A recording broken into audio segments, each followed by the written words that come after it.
I'd really like to make sure that we give a nice overview so everyone knows what you're getting into, but also I'd like this class to be very interactive. I'd like for everyone to post on the forums and to really let me know what it is you're looking to accomplish, what it is you'd like to learn, if there's anything that I'm not covering.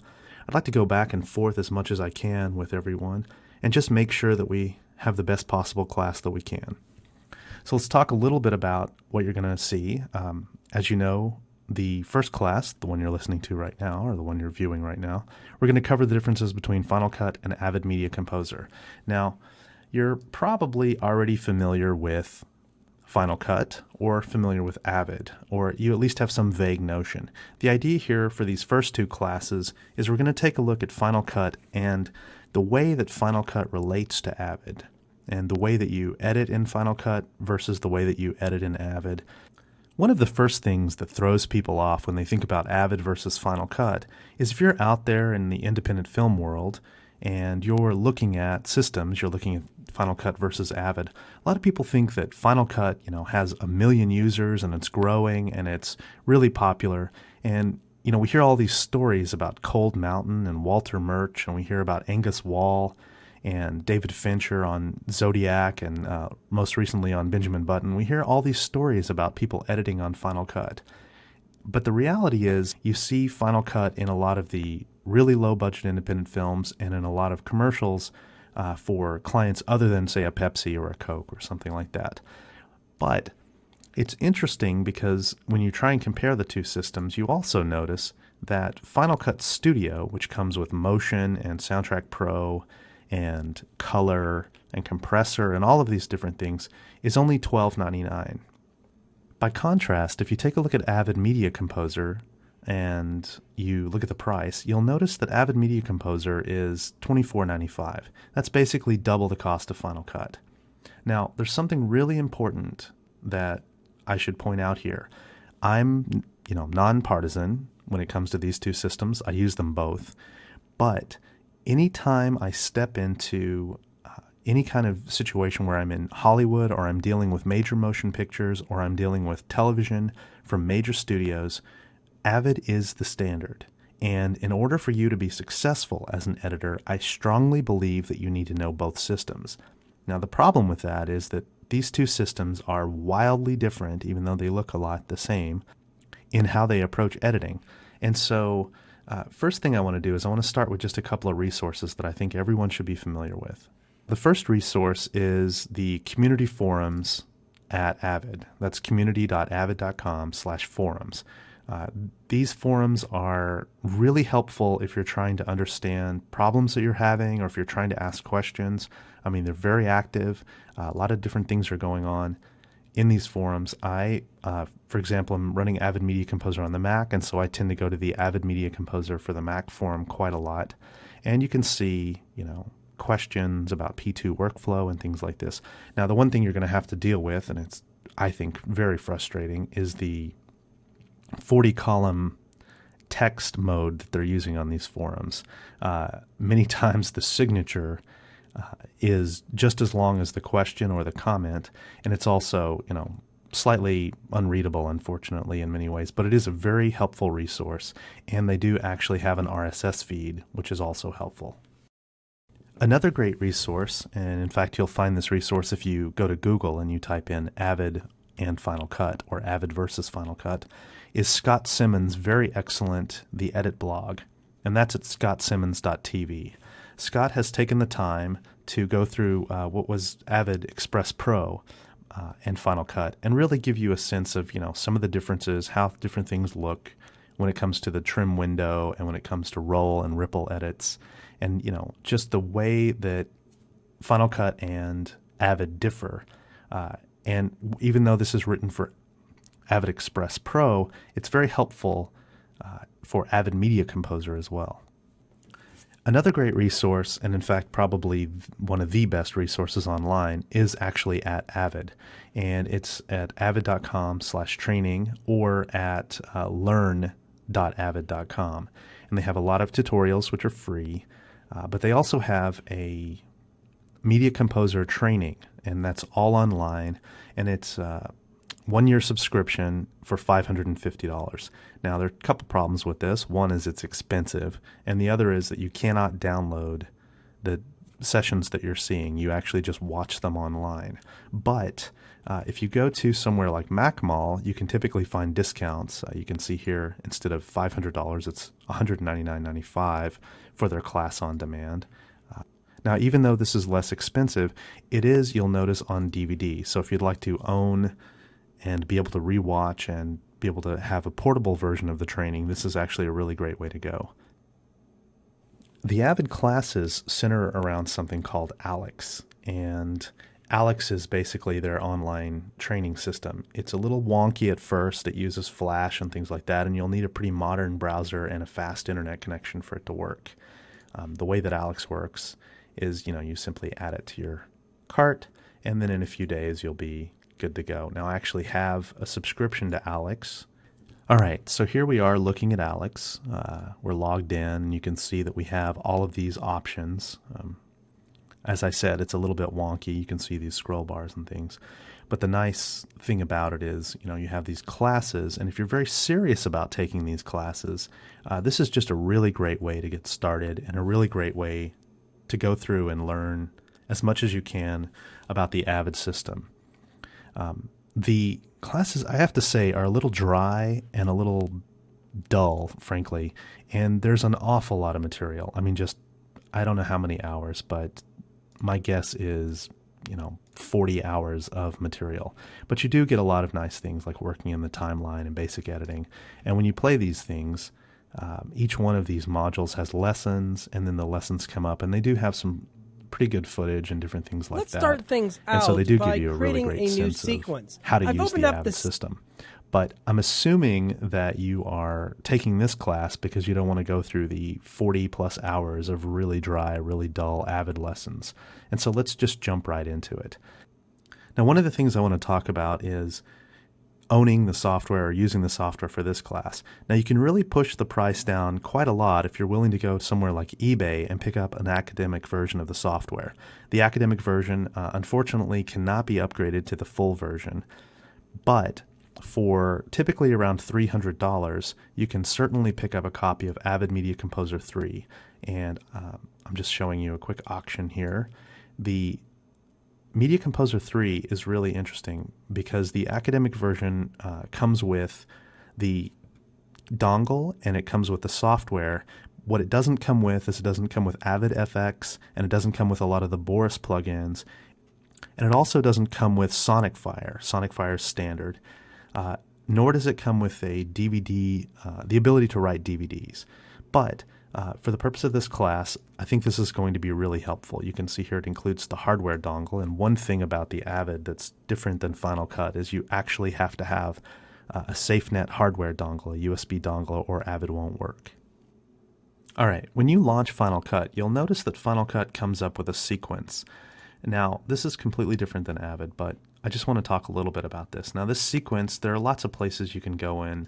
You can change sequence settings, and your project can be different, or your project can contain different sequences. Now, one thing Final Cut does that's really interesting is if you import footage and you copy that footage into a sequence, once you move this footage to the sequence will automatically change for the footage, assuming that there's nothing already in the sequence. So what we're going to do here is we're actually going to start and we're going to import some files. And I just happen to have an episode of That Media Show, which has never aired. And I have taken the opportunity, this was shot on a Sony EX1, I've taken the opportunity to go through the conversion utility and actually create some footage here. So we're going to grab this footage. Now, this footage is actually shot at 1080p, and it's 24 frames a second here. Let's just take a look. There we go. See, we can see the video rate is 23.98, also known as 24p, and it is, XD cam, which is what the Sony shoots. And so that's great. So now what we're going to do is we're going to take a look at this footage here. This is Laura Lee. We're just going to do a little in point and a little out point just for the sake of argument, and we're going to drop this into our sequence. And Final Cut's really cool because it says for the best performance, blah, blah, blah, you want to change your sequence to match your clip settings. Yes. Now this is completely different than how Avid works. Avid, you really set the sequence settings at the beginning when you first launch Avid. You don't really have this opportunity to change a bunch of things in the middle. And what Avid does is it tries to conform the footage into the sequence based on the settings that you've given it. Now you can certainly mix and match just like you can in Final Cut with Avid, but it's a little bit different. So let's go ahead and let's do the same thing in the Avid. Now you'll notice with the Avid here, when we launch it, we have a little bit different look and feel. I mean, for one thing, Avid is really designed so that multiple users can be on the system. So this is me. That's my username, Kinendose, but I'm John Flowers. And you have a place where you can put the projects. You know, we can change that. We can put them wherever we want. I have a RAID. I have an Avid RAID. I have all of these different things. So I'm going to go ahead and keep that on the Avid projects. I have a couple of different things. We have the option for the project to be private. We have it to be shared, which is shared among all the users on the machine, or we can put that wherever we want. And then we have the option for it to be external, which is kind of like saying it's not on a local hard drive. Now, I typically do external because when you move media around, it doesn't freak it out so much. But let's go ahead and do that. And let's say new project. And let's call this project That Media Show. And let's say for December 08. And now here's where I was talking about the format. So you can see 1080p and then 1080p 24. So let's do 1080p 23976. And then there's a raster type, which in the case of this, there's only one raster. And then we can also say, if I want to export this out to film, Avid is very good about moving things out to film. It's actually quite good at this. And so we can say, okay, this is going to go out to 16 millimeter or 35 millimeter 4-perf or 3-perf. So we're not going to move this out to film, but I just wanted to show that to you really quickly. And let's go ahead and say okay. And now we have this new project, and let's go ahead and say okay, and then it loads it up. Now, you'll notice right away that it looks very similar to Final Cut. Now, and I'm going to get into some of this a little bit, but one of the things that, frankly, initially drove me completely insane about the Avid is all of these windows just tend to float around, and you really, I mean, they do snap, which is kind of nice, but I don't know if you saw that. Let's do that again so you can see it kind of snaps. But in general, you know, windows are floating around all over. So if you're kind of a neat freak, a little bit like I am with your desktop, this floating around window stuff drives you completely insane. And one of the things that you can do to fix this, or not to fix it, but to keep the windows where they are, is under your tool set, you can save the current, or you can link the current, or you can do certain things, which we'll get into a little bit later. But right now, I have this in full screen playback because I have an external monitor. But source record editing is basically the same thing as full screen playback by default. So if you say source record editing, you can see we're basically looking at the same thing. Let's go back to full screen playback, and let's take a look here. Now, Avid has this notion of bins. And in the case of Final Cut also has this notion of bins, but the bins are quite a bit different. New bin, which is what a folder is in Final Cut, and I'm going to call this footage, and then we're going to grab our footage and we're going to move it into this footage, and then I'm going to rename sequence to TMS 08-12-01. That is 2008 December 1st. Okay, so now there's my sequence, and then here's my bin. Now in Avid, these bins are the same as folders, but you have a fast menu which allows you to create new bins and new folders. Now, in the case of Final Cut, a new bin and a new folder are basically the same thing. But in the case of Avid, a new bin is actually a collection, and that collection can contain audio and video and scripts and all kinds of different things like that. But a new folder is actually a hierarchical way of organizing information. It's kind of like a bin in Final Cut because in, bins you have different pieces of content. So let's go ahead and create a folder, and let's call this folder footage.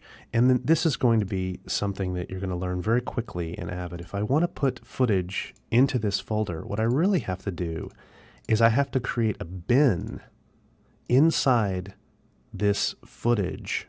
I'm just dragging it there. Let's call that footage because they can be the same name.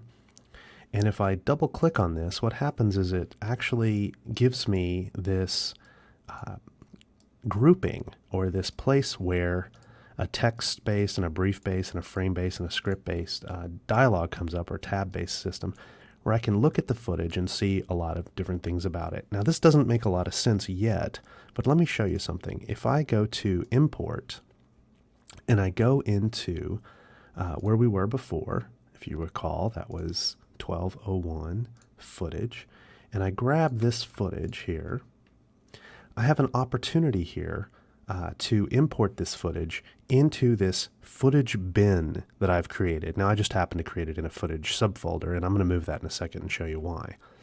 So I have an opportunity here to pick the types of documents, and you can see different types of documents here. And I have an opportunity to write the audio and video to the same drive, or to split the audio and video to different drives. Now, I'm going to go ahead and move these to my Avid drive. You can see that there are some drives here that don't light up by default. And it's defaulting to my audio drive right now. Unfortunately, that's because my audio drive, even though it's not the fastest drive, it's currently the drive with the most free space. And this is something Avid does that drives me kind of crazy. It defaults to the drive with the most free space, despite whatever I have my drive settings to as far as writing footage. So I'm going to go ahead and move that to my Avid drive, because that's actually where I want it. And then I have different options. I can change the resolution, and DNx HD is, in a lot of ways, if you're familiar with Final Cut, you could think of that the same way you think of ProRes. Now, remember, in the case of Final Cut, the footage was imported, but it wasn't modified. We saw the footage in the same way, so that when we put it on the timeline, it basically came in as, you know, the XD-Cam or EX-Cam or whatever format we have it in. But in the case of Avid, we have to transcode that footage into a format that Avid recognizes and can handle very well. And you want to do that because Avid is really good at handling this DNx HD codec, which, like I say, is the Avid equivalent of ProRes. And in a lot of ways, a lot of people think that DNx HD is better. For one, it's a little bit faster on the Avid system. For two, it's a lot more of a standard. DNx HD, you can download Avid codecs and you can use them on any system, Windows, Mac, whatever. And you can use them with QuickTime, you can use them in a lot of ways. So these are the different rates, 36, 115, 175. 1:1 is just a 1:1 file size, but you really want to compress this into something normal. I tend to default to 115, which is quite a good codec when I'm doing 1080p footage. And then you have different things like options here, which we're just going to take a quick look at. You can adjust the image size.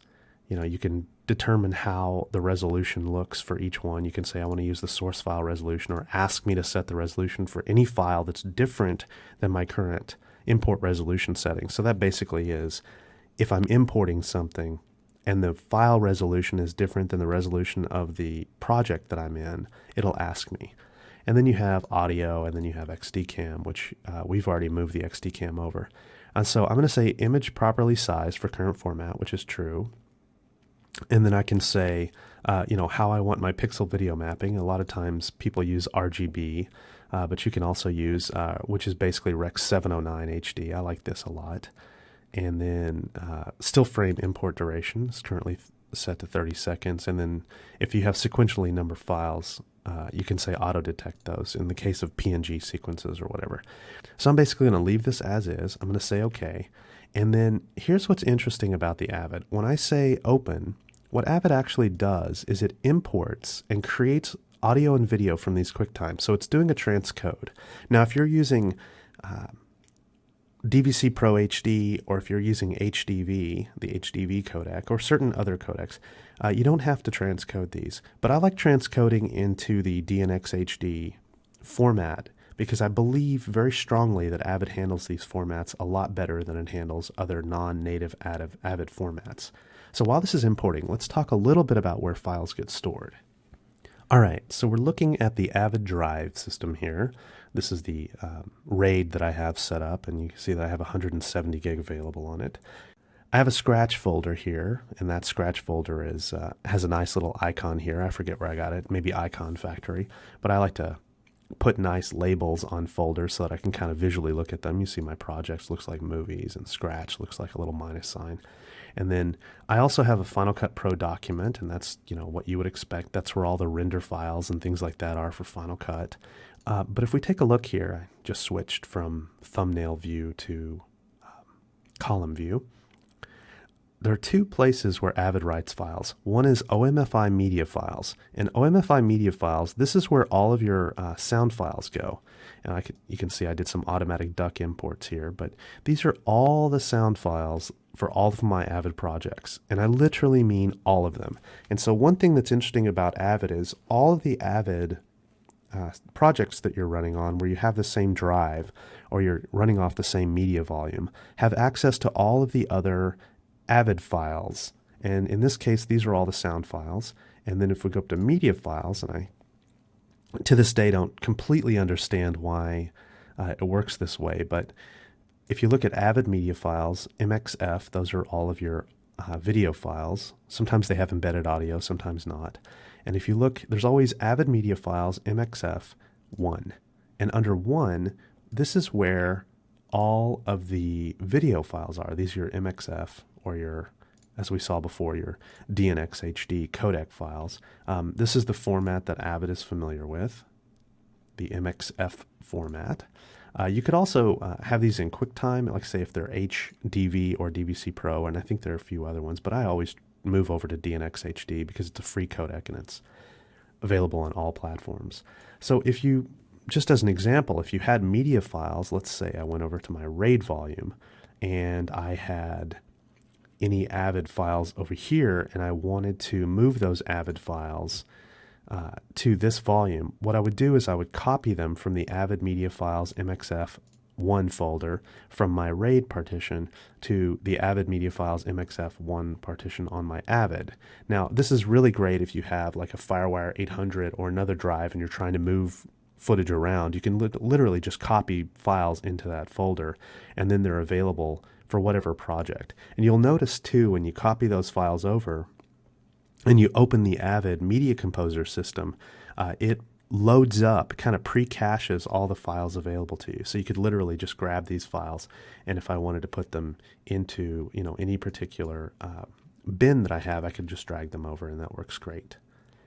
All right, the import has finished, and we're back into the bin that we've created. And as you can see here, the bin has been opened. Let me close it and show you. This is the bin. This bin is in a folder. Let's go ahead and open that bin. And this is the description of the footage that we're looking at. There's a duration and tracks, video and audio tracks.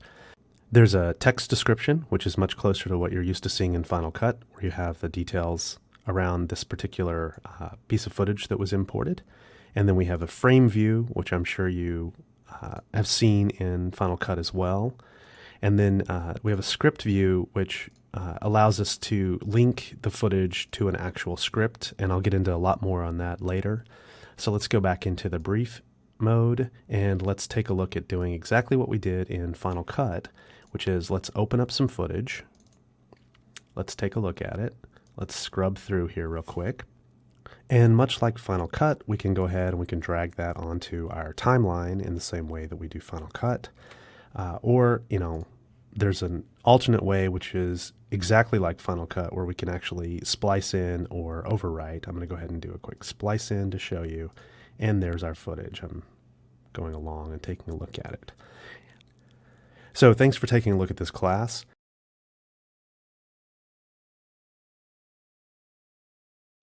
Hello, I'm John Flowers, and this is Class 2 of AVD 101, or Avid for Indie Film and Commercials. And I thought I might take a little bit of time at the beginning of this class to talk to you about something that I alluded to in the last class, which is the sometimes frustrating way in which Avid handles free drive space or drives in which footage is going to be written. So if you look at the drives that you have here, I have RAID, Avid, and audio. Well, my audio drive is a FireWire 800 drive. My RAID drive I use for just certain things that I do, and then my Avid drive is actually another RAID connected to the system that is specifically there so that I can do my Avid projects on it. So basically, any Avid project that I have, I import the footage and I want it on that Avid drive. Now you see here that the Avid drive has 168.45 gigabytes available, and the audio drive has 735 gigabytes available. Now, the problem is Avid, no matter what you do, tries to default to the available drive that's capable of handling footage with the most free space, and there's almost no way to get around that, and I'll show you by way of demonstration what I mean. So I'm launching Avid here, and as you know from having launched it before, it actually takes a while to launch. It has to do all of the things that most of these applications do, which is initialize lots of different things. I have an existing project here that I'm going to use. That project is a Jake Forgotten, which is a film that I'm working on. And I've created a bin here called the Jake Forgotten bin. And if we just sort of ignore everything else for the time being and focus on this bin, you can see that if I say import, I should point out, I right-clicked on that bin and then hit import. That's one way to import footage. Obviously, the other way is file import, but I'm a big fan of right-clicking based on context wherever possible. So I'll say import, and then I'll pick the footage that I'm going to import, and you can see both of these drives are available. But do you see how the audio drive is highlighted? Now the problem with this is in a lot of situations what's going to happen is it's going to default to that audio drive. And that is a real bummer because I actually have my Avid drive set up as my default import drive. And I don't actually want footage to be imported and put on this audio drive. Like I say, it's a FireWire 800 drive, and it's really slow compared to this RAID. So rather than importing the footage, because I don't really trust this, that it's going to go to Avid with audio highlighted as the default drive, what I'm going to do is I'm going to show you what I'm talking about, and then I'm going to show you a quick trick that really gets around this problem. It's kind of funky, but it's well known in the Avid community, or at least semi-well known. So if we go into Avid Media Composer, if you're familiar with Final Cut, this is going to look a little weird, but Avid Media Composer Preferences, we have all of our preferences. And you might be asking yourself, well, I want to import footage, so I want to determine where that imported footage goes. So is that under Capture?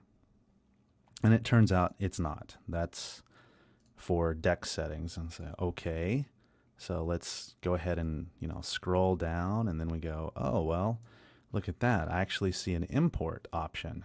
Well, maybe that's where I can specify where footage gets imported. But no, that's not. That's where you determine the size and whether or not footage is cropped and the color space and these sort of things. So you might be wondering, well, gosh, where is it? And under the perhaps to you strangest place, there's something called media creation, which to me is not intuitively obvious. Okay, so if you look under media creation, there's different things like drive filtering, filter out launch drive, filter out network drive based on resolutions. None of this stuff really works exactly how you might think that it does. It works well in some cases, but in other cases it really doesn't. And filtering out system drive, the thing that I've noticed, which is a real problem on this, is that it actually looks at these drives because they're not mounted. They don't have this little mount tab, and it thinks that they're system drives. So it would end up filtering out both of these, the Avid and the RAID drive, which is not what I want. So I'm going to go back, and I'm going to go to Capture, and I'm going to show you. I want to default to Avid. Okay. And then under titles, it says, okay, what drive? And then you say under import, what drive, Avid. And then I can say apply to all. And so great, there it is. So I go ahead and hit OK. I go back to my bin, right click and say import. And sure enough, it's defaulting to Avid, but it's still trying to suggest that the audio drive is actually bigger.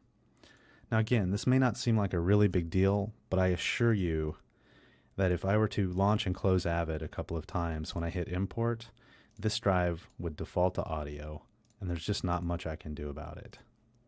So what I have found is that there's a trick, and the trick is what I and others refer to as the P2 drive trick. And the way that that works is, and I've actually created a folder for you guys to help you out. There's a folder here called P2. And what P2 looks like is it has an empty last clip, and it has a contents directory, and that contents directory has just an audio, clip, icon, proxy, video, and voice directory.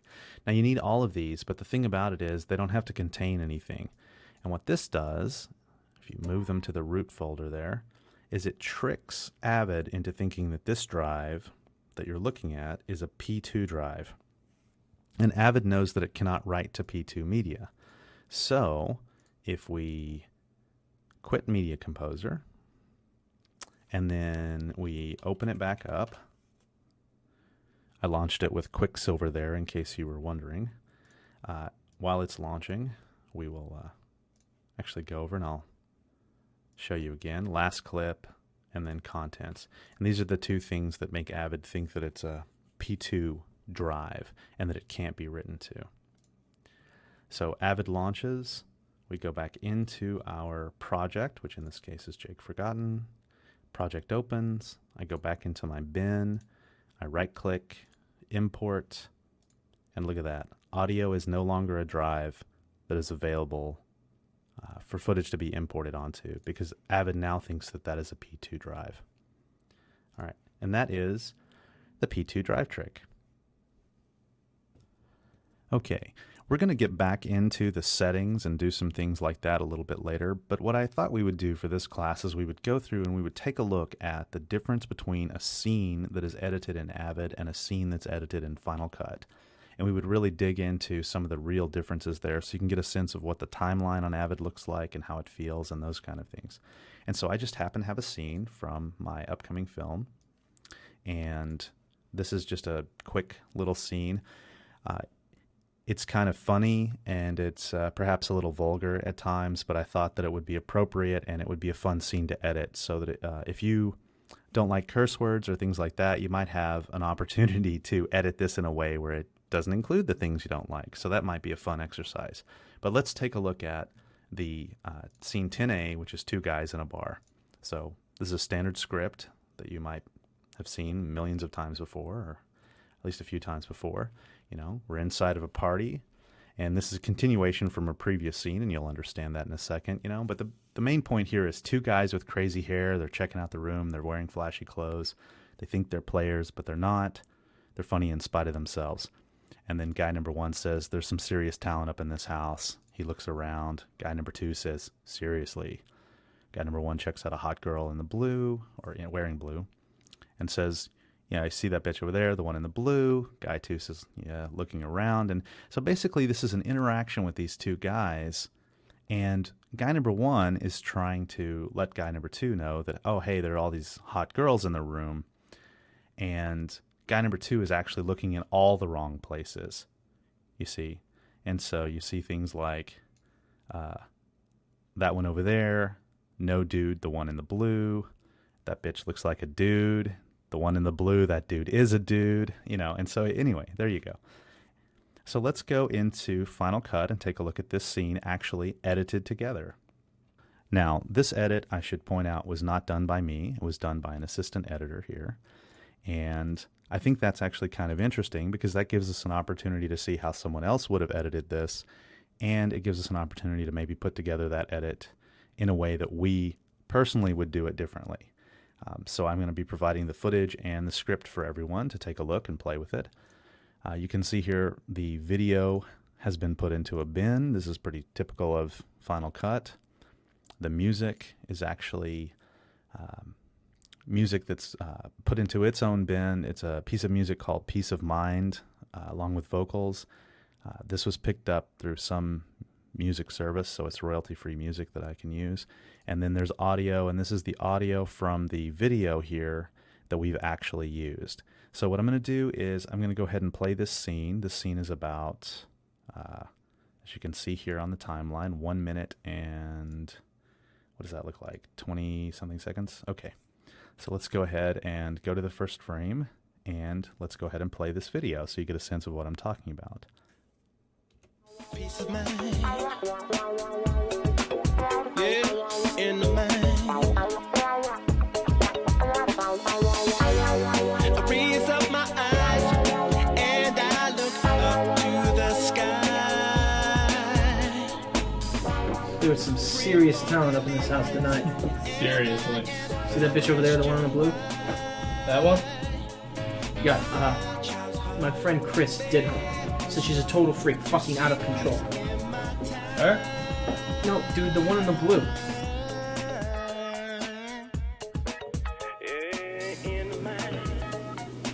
Man, that bitch looks like a dude. You dumbass, the one in the blue. Fuck, that dude is a dude, you fucking douchebag. That one? Oh no, check her out, check her out, check her out. See that? She's got that whole Catholic schoolgirl thing going on. Her? Holy shit. That girl right fucking there. The one in the blue. Jesus Christ, you a fucking... That motherfucker, you know who that was? That one? No. Yes, dipshit, that one.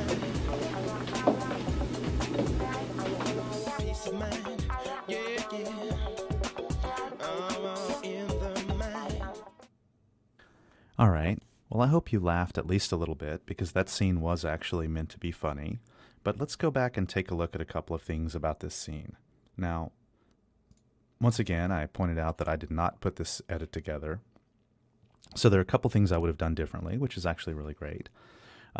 For one, you can see how there's a couple things going on here. The first thing is the color is wildly different between the two different sides. So we're going to get into that color correction in a later class, and we'll use this footage for that as well.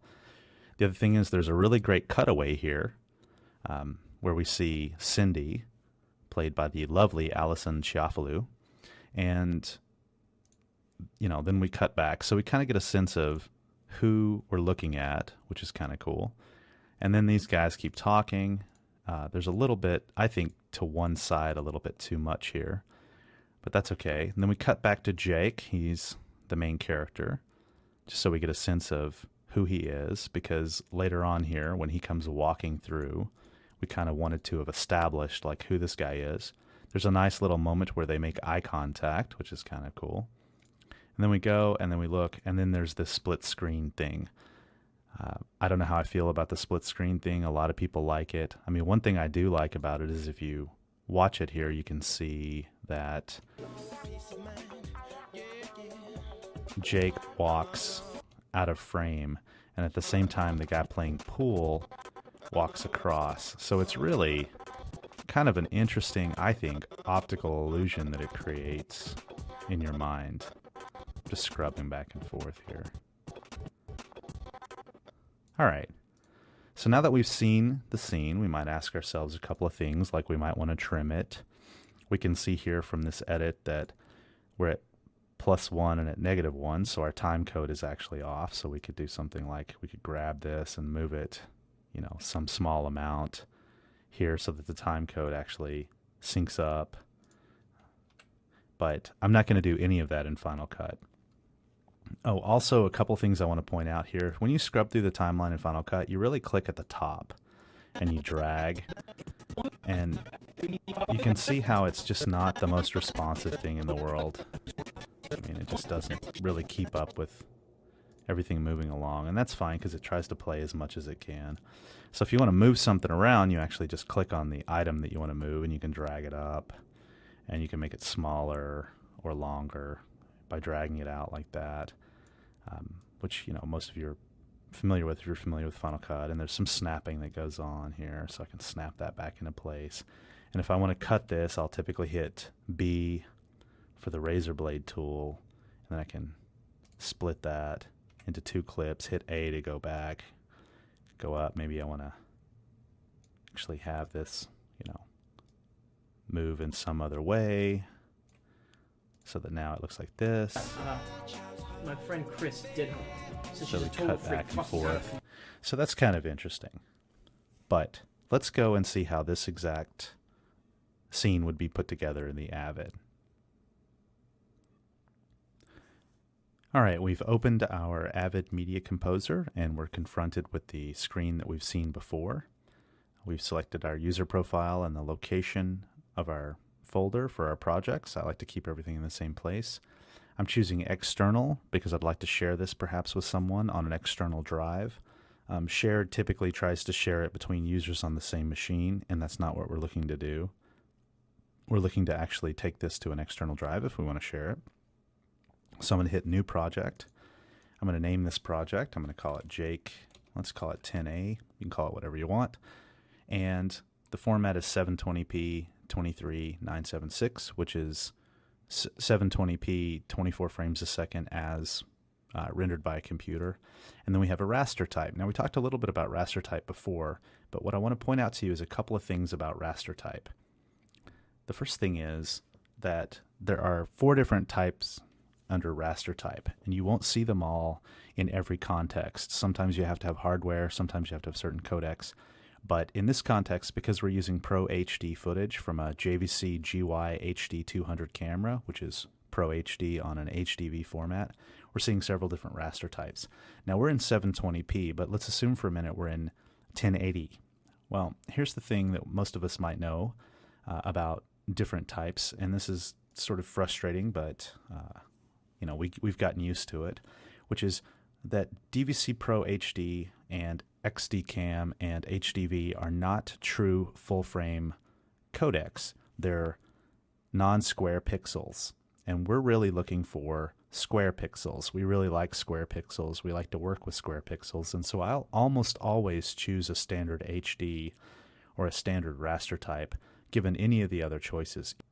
Even if the footage came in on HDV, which is non-square pixels, I will still choose the standard HD raster type because I want everything to be in that nice 1920 by 1080 format. Also, if you look here, you can see standard uses DNX HD 145 compression, which is quite good. HDV and XDCam use a different type of DNX HD compression, and then DVC Pro HD uses just straight DVC Pro HD compression. So I'm going to choose standard because I want that nice DNX HD codec at full frame. All right, so let's go ahead and choose standard instead of DVC Pro HD or HDV, and let's hit OK. And now we have our project, and let's go ahead and open it. All right, with our project open, what I'm going to try and do is I'm going to try and do my best to kind of mimic the way that we might have done this if we were using Final Cut, just so we can get a sense of how these bins and everything look. So the first thing I'm going to do is create a new bin, and I'm going to call that bin audio. And then I'm going to take the original bin, and I'm going to call that bin video, or you can call it footage. I actually prefer footage. So you know what? Let's change our mind and call that footage. And then let's create a new bin, and let's call that bin music. And now we can open up our footage bin,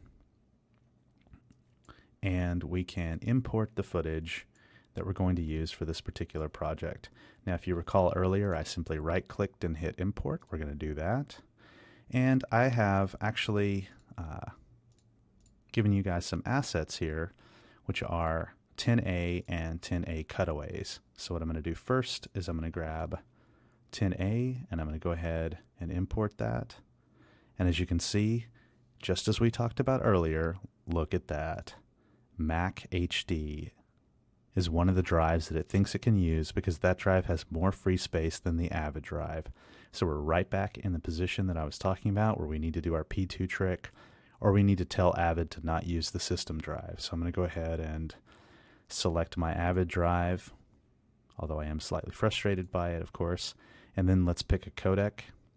And I don't know what codec we're going to use for this because we're not actually going to export this out, but I'm going to assume for a minute that we might export this out to film, or we might do something else with it. And I'm going to go ahead and choose the DNX HD 90 codec, which is a high resolution, high fidelity codec. And that'll give us a chance to really do some great color work on it.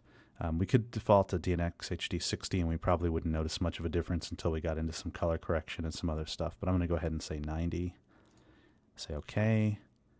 And then I go ahead and open that, and then it starts the import process. Now that we've imported these files, and we can take a look here and see that we have the audio and video tracks, and it's in DNX HD 90 codec. Let's go ahead and import the other files. So if I go back to our cutaways directory, I have some cutaways for you guys, including Cindy, all the way down to some pull shots. Make sure we're on the right drive, which is Avid in this case. Make sure you're using the right codec. And let's go ahead and hit open, and then the files import. Alright, so all of our footage is imported, and I'm going to do the thing that I always do, which is kind of move a few windows around just to make sure that I can see the system in a way that makes sense to me. I'm sure everyone has this kind of way of looking at it. So that's great. So now we've got footage. Our audio is actually not separated, which I think is actually a good thing right now. And we have a music bin here with our Peace of Mind vocal that we've imported. I'm going to take off the AIF because it's actually just a piece of music, and that's fine. And so let's start talking about how this is going to be organized. Well, I'm going to sort ascending on this column here. I just right-clicked and chose sort ascending or descending. And I'm going to go ahead and open up our first clip, and we're going to take a look at that first clip. And we can see from that first clip that the duration of that clip is 1 minute and 4 seconds. And we have two other clips, one of which is 1 minute and 3, one of which is another 1 minute and 4. Now, I've labeled these A, B, and C because they are in fact A cam, B cam, and C cam. So here's our A cam, here's our B cam, and here's our C cam. So you see there A, B, C. See how they're from different angles? And of course, they have slightly different color spaces. The color there is a little bit different than the color there, which is a little bit different than the color there. Actually, quite a lot different than the color there, which is unfortunate. The other thing I'm going to do is I'm going to, if you take a look here at this button that I'm hovering over, this is the video quality menu. Currently, this is set for medium. If I click it again, it goes full green, which is high quality. If I click it again, it goes yellow, which is low quality.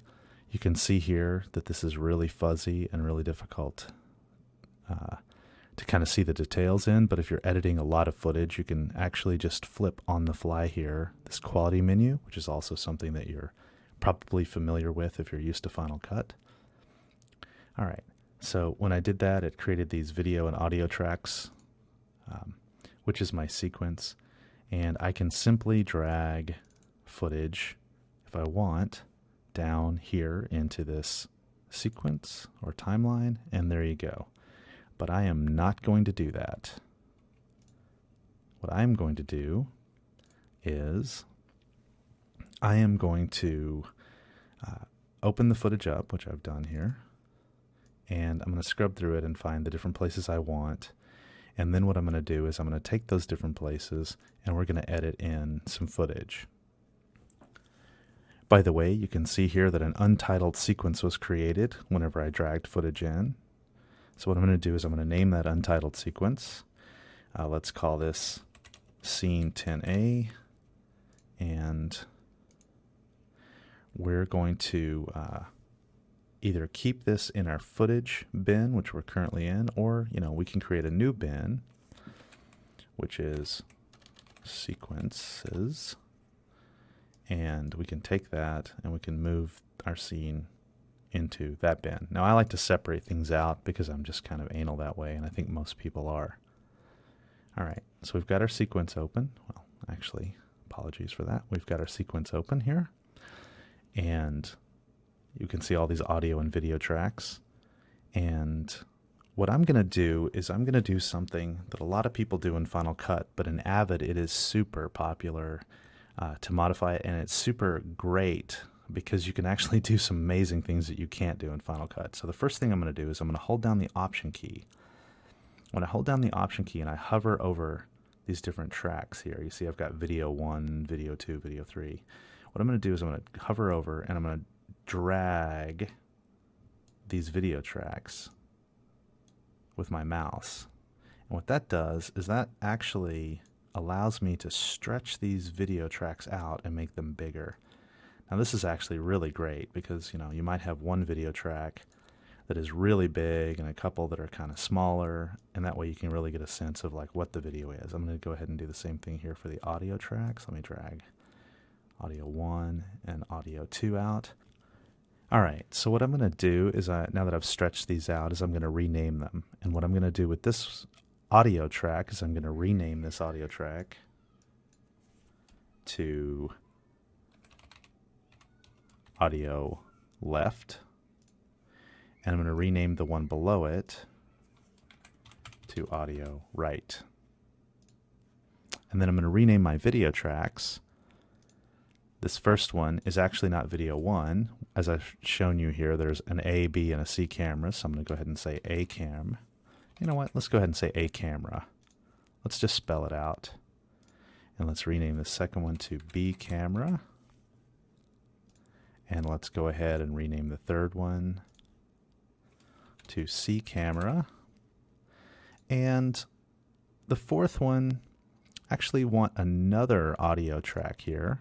So what I'm going to do is I'm going to right click anywhere outside of the tracks themselves, and I'm going to say new video track, and that gives me track 5, and I'm going to hold down my option key. I'm going to make that a little bit larger, and then video track 4 I'm going to call B-roll, and then video track 5, because we're going to be using this later, I'm going to call effects. So we might do some effects on top of it. All right, so we've got our A cam, our B cam, our C cam, some B-roll. All right, so let's talk about, you probably noticed when I was clicking on things that a lot of different weird stuff happens here. Things jump around and, you know, this moves. So let's talk about what these things are. So the first thing is, whenever we highlight these, that means that the track is active. And then wherever our selection is here on the right-hand side, that's actually what is visible. So the way that that works, and I'll get into this in a bit later, you'll see some actual examples, but if I move that up here, that means that I can see my effects track, my B-roll, my C-cam, my B-cam, and my A-cam. But if I move it down here to just A-cam, that means I'm only going to be viewing the A-cam. Or if I move it to B-cam, I'll only be viewing B-cam and then the camera below it. So it acts as kind of a lens which points downward through the tracks. So if I put it again at effects, it actually says, okay, I'm going to see all of these. And this is the default location where the tracks actually are going to be put. So if I move, sorry about that. So if I drag this and move it up here, it actually moves that up and deselects the A camera. Now what I did there is I simply grabbed this with the mouse, right, and then dragged, and I get this arrow, see, which I can move down, and that just moves that to a default track. Now the one thing Avid does by default, which is kind of weird, is it deselects the track in question, which means that nothing that you do will apply to that track. So for example, if I wanted to drag effects down, if I had some tracks deselected, they wouldn't have effects applied to them. But I'm going to go ahead and move that view back up to effects, and then we're going to actually start putting some video onto it. Now we'll notice here, when we take a look at the video that we've looked at here, the 10A A camera, and we hit play, we can see there's actually audio on both channels associated with this, right? Now this audio, if you listen to it, is terrible. It's actually reference audio. So let's go ahead and stop that, and let's open up our B camera and let's play. There was some serious talent up in this house tonight. Seriously. Now that audio is much better. That's likely the audio that we'll be using. Let's go ahead and look at our C camera. That one? Yeah, my friend Chris did her. Said she's a total freak, fucking out of control. So that audio is not actually bad either. So we'll have to make a choice here about what audio we're going to be using. So let's go ahead and go back, and let's take a look at how our scene starts here in Final Cut. Peace of mind. All right, so the first thing we do is we see Becky here playing pool. So let's go ahead and go back, and let's take a look at our script.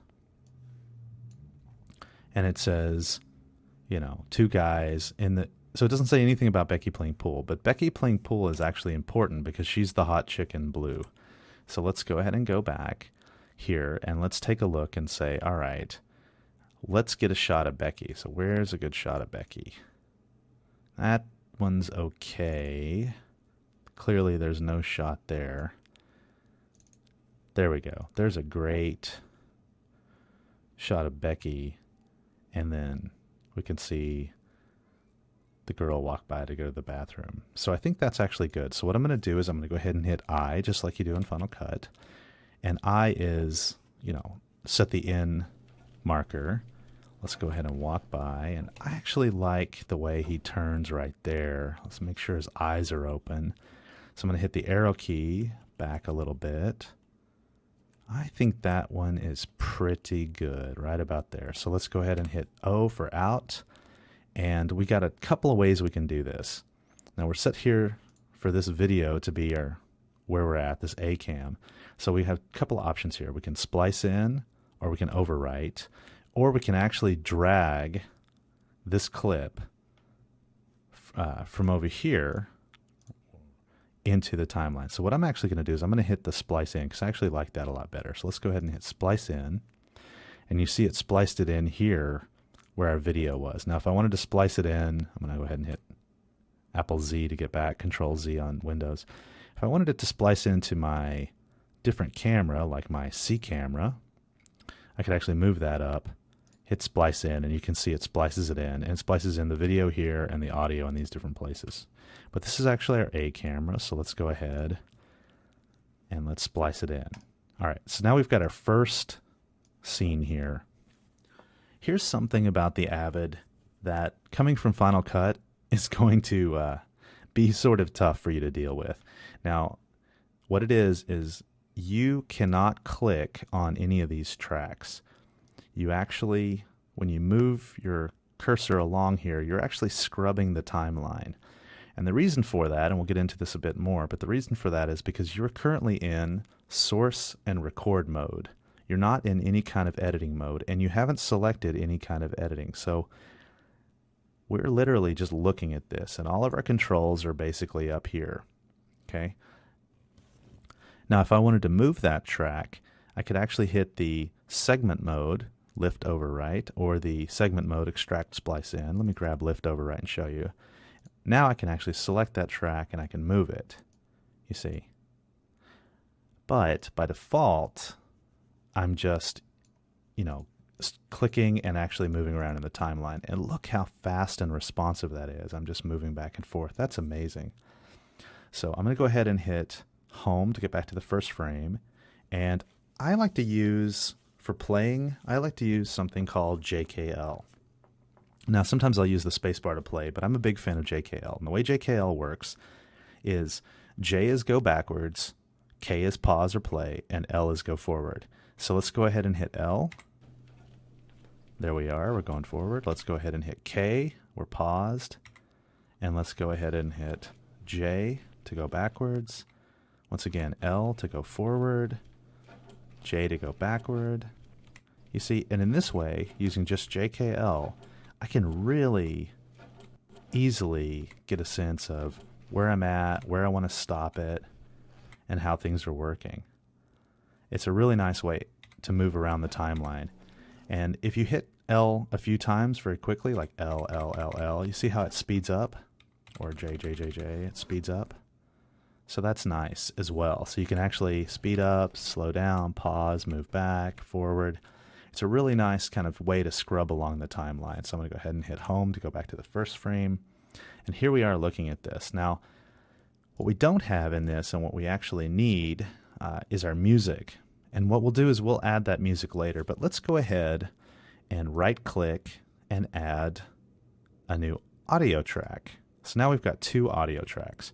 I'm going to hold down Option, open those audio tracks up a bit, and I'm going to rename them so that this is music left, okay, and this is music right.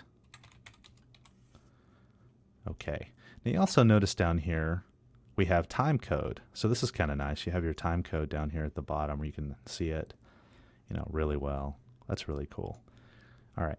So we also have this audio. Now, remember we talked before about the audio and how we may be using audio from different versions? Well, we'll get into that a bit more because that actually works out exactly in the way that you might expect, and in the same way as Final Cut. We're going to have to splice in different audio from different scenes. And there's actually another way to do this, which I'd like to talk about a little bit, since we have an A, a B, and a C camera, which is multicam editing, because this is actually a multicam edit. So we'll get into that as well. But for the time being, let's just go ahead and let's try and put this together. And, we can see here that the woman walks by, he's turned his head. So let's go ahead and find another shot here. There we go. See, he's just checking her out, using the arrow keys to go back and forth. So let's go ahead and set an in point. Let's go ahead and set an out point. Let's get back a little bit before he starts talking. Go ahead and set an out point. And then I'm going to splice that in as well. Now the problem is that's actually my B cam, so I don't want it there. So let me go ahead and grab this segment mode to lift it, and let me go ahead and lift it up to my B cam. And it kind of snaps, which is really nice. But if you really want to snap it, you can actually hit, there are keys on the keyboard that you can hit to snap it exactly in place the way you want it. And if you want to snap it here, you can actually hit the Apple key, and it'll force snap it to the beginning of where you want it. Now there are times when you want to snap it to the end, so you can actually, there are other keys that do that, and we'll get into those in a bit. I'm going to go ahead and hit Apple, let go, snap it in. Now we've got our B cam. Now you may not like to edit this way. I actually do. I like to see the different cameras on different tracks. You might actually want your camera to be on the same track in kind of a linear way, but we have so much screen real estate here. I think we should take advantage of it. So once again, let me grab that, move it back up. There we go. So now we've got our B cam. Let me get out of segment lift mode. Let me scrub through it. Let's go ahead and play that again. And you notice it doesn't play. Why is that? Well, you can see here the exact thing that I was talking about. This is our viewer. So let's move our viewer up one so we can actually see the B camera track. Let's go back. Let's hit play. There we go. He looks over. That's pretty nice. Okay, but now we can hear him say that, and that's part of there's some serious talent. So we don't want that. So here's what we do. If you see this little trim mode up here or down here, trim mode, we can hit trim mode, and that puts us into trim mode, and you can see how we have this roller. So let's go ahead and grab that roller, and we can see we're rolling back, and let's let it go, and now we've rolled back. Let me hit Apple Z again and show you that.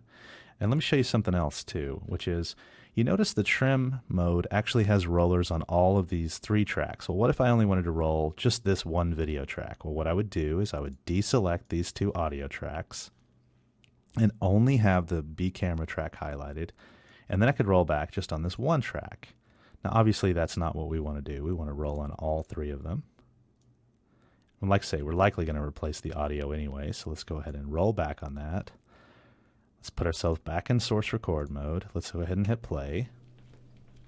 Take a look at that. And we don't have him saying there's some serious talent. So let's go ahead and go to our C camera and see what we've got here. He looks back right about there. Go ahead and set that as an endpoint. There was some serious talent up in this house tonight. Seriously. Okay, now, well, here's what I don't like about that. when the other guy says seriously, he's obscured. So we can do this one of two ways. As you know, we could say, well, that's all right. You know, we don't mind not seeing him. Or we can go back to a camera, or we can flip it or whatever. But what I'm going to do is I am actually going to take this C camera, catch this guy saying... Sounds the night. Seriously. See that bitch over there, the one in the blue? Okay, see that bitch over there, the one in the blue? He looks up. Let's start right there. Right, this is our C camera. Let's go ahead and select C camera. We're here at the end in our timeline. Let's go ahead and splice that in. All right. And what did I do wrong? Well, what I did wrong was this track for video was not actually selected for C camera. So let me go ahead and revert back, move that up to C camera, and then splice that in. And now we have the right audio and the right video. Okay. And then I'm going to go ahead and do one more edit just so we get a sense of it. So he says seriously, and then he looks over. I want to see if I can get a really good shot of him looking up. And you can see over here on the right, we have actually where he's looking, so we can really make sure we have it in the right place. Let's see. That one? Yeah, see that bitch over there, the one in the blue? That one? So One in the blue? does he say that one yet? Let's see. He doesn't. So let's go ahead and have him say that one. See that bitch over there, the one in the blue? Okay, that's about right. For our endpoint, That one? Yeah, so we're going to go back a little bit. Yeah, we'll grab that. This is our B cam. Let's move this back to B. Let's go ahead and splice that in, and let's hit home, and let's actually watch this real quick. Except before we watch it, what did we do here? Well, we're on the B track, but let's move this up so we can actually view starting at C and going down.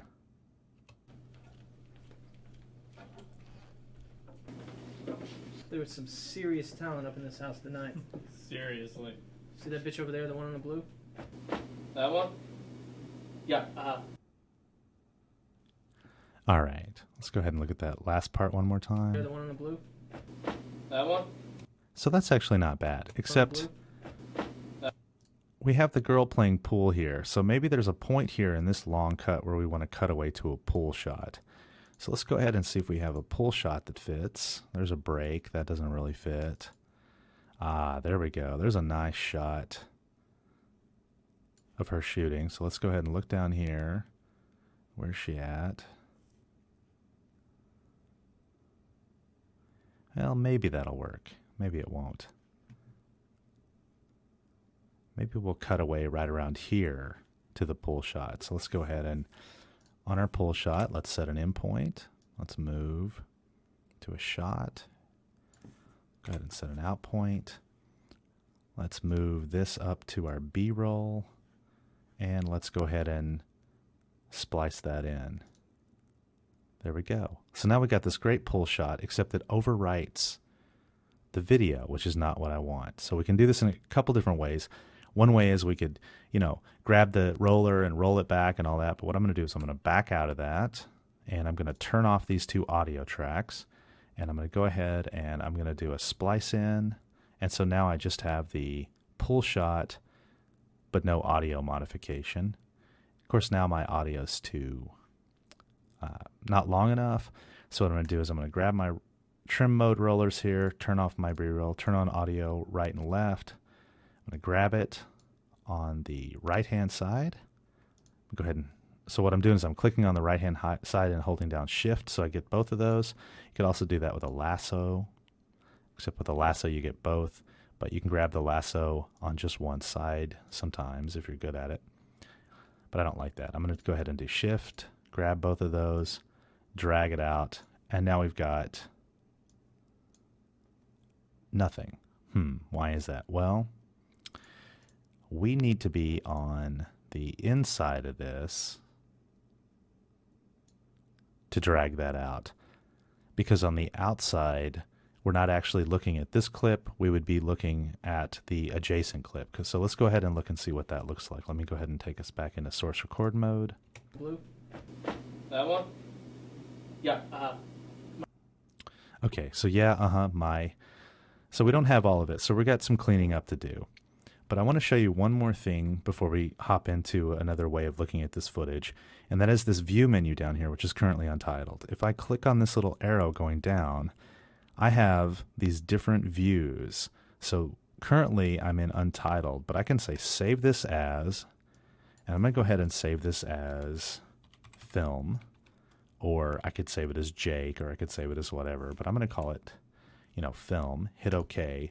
And now our timeline is in a view that we're calling film. And what film means is we're going to say effects, B-roll, C-cam, B-cam, A-cam, audio left and right, music right and left, and they're going to be the right sizes that we set. And that's kind of a way of remembering the way that timeline is laid out. All right, well, that's the end of class 2.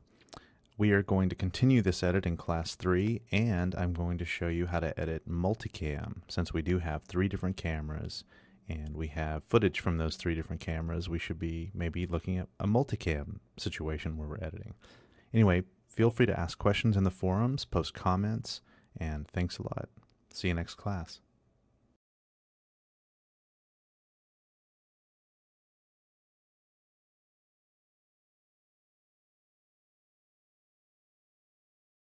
Hello, I'm John Flowers, and welcome to Avid 101, Avid for Indie Film and Commercials. This is Class 3. In this class, we're going to spend some time talking about getting footage into your Avid or Avid Media Composer system. We're going to start with importing R3D files from a RED camera. We're going to move on to the Sony XD-Cam type of footage from S/S cards or from a Sony camera. In this case, it's the Sony PMW-EX1 or PMW-EX3, 2 of my favorite cameras. I'm going to have general comments about importing and what it means to import in Avid. We're going to try and import some HDV footage from a Canon HV20 or an HV30 in this case. And then we're going to talk a little bit about DPX files. Now, if you're familiar with Hollywood or you've done anything with major motion pictures, DPX is a pretty common format for files to be moving around in, and a pretty common format you're going to have to deal with. We might also talk a little bit about importing TIFF sequences. All right, so let's talk about R3D files. R3D files are interesting because they are in a proprietary format called RED code or RED code RAW. And RED has done a really good job of opening this format up to other people. And one of the things about RED footage that I find really interesting is now that redrelay.net exists, finding RED footage is actually pretty easy. There's a lot of RED footage you can get and play with. And for the purpose of this exercise, we're going to go to redrelay.net, and we're going to go down to the Firestone Bagley selection. You'll see that he has some, or they, I should say, have some footage in both R3D and in DPX files. So let's go ahead and go into there. If we go down the page a little bit, the 2 that I'm really interested in are the blue screen files. We have a blue screen daylight file, which is 229 megabytes. And we also have a DPX file, which we're going to use in a bit, which is only 32 megabytes. But let's go ahead and start with that blue screen daylight file. But if you'd like to try and follow along, you can download this file. And what I'll do is I'll walk you through a couple of different ways to get that file into Avid. All right, we've downloaded the blue screen daylight file. And if we take a look here at the information on this file, we can see that the file itself is in the RED RAW R3D format. It is 229 megabytes in size. And it's just a file. So if we try and open with, we only have one option, which is, in this case, Red Alert.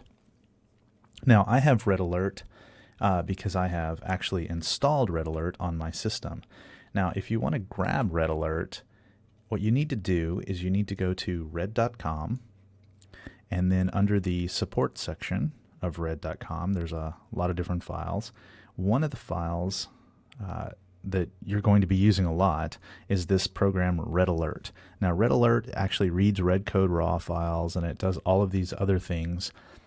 You can perform light color correction and things like that, and it's certainly available for the Mac. Now, it's not available for Windows. Red Cine is, and I believe there's another. Yes, there is. Red Adobe CS4 is also available. The Red Code Raw QuickTime codecs are only on the Apple system right now. They're only on the Macintosh. And Red has done a really good job of supporting the Mac and a lot of Final Cut integration. However, for this purpose, we're not going to be using Final Cut, right? We're going to be using Avid. So what we need to do is download Red Alert, and then we need to open up Red Alert. So I'm going to go ahead and do that. The one thing I am not happy with about Red Alert, yeah, you have all of these different options and all of these different things you can do, and you can render and you can save DPXs and all of that. But for Avid, Red Alert is really not the program I want. So luckily for me, the Red Alert download actually comes with another program. And in this case, that program is something called Red Rushes. Now, to me, Red Rushes is the application that I use 90% of the time to try and move information from the red code format or the red code raw format to another format. So the way that it works is actually quite simple. You simply hit add clips, and in this case we grab our blue screen daylight R3D file. I'll go ahead and open that up. You have a debayer quality, and I like to try and have the debayer quality match the file output size that I'm using. So in this case, I'm going to say half res because this is a 4K file, and I'm going to go down to about 2K. You can pick time code. You can pick the kind of look source that you have, whether it's camera or the RSX look source. I like to move the color space to Rec 709. I don't know why, but I just feel like Rec 709 gives me a much more uniform color space for a lot of the work that I'm doing, and it's a lot easier to color correct Rec 709 in my opinion, and also move Rec 709 over to other people who know how to color correct. We have a resize option. This is, for scaling and things like that, but what I'm going to focus on is the output option. We have several output formats: TIFF, DPX, and QuickTime. I like QuickTime a lot. QuickTime is a wrapper just like MXF or other wrappers where there's a file inside of a QuickTime wrapper. So that's great because I can actually choose as my QuickTime codec Apple ProRes, HQ, that sort of thing, but I can also choose the Avid DNX HD codec. So what I'm going to do is I'm going to choose the 1080p DNX HD 175 8-bit codec. So let's go ahead and choose that. And then we can burn in our time code if we want. However, I don't like doing that for obvious reasons. If we're not needing the time code or using the time code at this point, there's no reason to. I'm going to pick an output folder. In this case, I'm going to go ahead and put my output here in the same place that my R3D file is. Go ahead and hit open. Now we have an output folder selected, and it's pretty simple at this point. You simply hit start, and then you wait. Now, the one thing I've noticed actually quite a bit here is that the speed in which the R3D file gets exported is completely dependent on the speed of the system that you have. And it's really a good thing that you can batch these R3D clips, because let me tell you, converting from R3D to DNX HD or ProRes or any other codec is really the kind of thing, if you have any amount of footage at all, it is really the kind of thing that you want to do overnight. I mean, this clip, if I remember correctly, this clip is between 8 and 10 seconds long. And you can see that we're only at 90% now. It's 212 total frames essentially, and it's taken quite a while to export it. But we are exported now, and if we go into our Finder here and take a look, we can see that we have a QuickTime, which is great. And that QuickTime is a DNX HD formatted QuickTime. I'm going to go ahead and open that with QuickTime Player. You can see it's 1920 by 1080, And if I go ahead and say show movie inspector here, we can see we have an Avid DNX HD codec, 1920 by 1080, millions of colors. We've got audio. We've got 23.98 frames per second, which is how it was shot.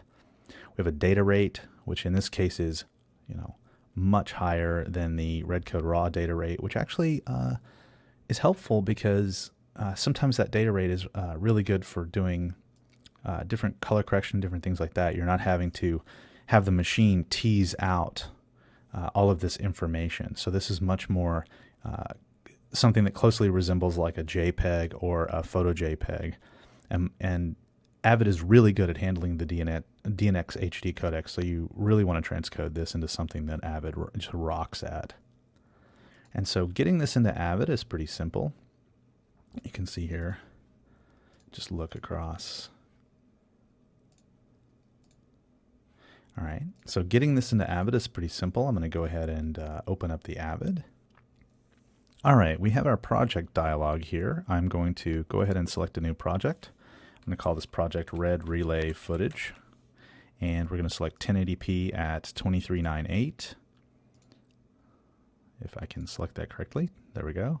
And the raster type, the only one we have is standard right now. I'm going to go ahead and hit OK. We have a Red Relay Footage, and I'm going to go ahead and open that. And what we're going to end up with here is, the typical bins and things. We have a Red Relay Footage bin. I'm going to grab that Red Relay Footage bin, and I'm going to right-click or go to File, Import. I'm going to go ahead and right-click. I like right-click a lot better. And what I'm going to do is I am going to actually go and find my footage, and I'm going to go ahead and pick the QuickTime file.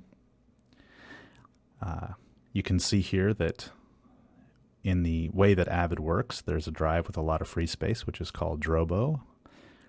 I'm going to go ahead and change that to Avid. I'm going to go ahead and change my DNX HD resolution to the resolution that I did a conversion for. Actually, you know what? Let's try something different. Let's try DNX HD 115. This ought to be interesting because this gives you a sense of how you can kind of trick Avid into using the right resolution for an import.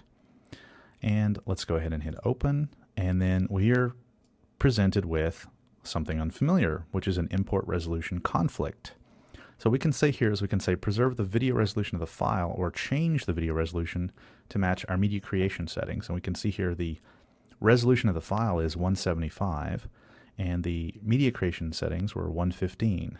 So we can say apply to this file only or apply to all files in the current and import. I'm going to go ahead and say apply to all files. There's only one.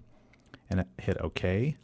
And it does a fast import. And the reason it does a fast import is because what it's really doing is taking that DNX HD native Avid format and converting that to an MXF file, which as we know is just a wrapper, just like QuickTime.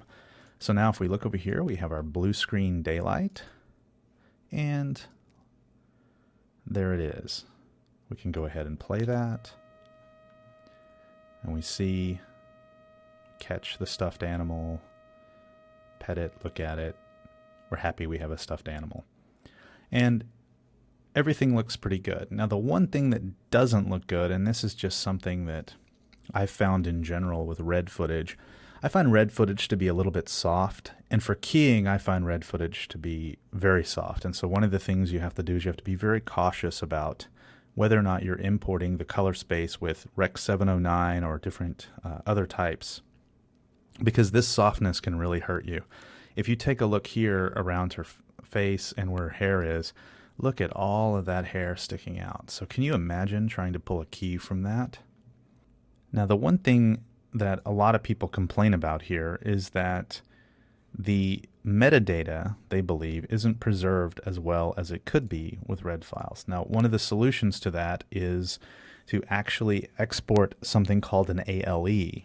And when you export an ALE, you have an option for a lot more metadata. So what I'd like to do is I'd like to show you the exporting of the ALE and then an alternate way to get this footage into Avid. So I'm going to go ahead and remove this file, and we're going to try the ALE option. What we need to do is we need to go back into Red Rushes, and we need to take a look at exporting an ALE file. And so what I'm going to do is I'm going to go ahead in Red Rushes here.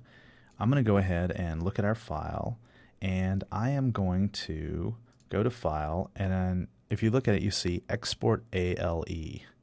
So I'm going to go ahead and hit Export ALE, and then we have, what do we want to save it as? Let me go ahead and save it as bluescreendaylight.ale. Go ahead and hit Save. All right, so now we have an ALE file. So what is an ALE file? Well, put simply, an ALE stands for Avid Log Exchange. And what it is it's really just a shot list or a list of information in a text file that you can use to import clips and retain all of the clip information and the metadata. And when you're exporting a lot of files, having an ALE is great because you can go into Avid and do a batch import on that ALE. So what I want to do is I want to go back in and actually import the ALE for you and show you what I mean by that. All right, back in Avid, if you take a look here, we can right click and hit import, or we could have done a file import as I mentioned before. So I'm going to grab this ALE file. I'm going to enable any documents. We can actually specify different types of documents. I like any because I don't have to think about it. If I go ahead and hit open, now we have, look at this, our information from our ALE, but we also have a lot more information about the start time, the video type, the clip, the original start, the file name. We have all of that metadata. And to contrast that, what I'm going to do is I'm going to import the blue screen file without the ALE to show you exactly what I mean here. So we've imported this, and you can see here that our original blue screen daylight MOV doesn't have any of the metadata that we would really want to see if we were trying to move this file around. So you have exposure settings and knee and all of the things that you would expect, including locations and things. You'd have everything you expect from the metadata in a red file. So the reason I point that out is because obviously if you are trying to get the information that you really need, what you want to do is you want to do this kind of bummer of a two-step process, which is you want to export the files, and you can batch export them, and then you want to export the ALE for those files as well. And then when you import the ALE into Avid, what you get is, like I said, you get all of this metadata. Now I want to show you one more thing which a lot of people use. I don't use it that much because I think it's sort of outdated now that Red Rushes can do a lot of the metadata and and export them to an ALE. And frankly, the Avid Log Exchange or ALE file is essentially text, so you can edit it if you really need to. But there's this program called MetaCheater that a lot of people like, and I think it's a fantastic program. And it's for the Mac and the PC, and it's free, which is pretty good. And MetaCheater, basically, as you can see here, what it does is it extracts metadata from a QuickTime and then creates a file which allows metadata to be imported into Avid Media Composer.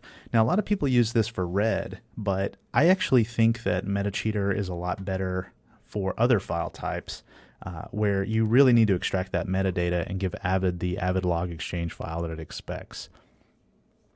Now, I'm not going to walk you through using MetaCheater, but I'll show you the interface really quickly here. If you open up the MetaCheater interface, you can actually select a QuickTime, like our blue screen daylight file, open it, right? And then what it does is it pulls in the information from the QuickTime itself. And then you have this opportunity to change how you want the information to be written in the ALE file.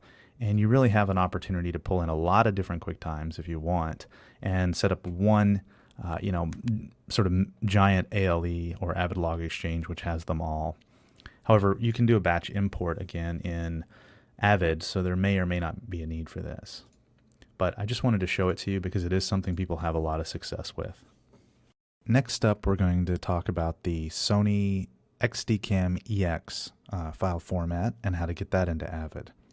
Now, Avid does a lot of native support for codecs like XDCam or HDV or DVC Pro HD, as we've seen. But as I've said before, I really like moving things to the DNX HD codec whenever possible because I think Avid does a better job at editing those. But I should talk about, I like to shoot on a camera called the Sony PMW EX1 or Sony PMW EX3. I like both of those cameras. The Sony PMW EX1, which you can see here, actually shoots on a Sony card format called the Sony S/S card, or SXS. It is an 8 or 16 gigabyte, as you can see, card, and it shoots in an XD-Cam format that I think is really great while simultaneously preserving a lot of color and a lot of image fidelity. If you're doing a web series or an independent film, or you are doing anything with a green screen in the background, I actually prefer the Sony XD-Cam format over Red, just because the XD-Cam format I think is a lot easier to key. So let's talk about that. I have recently shot an episode of a show called That Media Show, and That Media Show was shot on a green screen. And what I'd like to do is I'd like to talk about how to get that into the Avid. Well, the first thing you need is you need something from Sony called the Sony XD-Cam EX Clip Browser, and you really want version 2. Now you see that they have one for Windows and one for the Macintosh. I could try and give you the URL from Sony, but it seems to change with enough frequency that it's kind of a pain to try and remember the URL or to try and find it. So what I would suggest is that you simply go into Google and search for XD-Cam EX Clip Browser, and that'll get you there. So I'm going to go in and show you the XD-Cam Clip Browser. What I'm going to do is I'm going to go ahead and download this software, and it works only on an Intel Macintosh. It doesn't actually work on a Mac prior to Intel, so you'll need an Intel Mac, or like say if you're running Windows, you'll need the Windows version. Now that we've downloaded and installed the XD-Cam EX Clip Browser, which you'll notice also comes with software which allows you to read the S/S cards. By default, if you pop an S/S card into your laptop, which is a Express Card 34 slot, and the card itself is an Express Card 34, your laptop won't recognize, even on a Mac, it won't recognize that as a mounted volume. So you need this proprietary Sony software in order to read that. What I like to do, sometimes instead of doing that to copy it over, is you can actually plug in a USB cable to the camera, and then you simply drag the footage that mounts off into your hard drive, and that's what I've done. So what I'm going to do is I'm going to go ahead and open up the XD-Cam EX Clip Browser, and you can see here that it gives you a nice 1994-95 looking Macintosh format here, or layout for your drives, but it is actually a fully featured Explorer or Clip browser. For some reason, to me, it just looks like something that I would have seen on OS 9.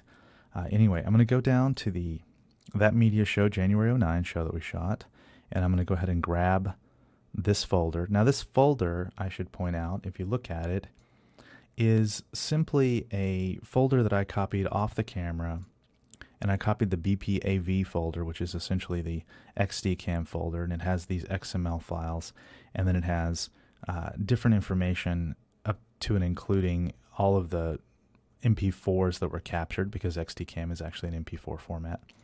Now you could try and edit these natively, but believe me, it is a real pain. So what you want to do is you want to transfer these files over into a format that actually makes sense. Now you can do that in a couple of different ways. What I'm going to do is I'm going to go ahead and open up and load up one of these files. You can see it automatically sets an in and an out marker. I can change my status to keep, although this isn't really relevant for transferring the footage. But I'm going to go ahead and go File, Export, and I'm going to export this particular file here that I've selected to one of a number of different formats. Now I can export it as an MXF for NLEs or an MXF for XD-Cam, or all of these different formats. I like the MXF for NLEs. I think that gives me the best version for what I'm trying to do. And especially with the Avid, you really want to put it in this sort of native MXF wrapper.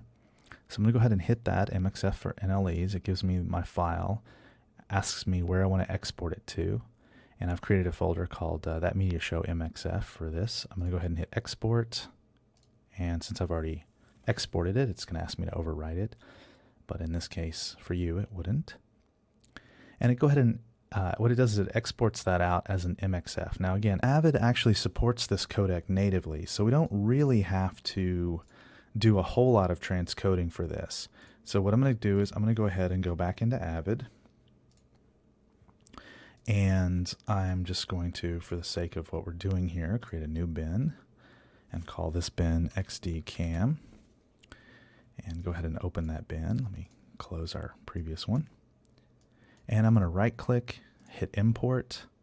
I'm going to go ahead and go to the location where we save this, which just happens to be on my RAID under TMS MXF. Make sure the import drive is the right one. Pick a DNX HD resolution. I'm going to go ahead and say 175. And I'm going to go ahead and open that file. Go ahead and you see an import here happen. That was pretty quick. And if we look at this, we see it's XDCam EX video. Everything looks good there. I'm going to go ahead and open that up. And we see the lovely and talented Morgan Cullen. Let's go ahead and play this for a second. You got. Oh, there's somebody. Okay. Just the intro? Now, I want to point out a couple of things about this. If you saw before on the red footage, which was really great footage, you saw the background. But look at the just superb and very clean green that we're getting out of this. Now, that doesn't mean it's going to be easy to key or it's going to be a perfect key, but this is some really amazing and really nice green. And that's why I talked about, I think the red seems a little soft to me, but the XDCam seems really nice. So anyway, I have this XDCam file, and I can do all of the normal things with it, and I can edit it in the same way that I edit a lot of things in Avid. So what I'm going to do is find a spot here where she's talking. Go ahead and set an in point and set an out point. And I'm going to go ahead and insert that. I'm going to hit the V key, and there we go. So now we have it here on the timeline. Everything looks great, and we can edit this as normal.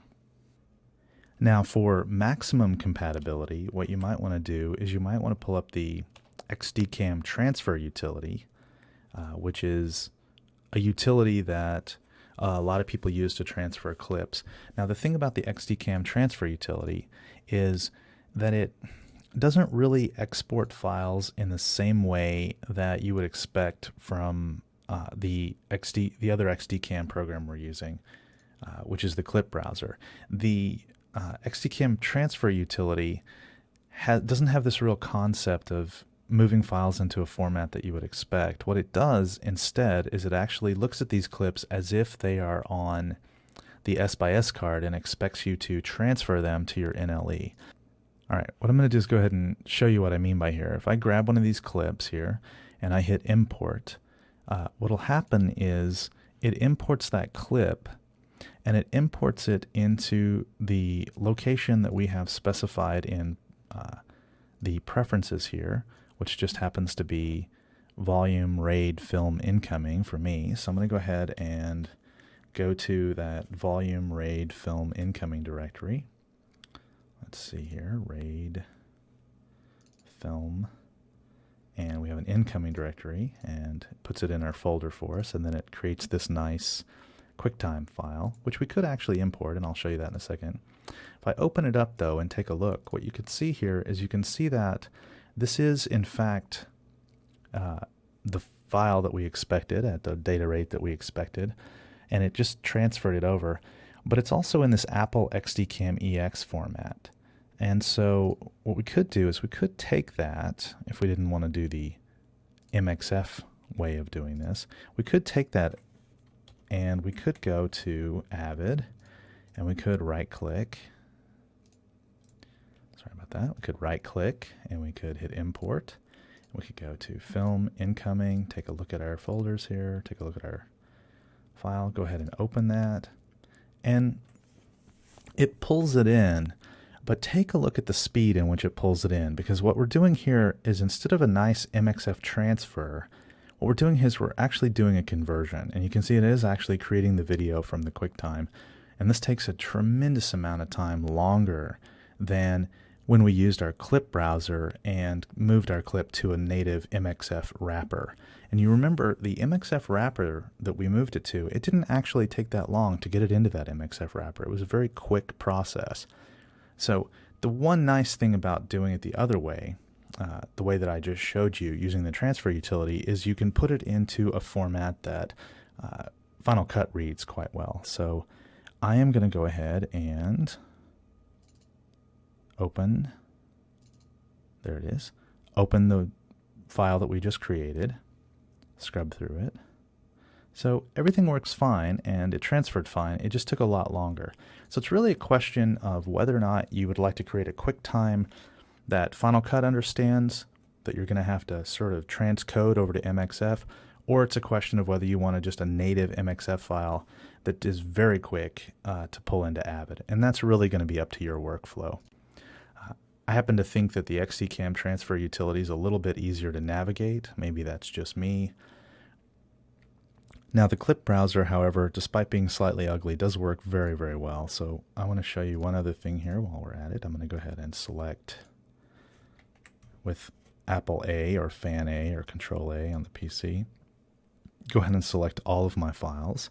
And then I can, when they're selected, I can actually export all of those to MXFs. And so you see one big batch export. I'm going to go ahead and do that and overwrite the one that we created. And you can see they export incredibly fast and everything works out well.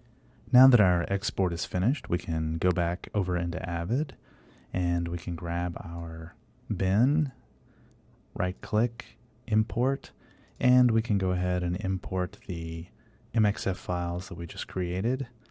So we can go ahead and Apple A to select all of those, make sure we're in the right resolution. Let's do DNX HD 175, make sure we're on the right drive.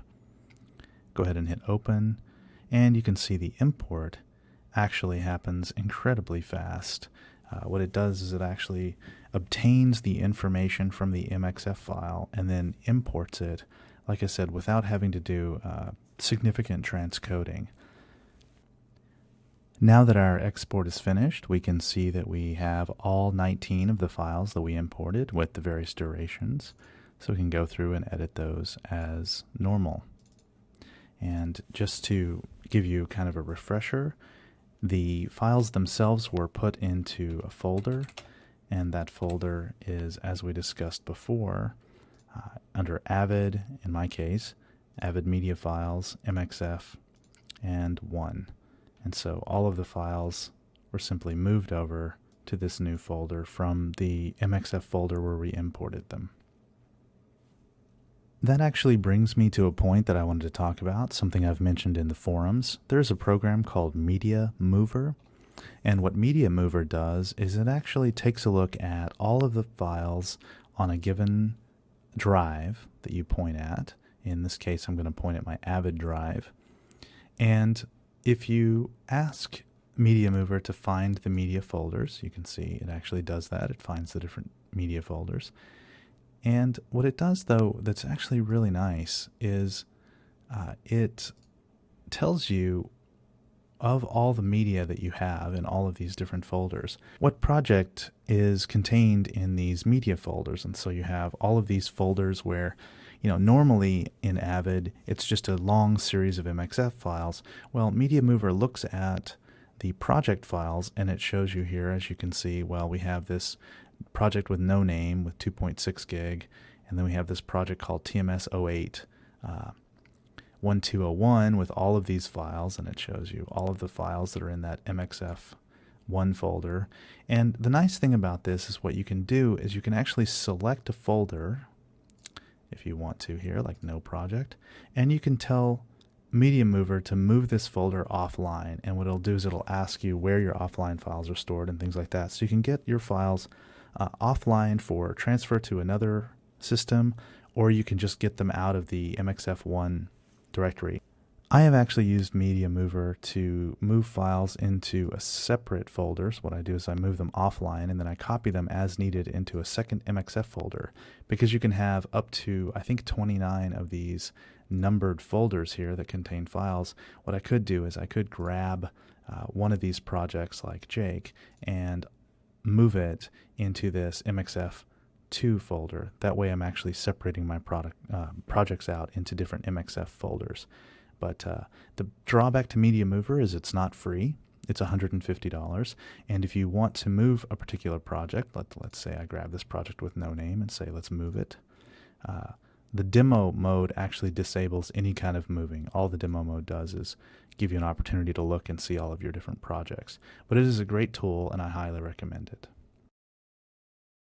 I want to spend a little bit of time talking about DPX files. Now, DPX files are pretty common, like I said, in Hollywood, and if you're doing anything with large films and not low-budget independent films. In fact, I know that on the film Zodiac, a lot of the files came from the Viper and went straight into DPX files. So if we take a look at DPX files, there's something really interesting about them, which is Avid Media Composer does not support them natively. You have to go through kind of a interesting process to get them to work. Now, I'll show you what I mean. If I'm looking here at this bin and I hit import, and I go and I try and import the blue screen daylight DPX file that we picked up from redrelay.net. Go ahead and select my options and pick a DNX HD resolution, and then go ahead and hit open. It says the file format DPX is not supported for import. That's again because Media Composer does not support importing DPX files. So what you have to do is you have to find a program that does support it. Well, there are a couple out there, and I don't really think either of them are great if you're on the Macintosh. One of them is actually Batch Converter, and Batch Converter is pretty good. It supports between file formats, but the problem is, you can see here, it only runs on Windows, and if you're a Mac user, that either means getting a hold of a Windows system, or that means finding someone who has one or running it in an emulator. Now, there's something else called MetaGlue MX Factory, but MX Factory is it's hard to describe because it's actually more of a library than it is an application. So I don't really care for MX Factory because I don't find it that easy to use. But there's another program called MetaFuse. MetaFuse is from Avid, and you can download it, and it actually converts between file types, and it actually grabs metadata and things like that. You can see here at avid.com/metafuse, and that's fuse with a Z. You can go from DPX or TIFF or QuickTime or DirectX into MetaFuse, and you can actually export it out with a 1D or 3D lookup table for color into the Avid DNX HD format.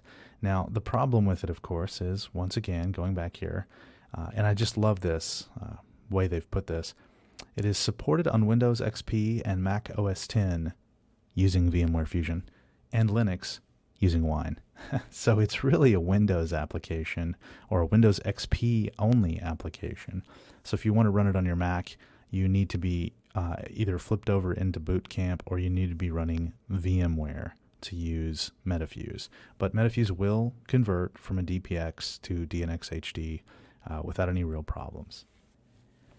There are two other ways, which I find both to be interesting. One is a little bit on the hacker side. The other one is actually just something that works. But two other ways to deal with DPX files. Now, one of the great things about DPX files is DPX files can be 16-bit color, which is really kind of a big deal if you're trying to do color correction and things like that. And it's a reason why a lot of people really like to take film stock or high-end HD and turn it into DPX files for moving them around. DPX files are also kind of small relative to other file formats, although obviously not as small as certain RED files and things like that. So there's a company called Glue Tools, and one of the products that they have is something called DPX, or Cineon or DPX Pro for Final Cut Studio, and there's a demo mode, of course, for this. But basically what this software does is it allows QuickTime-aware applications to read DPX files. And this is actually really good if you would like to try and have QuickTime export DPX files, or if you'd like to have Avid import DPX files. Now, the problem with this software is one of the same problems that other software has when you're dealing with these sort of high-end things, which is, it's a $399 piece of software that basically allows you to see DPX files. Okay, so that's one option. Okay, so that's one option in addition to the other options that I've shown you. But there is another option. And this one is kind of, like I say, on the hackery side, but I still like it. There is a program from Apple called Shake, and you might already own Shake, but if you don't own Shake, Shake is really good about giving you a trial version. So what you can do is you can go on to apple.com/shake, and you can grab a trial version, 30-day trial version of Shake, and all you do is fill out a couple of forms, actually first name, last name, that sort of thing, and it emails you a serial number which works for 30 days. Now, if you're just doing this once, it's kind of interesting because you can actually download the serial number and the version of Shake and then use it to do what I'm about to show you. So I'm going to go ahead and open up Shake, and Shake has an unfamiliar interface if you've never seen it before, but I'll walk you through the basics here. If you go over to Image down here, there's a node-based approach here, and I can grab File in Node, and I can navigate kind of an unfamiliar interface, kind of a Unixy interface, but go to Volumes, in my case, RAID, and then, actually, I think I might be Avid. Yes, sorry about that. And then Projects, DPX, and grab my blue screen daylight DPX file. And then I can hit OK, and what that does is that creates this node. If I hit the F key, it formats it so it's actually viewable. Then I can go and create a file out node, and I'm going to call this DPX out test. Now I've got this out node.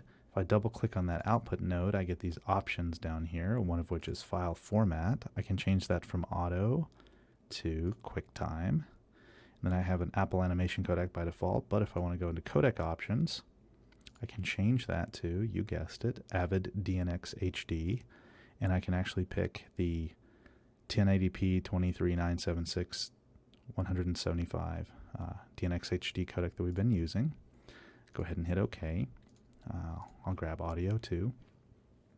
And then if I go up to render here at the top, I can say render file out nodes, and then it asks me, how I want to do this, and I'm going to say, I'm going to go ahead and render the time range from 1 to, I believe there are 100, and then I can go ahead and hit render, and Shake will happily render my information.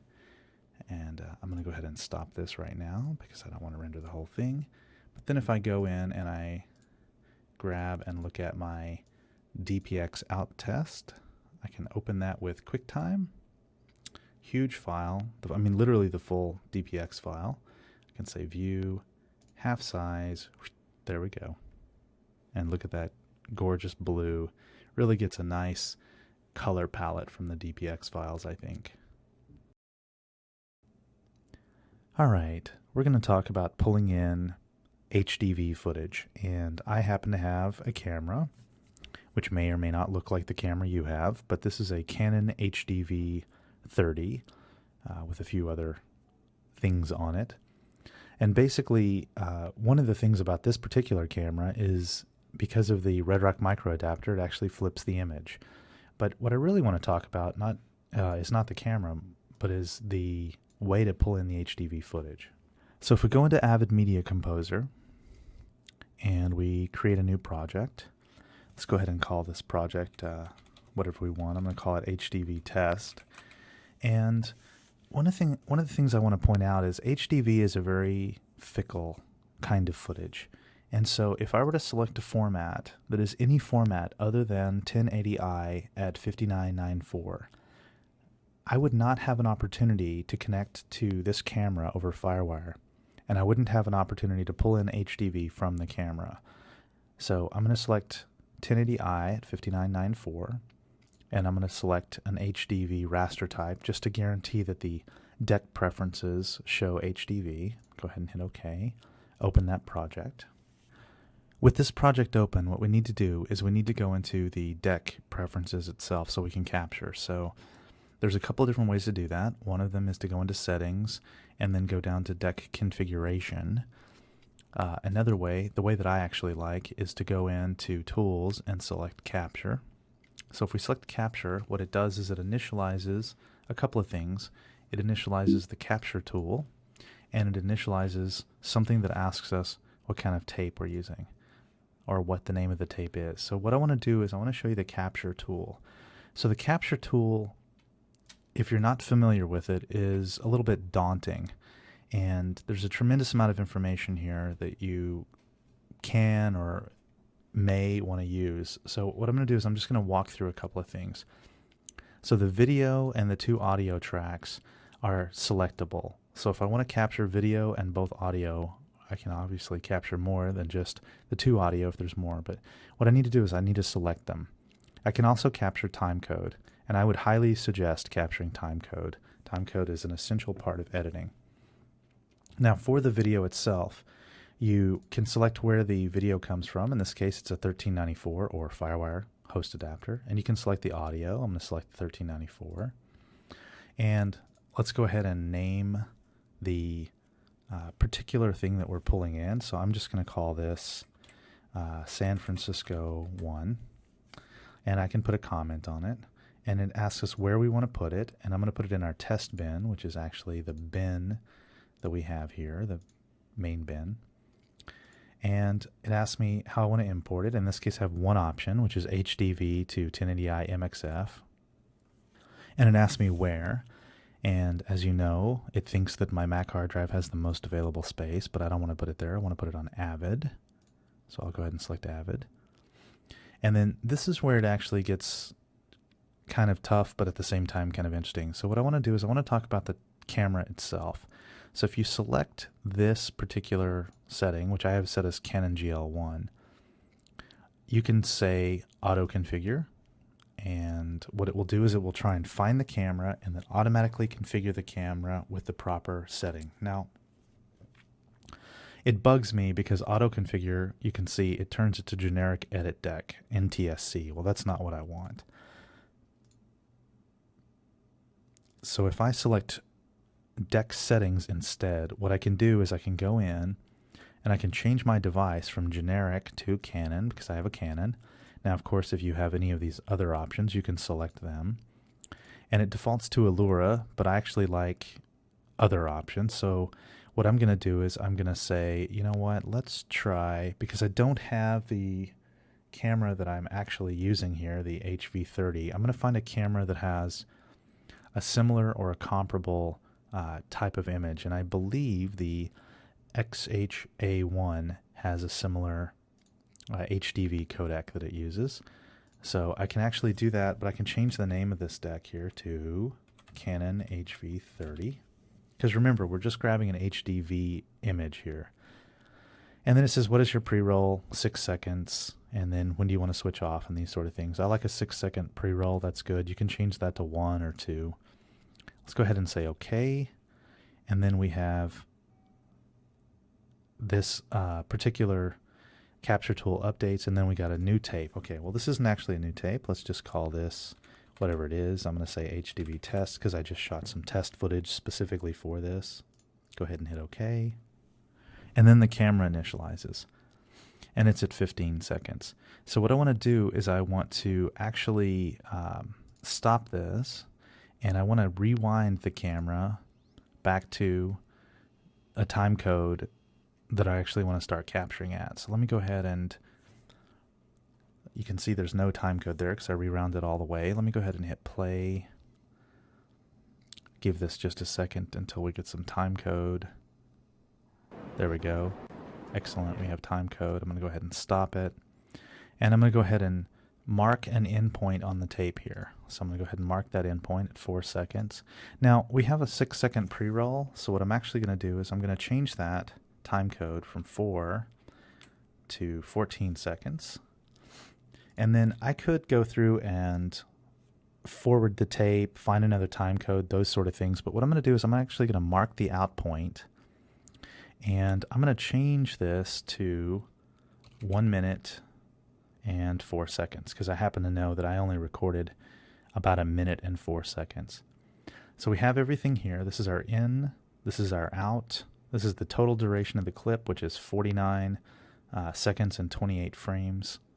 And then what we do from there is we go up and we grab this little button here that says capture, and you actually just hit that button and it'll start capturing the footage. So I'm going to go ahead and do that and capture the footage.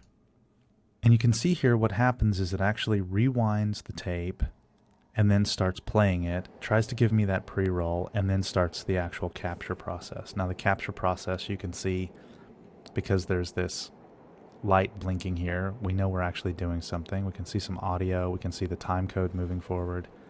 And again, because I'm using a Red Rock Micro, the image is flipped, but just ignore that for a moment.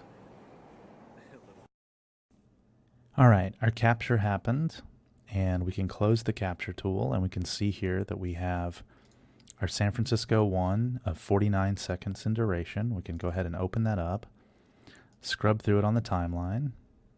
You can see that there. So what I want to do is I want to just grab a little piece of that. So let me go ahead and grab this. This was, by the way, down at basically Powell near Market Street in San Francisco. Go ahead and mark an endpoint. Play that a little bit. Actually, I don't like that endpoint, so let's move forward to where I'm not jumping it around. There we go. There's an endpoint. And we just have some people walking by and, you know, some zooms or whatever. Go ahead and hit an out point. And then, as we know, we can hit V to splice that into the timeline. So now there we go. We have our HDV footage. And if you look at the type of footage, it says video HDV 1080i by 60 frames a second. Now, I've never been able to capture 24p out of this camera because Avid requires that an HDV project be captured at 1080i if it's going to use a camera like this, because this particular codec and this particular type of project is in fact an interlaced project. I know that the camera does some 24p inside of 1080i, but I've never been able to capture that with Avid. What I've had to do is go into Final Cut or another application, capture it there, and then run it through something like JESD Interlacer, which I could actually do here as well, to get it down to that 24 frame per second, or the 24 progressive shot that I took. And I think that by saying that I can't capture 24p, it's a pretty fair statement, because if we go to the Avid product page and look under Media Composer Native Codec Support, you can see here that HDV is something that allows a native project format of 1080i 59, 1080i 50, or 720p 24 essentially, and then 720p 25 and 29. But there's no 1080p 24 support inside the Avid HDV codec support. So that's kind of a bummer in one respect, because it means you're going to need to use another application to get it in that format. So just to drive the point totally home, what I wanted to do is show you in Avid I've created a sequence here that is 1080p at 24 frames a second, or 2397. And what I'd like to do is I'd like to try and pull footage from the HV30 into this project. So let me show you. I hit the capture tool, and here's what happens. I get the capture tool, but then what I get is under resolution and under video, obviously video I get nothing, and under resolution I get incompatible capture format. And so you can see here, if I try and auto configure the deck, I also get this issue where as Avid tries to auto configure the deck, it says that, you know, I cannot use the particular deck configuration along with the FireWire camera that I'm using for a 24 frames per second IO. So it just doesn't work. So again, if you're trying to get footage into Avid at 24 frames per second from an HDV source, you're really going to want to run it through something else. All right, well, that's the end of class 3. I really appreciate you sticking around for what turned out to be a really long class. In the next class, we are definitely going to continue our edit that we were working on and just finish that. and we're going to talk about multi-camera editing. I'm very excited to show you Avid's multi-camera editing. It's really powerful, and it's really just the best ever. And then in class 5, what we're going to do is we're going to take some of the footage that we saw in this import, which is the green screen footage, and we're going to pull that in. I'm going to give you some of the files to play with. We're going to go through effects. We're going to do some compositing, and we're going to do some green screen work along with our edit. So next class, editing, and then after that, it's going to get pretty hardcore. So thanks again, and be sure to ask me any questions if you have them. I'm in the forums. Thank you.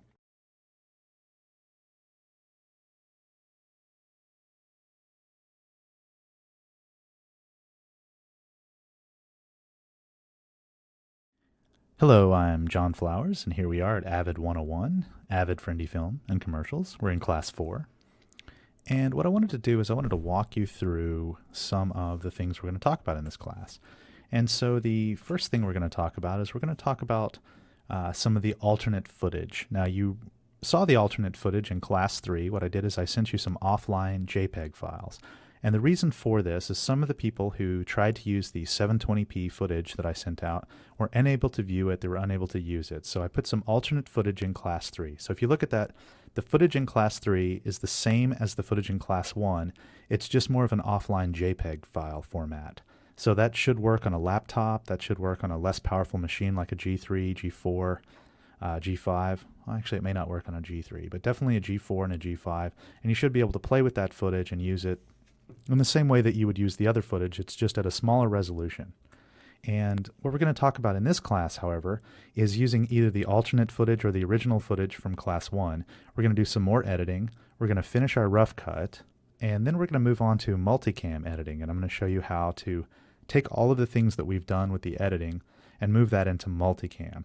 As you know, we shot with 3 cameras, so multicam is a really great option here. We have 3 cameras, all 3 shooting at the same time from 3 different angles, so we're going to do some multicam editing. I'm going to review a couple of submissions that people gave, some edits that they made for the class 1 footage, and so that'll be hopefully something that we can take a pretty good look at and see some of the great things that people did and some of the mistakes that were made. And then I want to tell you that coming up in the next class, what we're going to do is we're going to talk about effects, and we're going to talk about pulling a key. And in this effects and pulling a key next class, I'm also going to include some footage that is very high resolution that has a green screen background. So that'll be in the next class. But for this class, let's start with the footage, right? The offline footage that we have. And let's take a quick look at that. All right, if we take a look at this footage here, which is called Jake10A offline.zip, and that came, like I say, in class 3. You can pick that up. If we look at the footage itself, we have a few files here. So if we go ahead and open up one of those files, you can see here it's the same files that we had in class 1, but like I say, more of an offline format. And if we take a look at the movie inspector here, we can see the major difference here. So the major difference here is that these are actually photo JPEG at 720 by 480. Unlike the previous files, which were HDV at 1280 by 720. These are smaller files, and of course, because they're smaller, they actually have a lot less information in them. They're a little bit grainier, but you should be able to edit these on just about any system. So if we go into our directory here and we take a look at our offline files, we can see here we have all the files we had before, but then we have this Peace of Mind audio from the first class, and this is currently stored in 2 channels, left and a right, as an MXF file. So we can go ahead and import those in the same way that we would in any other file like an AIFF or a WAV. So let's go ahead and let's go into our Avid, and I'm going to create a new project, and I'm going to go ahead and I'm going to make this project a 23976 NTSC. So select that. I'm going to go ahead and call this project Jake10A, and I'm going to say offline. Go ahead and hit OK, and then open that. And I actually am getting an error because my deck is not set up, but I'm going to go ahead and hit OK because I don't have my deck set up right now. And we have this offline bin, and what we're going to do is we're going to actually take a moment here, and I'm just going to show you a real quick importing of that offline footage. It'll just take a second. So right click, hit import, and I'm going to go ahead and go in and I'm going to grab that offline footage from class 3, and I'm going to go ahead and import that, and I'm going to pick a drive. I'm going to put it on my RAID in this case. I'm going to set the resolution, and I could go ahead and do 1:1. That's fine. That's a kind of 1:1 compression or file size basically. And I'm going to go ahead and open that, and then we'll import it. Now that I've imported that footage, what I want to show you is I want to show you the rough cut that we're finishing. And I'm going to just put together a really quick rough cut, and then I'm going to start talking about different aspects of that rough cut. Go through, add a few shots where we're looking at different places. We're actually pulling in some B-roll and things like that. And then, give you a sense of how to move things around in Avid, and I'm going to talk a little bit about modes. Let's take a look at our rough cut. I'm going to go ahead and go into Jake 10A. We're going to open that up. Ignore the deck issue because it's not connected. And here we have an example of a cut that I've done. And I want to show you, before I get into this cut, I want to show you something that I tend to do.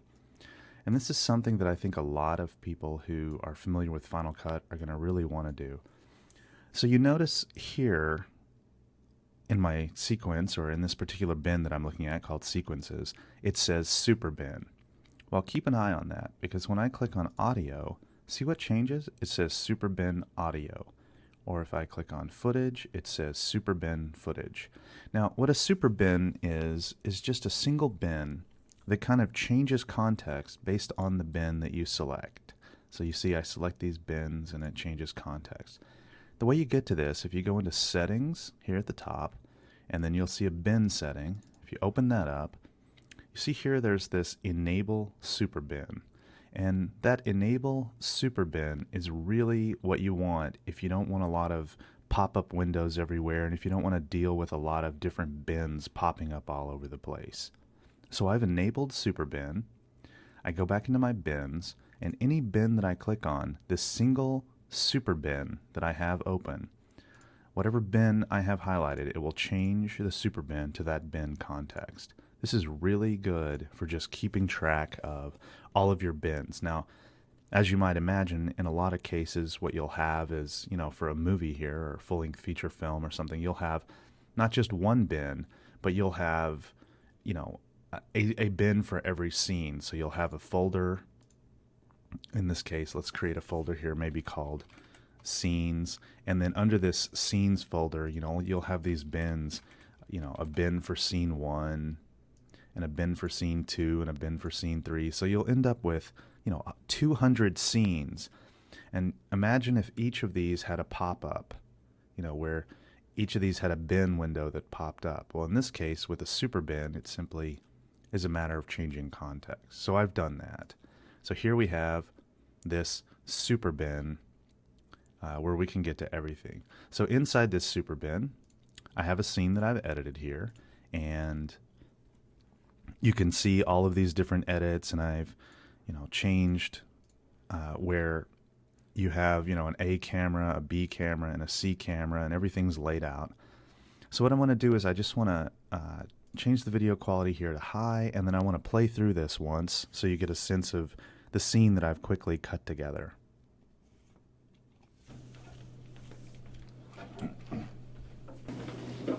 There was some serious talent up in this house tonight. Seriously. See that bitch over there, the one in the blue? That one? Yeah, Her? no, dude, the one in the blue. Man, that bitch looks like a dude. You dumbass, the one in the blue. Fuck, that dude is a dude, you fucking douchebag. That one? Oh, no. Check her out. See that? She's got that whole Catholic schoolgirl thing going on. Her? Holy shit. That girl right fucking there. The one in the blue. Jesus Christ, you a fucking... She's that motherfucker? That one? No. Yes, dipshit, that one.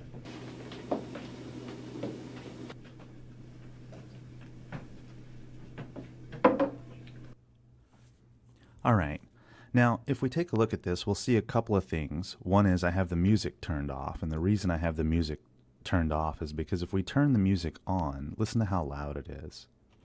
People everywhere. You can see here it's way too loud. So we're going to go back and fix that later. But right now I'm going to turn off the volume on the music so we don't have to listen to the music.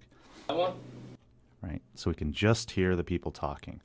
Now you'll see another thing here is right here we have an A cam, a B cam, and a C cam. Well, I jumped from the A camera to the B camera. So watch this. Hey, the one in the blue. Jesus Christ, you a fucking... All right, well, what I want to do is I want to move that B camera up. So what I'm going to do is I'm going to go ahead and click on this button, which is the segment mode button, and that changes my context here. And I can grab any piece that I would like, and I can move it. So I'm going to go ahead and shift that up. But you can see how it doesn't really slip, or it doesn't really snap the way that I want. So what I'm going to do here is I'm going to go ahead and move that, and I'm going to hold down the Apple key. And what it does is that snaps it into place so that I'm exactly where I want to be. So I hold down the Option key, let go, bang. Now we've got the A cam and the B cam on the right tracks. And of course it obviously The one in the blue. plays Jesus Christ, normally. you a fucking... Alright, so let's take another quick look at this scene and let's figure out some of the things we don't like, and I'll show you how to move a few things around. So one of the things I don't like is maybe this piece right here. You see this guy crosses over. I don't know if I dislike that or if I just, maybe it doesn't work out for me, but let me show you something that you can do. You can change your mode. Go ahead and we'll click on this button and go into trim mode. And you can see how I have these rollers here where my playhead is. And as long as I only have these two tracks selected and I don't have any of my other tracks selected, it's only going to affect these two tracks. But you see I have these dual rollers. Now watch this. When I slide these rollers, look what happens up top.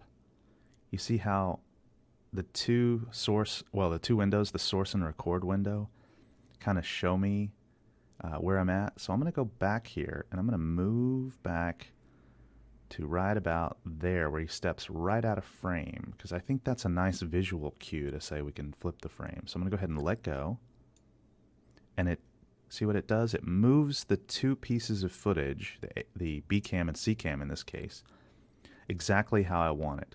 Now one other way I could do this while we're here in this mode, this trim mode, you see, one of the other things I can do is I can do what's called JKL editing. And J goes backwards, K pauses, and L goes forward. So I'm going to go ahead and hit my J, which moves me backwards. Okay, I don't like that. I'm going to hit my L, and that moves me forward. And I'm going to go ahead and hit pause right there, or the K button. And you see what happened? It actually modified my trim to be at the place where I paused the playhead. I can go ahead and hit L, I can hit K, and see it moves it forward. So I'm going to go ahead and hit J, move back, K. Oh, that's not what I want. L, K, there we go. So that's exactly how I want it using JKL. Now if I go ahead and click on trim mode, that takes me back into the source record. Go ahead and hit play. And let's look at that one more time. There you go. So it's not quite what I wanted. See, it's a little too long. So I'm going to go ahead and hold down my Apple key. That snaps my playhead. I'm going to snap it right back to where it was here between these two. These two are selected, B and C. I'm going to go ahead and hit trim.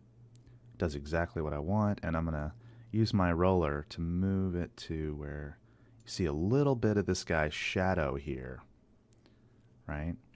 Go out of trim mode, hit play, bang. That's about right. You see how visually we go from a dark to a dark. So it's not so visually jarring for the person watching, and it really feels like about the right cut. All right, so let's go ahead and watch a little bit more. Yeah.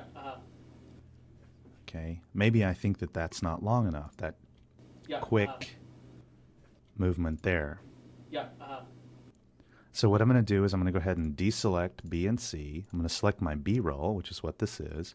I'm going to pop myself into trim mode. And how do I want to trim this one? Well, I can trim it like this. I can hold down the Shift key and trim it on the two insides. And you see now I get this nice 4-window layout. And if I go ahead and drag out a bit, see what it does? It moves everything. Well, that's not what I want. So let me go back in. Let me go ahead and grab, using my Shift key, what I want. So inside, inside, okay. So I'm going to go ahead and do my JKL trim this time. I'm going to do J, K, do L, move it over. Right? So you see what's happening? It's moving that clip. Now, it's a small clip, so you can see it only moves it a little bit. But it's a small clip, and I can move that clip to basically wherever I want. Now, these lines here that I'm looking at are basically the position in the full length of the clip and how I'm moving it. And if you look up here at the top, you can actually see how I'm shifting that around, right? So there's the first piece. Okay, so let's go ahead and move that all the way back, hit K. All right, so now we start at the right place. So what I'm going to do is I'm going to hold down the Shift key, have one roller here, and I'm going to roll that all the way back, right? But what happens? It moves this piece. That's not what I want. So check this out. Dual rollers, roll, slide it across. There we go. Now it doesn't move this piece because these dual rollers are telling it affect the in point on this clip and the out point on this clip. Whereas a single internal roller says basically in point on the clip that I'm on and the out point is the whole timeline. So you can really screw yourself up by moving that and then watching everything shift. And it gets worse, right? Imagine if you have this single endpoint selected and you have your audio track selected and then you move that, let go. Look what happened. You see these little, hey dumbass, look what's going on. You've moved every single bit of all of your audio across all of your tracks and they're all wrong. Well, that's because we've selected all of these pieces, right? And we've shifted everything. So let me go ahead and hit Apple Z and get back out of that. And now you can deselect this audio in one of two ways. I've shown you before. You can simply deselect it by clicking on both these audios, or you can hold down the Shift key and deselect your roller there. So once again, dual roller, affect only this clip, slide that over, and there you go. Now, we have another problem since I've done that, and I'll show you what it is.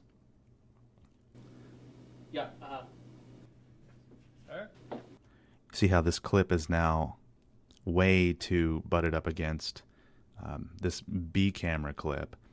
And we just have a brief moment here where we switch cameras and then we switch back. Well, that's not going to work. So what we could do is we could go into our segment lift mode here, could slide this back, right? And notice when I hold down my Apple key here, it slips or it snaps in the way that I don't want. What I want is I want it to snap to the end. But if you hold down Option and Apple, then you actually snap to a lot of the beginning, right, of your clips you see here, or the ends. So I'm just going to go ahead and snap that with both Option and Apple, let go. There we go. So I'm going to go out of segment mode, and I'm going to go ahead and play that. All right, so let's go back to the beginning and take a look at this. Seriously. See that bitch over there, the one in the blue? That one? And I think this works because if you look here, you actually see Becky go down, with her pull stick, and she leans in, Bitch over there, the one in the blue? and then these guys are talking, and then we actually see the shot. So that sets it up with a little foreshadowing for the viewer. Okay. So what else do I not like? Well, Check her out, let's see. See that? Maybe this is too long. We can add something here because it feels like we're just sitting on these two guys for way too long here. See that?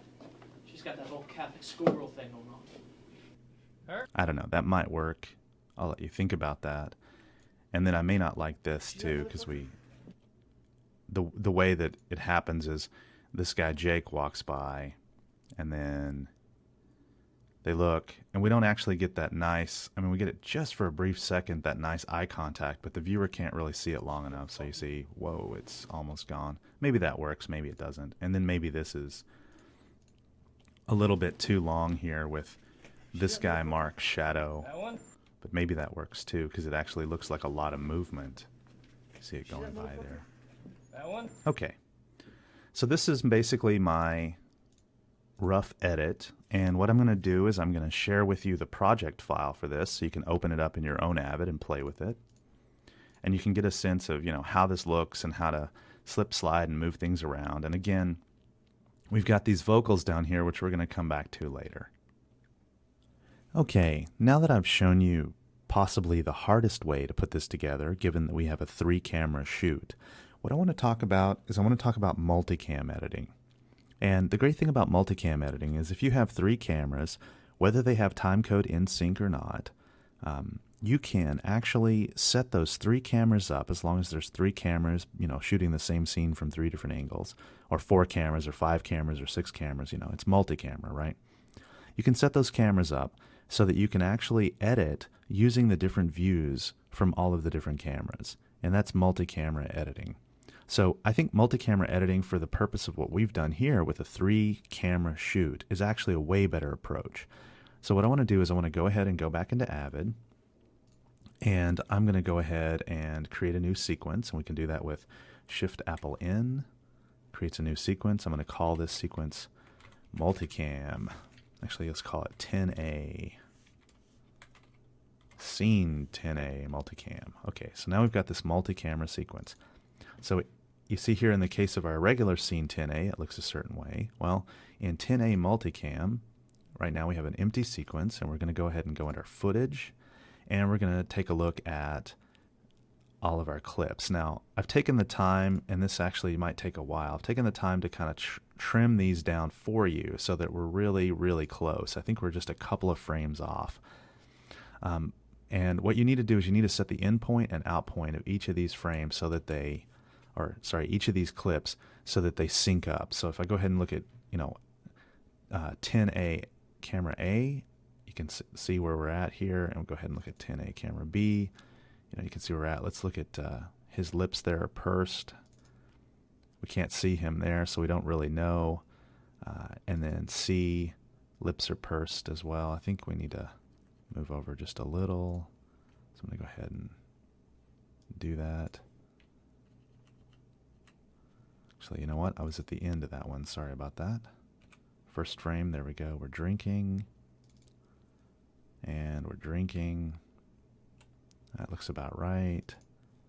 And we just don't know here, but we can see Evan's face and the way he's holding the beer. Looks about right. So anyway, I've pretty much synced this up for you so that the endpoints are right. I mean, they're going to be very, very close. If they're off at all, they're going to be a couple of frames off. So here's what you do. You grab these clips where you've set the in point and the out point correctly so that the clips line up, okay? And I wish you could right-click and do this, but you can't. What you actually have to do is go up to Bin, and then you say Group Clips, or I guess you could hit Shift Apple G for Group. But you group these clips, and then you can say, okay, how do I want to group them? Do I want to group them by endpoints, by outpoints, by source timecode, or by auxiliary timecode? Well, our timecode is not synced right now on these, so we only have endpoints to sync. So I'm going to go ahead and sync by endpoints and say OK. And what that does is that creates this 10A group. So I'm going to go ahead and change this to 10A, B, C, so I know it's all 3 of them. Maybe I can say multicam just for fun. All right, so now if you double click on this, what does it look like? Well, it doesn't look like anything, okay? That's because you have to go up to Special and put yourself in multicam mode. So now I'm in multicam mode, and look at that. We've got all 3, right, of these clips, or of these sequences, or of these the footage here. And if you click on it, you see what happens? This line appears, this green line appears under the clip or the footage that you're selecting. Okay, so this is great. So now what we can do is to go ahead and take all of this footage here and hit V and insert it. So now you got all your footage here, but it doesn't look like multicam, right? Well, that's okay. While you're in the timeline, go ahead and go up to Special, go into multicam mode, and now you see it. Now watch this. If we hit play, everything plays. So you see everything all at once.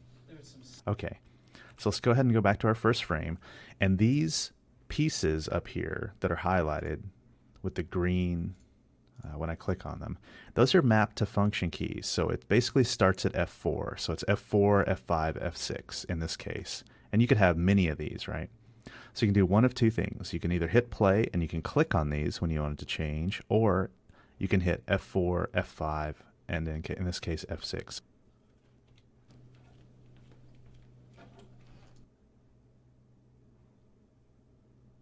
All right there. Get him back. All right, I'm just clicking on these so that I can see. Let's move back to there. Let's see the bitch over there in the blue. That one? And then he says that one. Yeah, my friend Chris did her. All right, move back over to So she's a total there. freak. See her with that smile. She walks by. Okay. No, dude, the one. All right. I'm actually clicking in this case because sometimes you have to remap the function keys. And, you know, once you've been editing for a while, you do what I do, which is you just totally jack up all of your settings. However, take a look at this. Look what happened down here. What happened is we have all of these little lines. Now, these lines are the camera switching, right? So if I go ahead and hit play and play this back, watch in the playback monitor here. She walks by, he turns, he takes a look, he turns back. Serious talent up in this house tonight. All right. See that bitch over there, the one in the blue? That one? Yeah. Right? Isn't that great? Okay, so let's say there's something we don't like about this. Like, oh, you know what? I totally screwed that up. You can right-click and actually select, in this piece that you right-clicked on, which camera you want. So I can switch that to camera C, for example. So now, if I play it back, now we're on camera C. And let's say I don't like the audio. Well, I can right-click on the audio, and I can change the audio to camera B audio. There was some serious talent up in this house tonight. Seriously. See that bitch over there, the one in the blue? And if you take a look up here, where you can see these lines, watch what happens when I play. The green line actually changes location to show me There was what some scene is serious being talent played. Up in this house tonight. Seriously. See that bitch over there, the one in the blue? That one? Yeah, my friend Chris did her. Said she's a total freak, fucking out of control. Alright. So you can see how with multicam we can do just a far, far better edit, much more refined, and then we can do other things which are great too. Like we could actually go into trim mode here, and we can use our JKL to go ahead and play, and then K to stop, right? Or we can grab these rollers and move them back and forth. We have all of this flexibility here. Same flexibility that we had before. All right, and you can see here that we can scroll through. We can go ahead and scale, take a really good look. I like to kind of get this to a place where, you know, I can see how many frames, how many seconds. This gives me a great sense because I like to edit in 2:4:6 or 3:6:9 so that you have basically 3 seconds. So what I could do is I could go ahead and grab my rollers here, and I can roll this over to where we're closer to the 3-second mark. And this tells you up here how many frames you've moved, what your trim counter is. Go ahead and trim this one, move it over a little bit, just so we're closer. Anyway, you can see here, we have so much There's flexibility serious here. talent. And then with multicam, it was so simple. So you guys have all the footage to do this, to import it and everything. And then we want to add our B-roll stuff. It's the same way that we would before, you know, in the case of our DJ. Go ahead and hit an endpoint. go ahead and hit an out point. Move our video up here to track 2. We have our audio turned off, so I can go ahead and hit Vinsert, and now we've got a DJ. He's talent up in this house tonight. So just a lot of flexibility here with multicam editing. All right, while I have an edit up here, what I want to show you really quickly is I want to show you just a quick export. So I'm going to go ahead and open up my scene here, scene 10A, and I am going to go up to the File menu to Export, and it gives me an opportunity to export this scene. I want to export this to a QuickTime movie, and I'm going to hit Options. And in my options, what I'm going to do is I'm going to hit Format Options, and I want to do my settings here. I want to change my settings to H.264, right? I'm going to go down to Medium here, and I'm going to hold down my Option key, and my quality changes from, or my compressor changes from quality to temporal, and I'm going to go ahead and move my temporal to medium and my quality to medium, okay? I'm going to go ahead and hit OK. I'm going to hit my size. I'm going to change my size to 640 by 480 and say preserve aspect ratio, fit within dimensions. Okay, we could letterbox. Let's go ahead and letterbox. That'll be fine. 640 by 480 VGA letterboxed. Hit OK. Go ahead and hit my sound settings. I'm going to change my sound settings to, let's see, I think let's do IMA 4:1. Let's use mono. Go ahead and hit OK. And I'll go ahead and prepare for internet streaming and hit OK. So now what we have here is we have custom video and audio, 16 by 9. We have everything set up. And our format options are custom, the ones we've created. I'm going to go ahead and hit OK. I'm going to hit Save. And I've got Scene 10A. And I'm actually going to call this, let's call it AVD 101 Class 3, 4, sorry. And I'm going to put in my name, J Flowers. All right. And I'm going to go ahead and hit Save. And that's going to export that out. And it's going to take a little bit of time because it has some work to do here. And the reason I'm showing you this is because I'd like for each of you, and I'll get into this a little bit more later in the class, but I'd like each of you to do both an edit and a multicam edit. Pick whichever one you like and go ahead and export that out for us to review in the next class.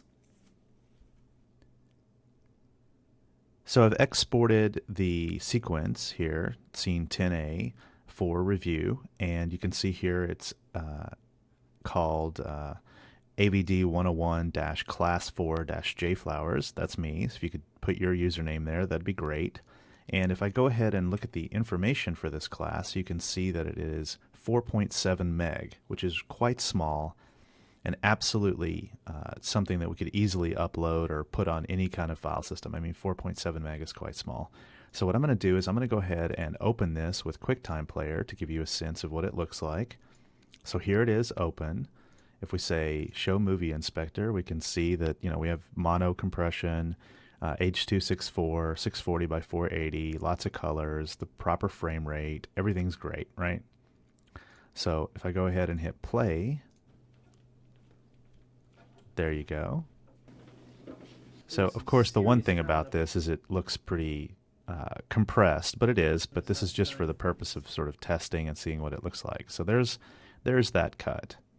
So that's my cut. I'm going to go ahead and include that in the files for this class, along with the project files to actually have this cut and the multicam as well, so you can play with that. Okay, the last thing I want to talk about is your assignment for the next class. So assignment for class 5 is I want you to edit the footage that you've been sent. I want you to take either my project file or create your own project file, import either the offline or the high-res 720p footage, and I want you to edit that. I want you to do another edit with multicam, or you could just do one or the other, but I'd like to see a full edit.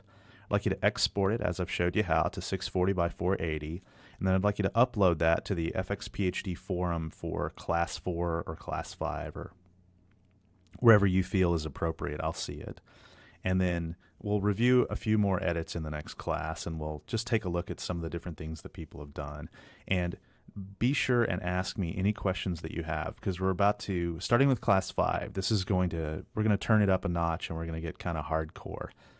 We're going to import some footage in the next class, and I'm going to send it over. It's going to be some green screen footage, and then we're going to start really getting into effects. We're going to get into how to modify different things, how to do image stabilization. I mean, just everything that you can imagine. And what I really want to do starting with class 5 is I want to kick it into high gear and start showing you how, despite the power of Final Cut Studio, how Avid has all of that and more, and there's just so much power under the hood. So I just want to say thanks a lot, and I will see you in the next class. I'd like to take the time to review a couple of the submissions that a few people have put in and just kind of give you a little bit of feedback, and we'll do some more in the next class as well. So the first one that I want to take a look at here is from Rabbit Run is the username, and he says, here's a first cut done in Final Cut Pro. One of the things that I've noticed is a lot of people are doing these edits in Final Cut Pro, and while I think that's great, I would really, really like to see someone do an edit in Avid. I mean, the purpose here, even though you guys are doing a great job, the purpose here is to actually get some of this stuff done in Avid. So if you get a chance, please, let's upload something in Avid. You can always also upload the project file so that I can take a look at it that way. But let's take a look at Rabbit Run's first cut.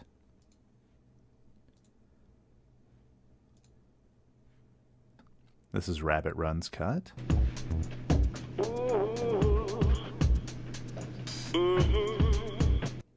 I really like the way that you've cut back and forth between a lot of different images. That's really great.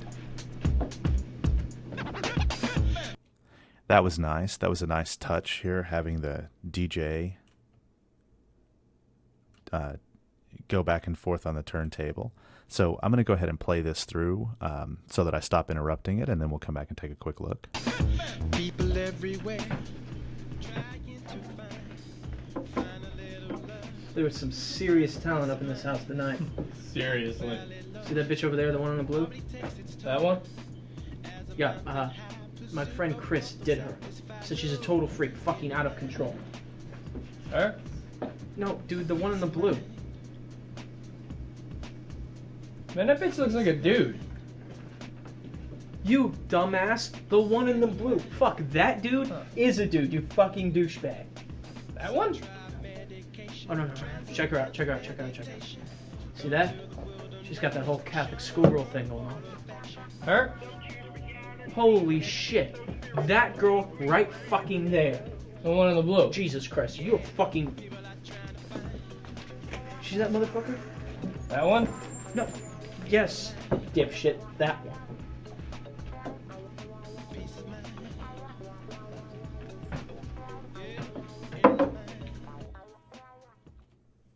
All right, so in taking a look at this, I think it's really good. There's a couple things that I think we have to be very careful about. The first one is that if you listen to the audio here, we're dropping the audio way too much, so we can hear it, and then the background audio drops. The other thing you'll notice here is the voice is totally out of sync.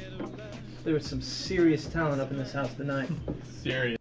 So you can see that. When we move forward, there's a couple places where, right here especially, you see how the camera moves side to side? Well, that's actually a mistake. And so that's why we have a 3-camera shoot, so we don't actually have the camera moving around. And we actually have a place over here where it does it too. See that? That's not good. We don't need to have the camera moving back and forth like that. Unless it does in other scenes, and that's just what you want. There's a couple of scenes here where this is Becky. Well, as I go crazy with the mouse, there's a couple scenes here where Becky, right there, Becky obstructs the guys while they're talking a little too much. But you know what? Otherwise, this is a really great cut. I just want to say thanks for submitting it. Just wanted to show you a couple of different things. I like the fade out. That's pretty funny. All right. Our next cut is from Claudine. I hope I'm saying that right. It's probably C. Loudon, and I'm totally screwing it up, but I'm going to assume Claudine. And thank you, by the way, for liking the classes. And she has a cut called Jake OK, which we're going to take a quick look at here as well. And I'm not going to run through the entire cut for this one, but I just want to show you a couple things. You'll notice, here, let me go ahead and hit play. Talent up in this house tonight. Seriously. See that bitch over there?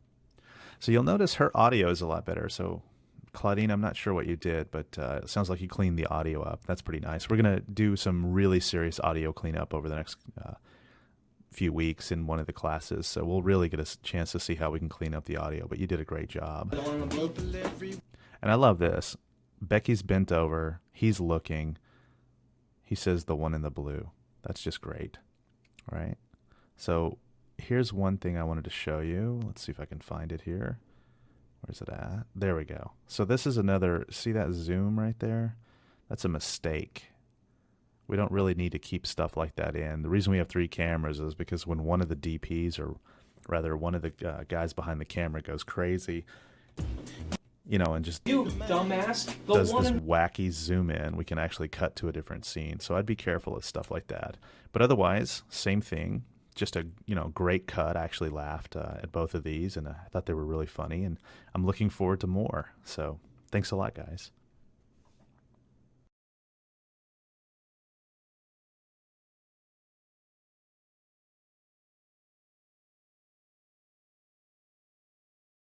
Hello and welcome to Avid 101, Avid for Indie Film and Commercials. This is Class 5, and I thought we would take an opportunity here to talk about what is going to be Class 5, but also several other classes. What we're going to do is we're going to take this up a notch, as I described, and we're going to really dig into some great stuff.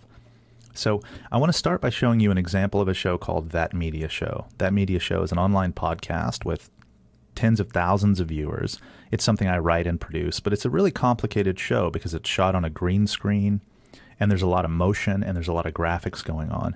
And what we're going to do is we're going to have some footage from that show, That Media Show. And what I've done is I've taken the opportunity to include all of the assets that I use, include all the footage for a show that has not yet aired. And what we're going to do is we're going to look at that footage and look at those assets first. And then we're going to go through the script. I have a full script for everyone to take a look at. And then we're going to import the footage, the sets, the graphics, those sort of things. We're going to have some audio files, which are unique to That Media Show and were created for it. And then we're going to start editing the episode. And not just editing it, but putting it together in a really meaningful way and really dig into it. So what are the assets that we're including? Well, we're including the full episode script, the full script for the entire episode of That Media Show, which we're going to put together. We're including the full unedited version of That Media Show, which is 19 H.264 QuickTime files at 1280 by 720.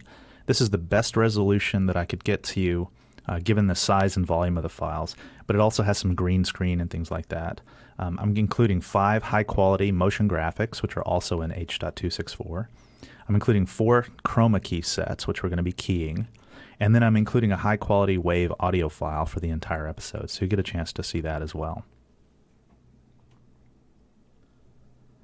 So let's talk about That Media Show Part 1, the editing of That Media Show.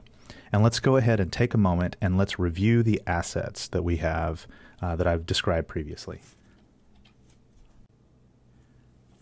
So what you're going to see here when you take a look at the assets is you're going to see 2 files. You're going to see an Avid Class 5 assets.zip file, and that file is 95 megabytes on the disk, and that's obviously compressed with stuff at Expander, which you'll need to uncompress it.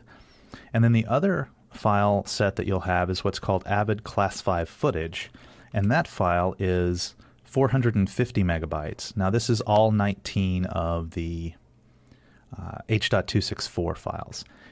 Now these files actually break out from the footage and the assets. These break out into this list of assets. And the list of assets here, I'm going to go ahead and change the view here. This list of assets is basically audio assets, which are these live wires and loops and stingers and underscores, and that's for the episode itself, for the music. We have footage, and you can see here we have 19 files, and these files are high quality green screen. I'm going to go ahead and open one of those up for a second. So what you can see here is you can see the lovely and talented Morgan Cullen, who is a model at Runway Daily and was on MTV for a while. She's the host. She's actually quite talented. You can see we have a slate. And this is the full unedited version. So what we're going to do is we're going to dig into that, and we're going to go ahead and edit that first, and then we're going to start pulling keys and things. And if you take a look here at the movie inspector and we look at the asset itself, you can see it's basically we have a left and right channel. It's actually mono on one channel, and the other channel is just reference audio. It's 1280 by 720 with millions of colors. It's at 23.98 or 23.97, or as a lot of people say, it's at 24 frames per second. And so this one happens to be 29 seconds, but others are longer or shorter depending on what they are. Okay. We have graphics that we're including. I will show you an example of those graphics. The first one is a really nice wipe here. Let's go ahead and play that.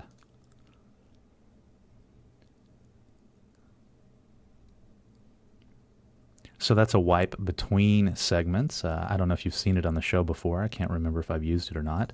We have another wipe. I believe this was the one that I use most often.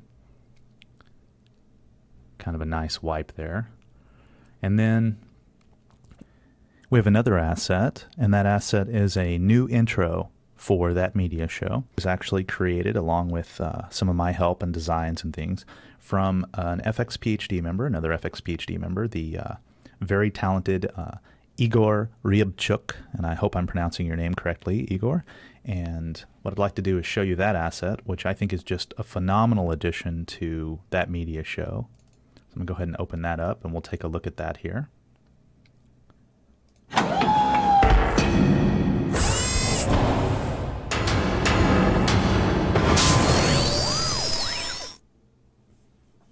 So isn't that great? They did such a fantastic job on that. I'm really, really happy about it.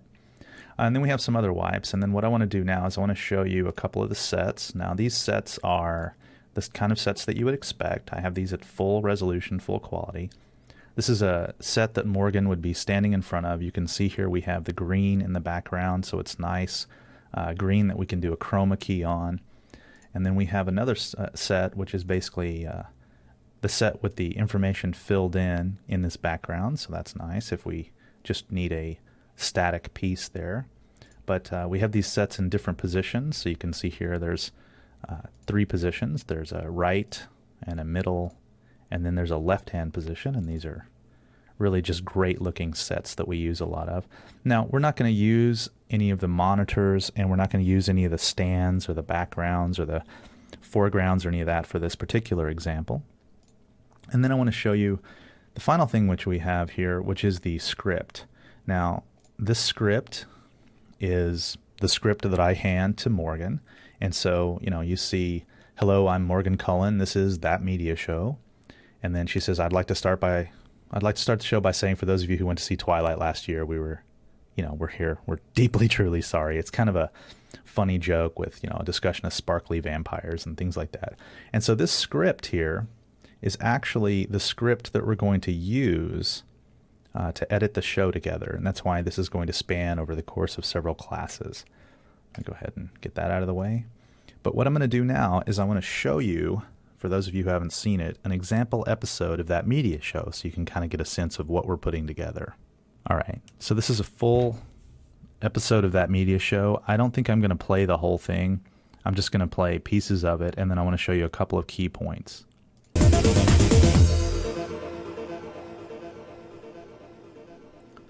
Hello, I'm Morgan Cullen, and this is That Media Show.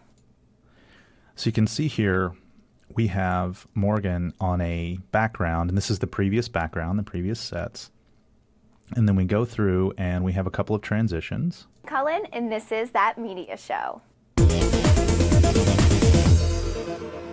That Media Show is sponsored by Red Giant's TuneIt, which turns footage from this into this. And so there's an example of quite a lot going on. There's some lower thirds here. Morgan has been turned into a cartoon using TuneIt. There's a background. Once again, this is the old background set. We don't use this set anymore on That Media Show. But you can see quite a lot's going on here. You know, foreground, Morgan with a modification, an effect, a background. This background is keyed with tune it information. So there's that. And then I want to scrub ahead a little bit, and I want to show you a couple of things where it's moving. Let me show you the Pixar trailer. Pretty hot. Pixar's newest teaser trailer for their upcoming movie, Up, was released into the wild. Up is directed by Pete Docter, the director of Monsters, Inc. and a writer of Toy Story and Toy Story 2. The film is co-directed by Bob Peterson, who wrote Finding Nemo.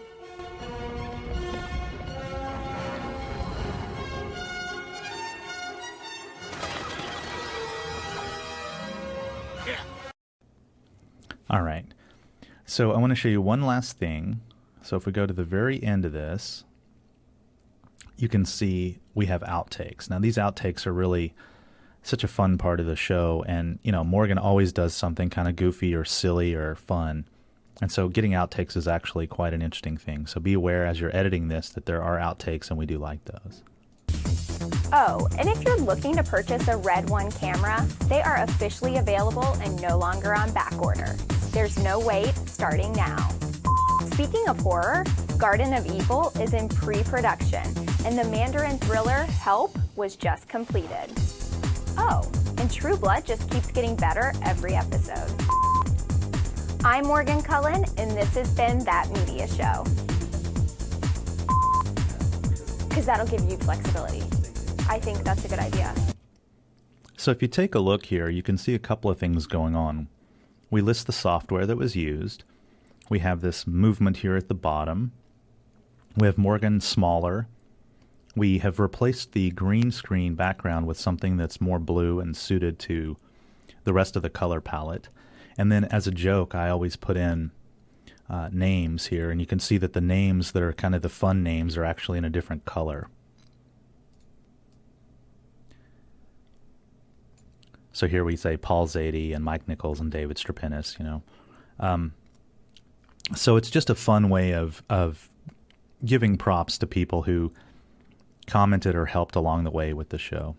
So we do try and have just a tremendous amount of fun with the show. Let's talk about importing footage, the graphics, and the sets. All right, we've opened up the Avid Media Composer, and we're going to go ahead and open up a new project. And we're going to call this project That Media Show January 2009. And we're going to go ahead and set the format, in this case, to 720p 23976. And the raster type, we're going to leave that as standard. So we have a 720p standard raster type. Go ahead and hit OK. And then hit OK again to open that. And ignore the deck configuration issue. And here we have our That Media Show. Now, you see I've created this super bin. So I think the first thing that I'm going to want to do is I'm going to want to create a bin called footage. Go ahead and do that.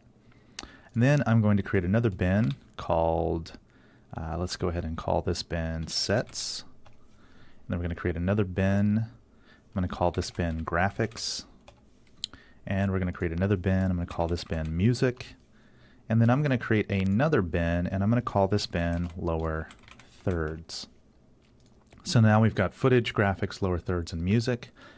I'm going to select the footage bin. I'm going to go ahead and go to File, Import. All right, I'm going to select the footage, which I have in the asset list here. Your location might obviously be different. I'm going to select all of the footage. Going to pick where I want to put it. In this case, I'm going to put it on my Avid drive. I'm going to set the resolution. I'm going to go ahead and do DNX HD 60. I think I can get a really nice key out of that. And I'm going to make sure my options are not wonky or there's not some problem with them. I think the image is in fact properly sized for the current format. I could resize the image to fit the format roster if the image size was different, but it's not.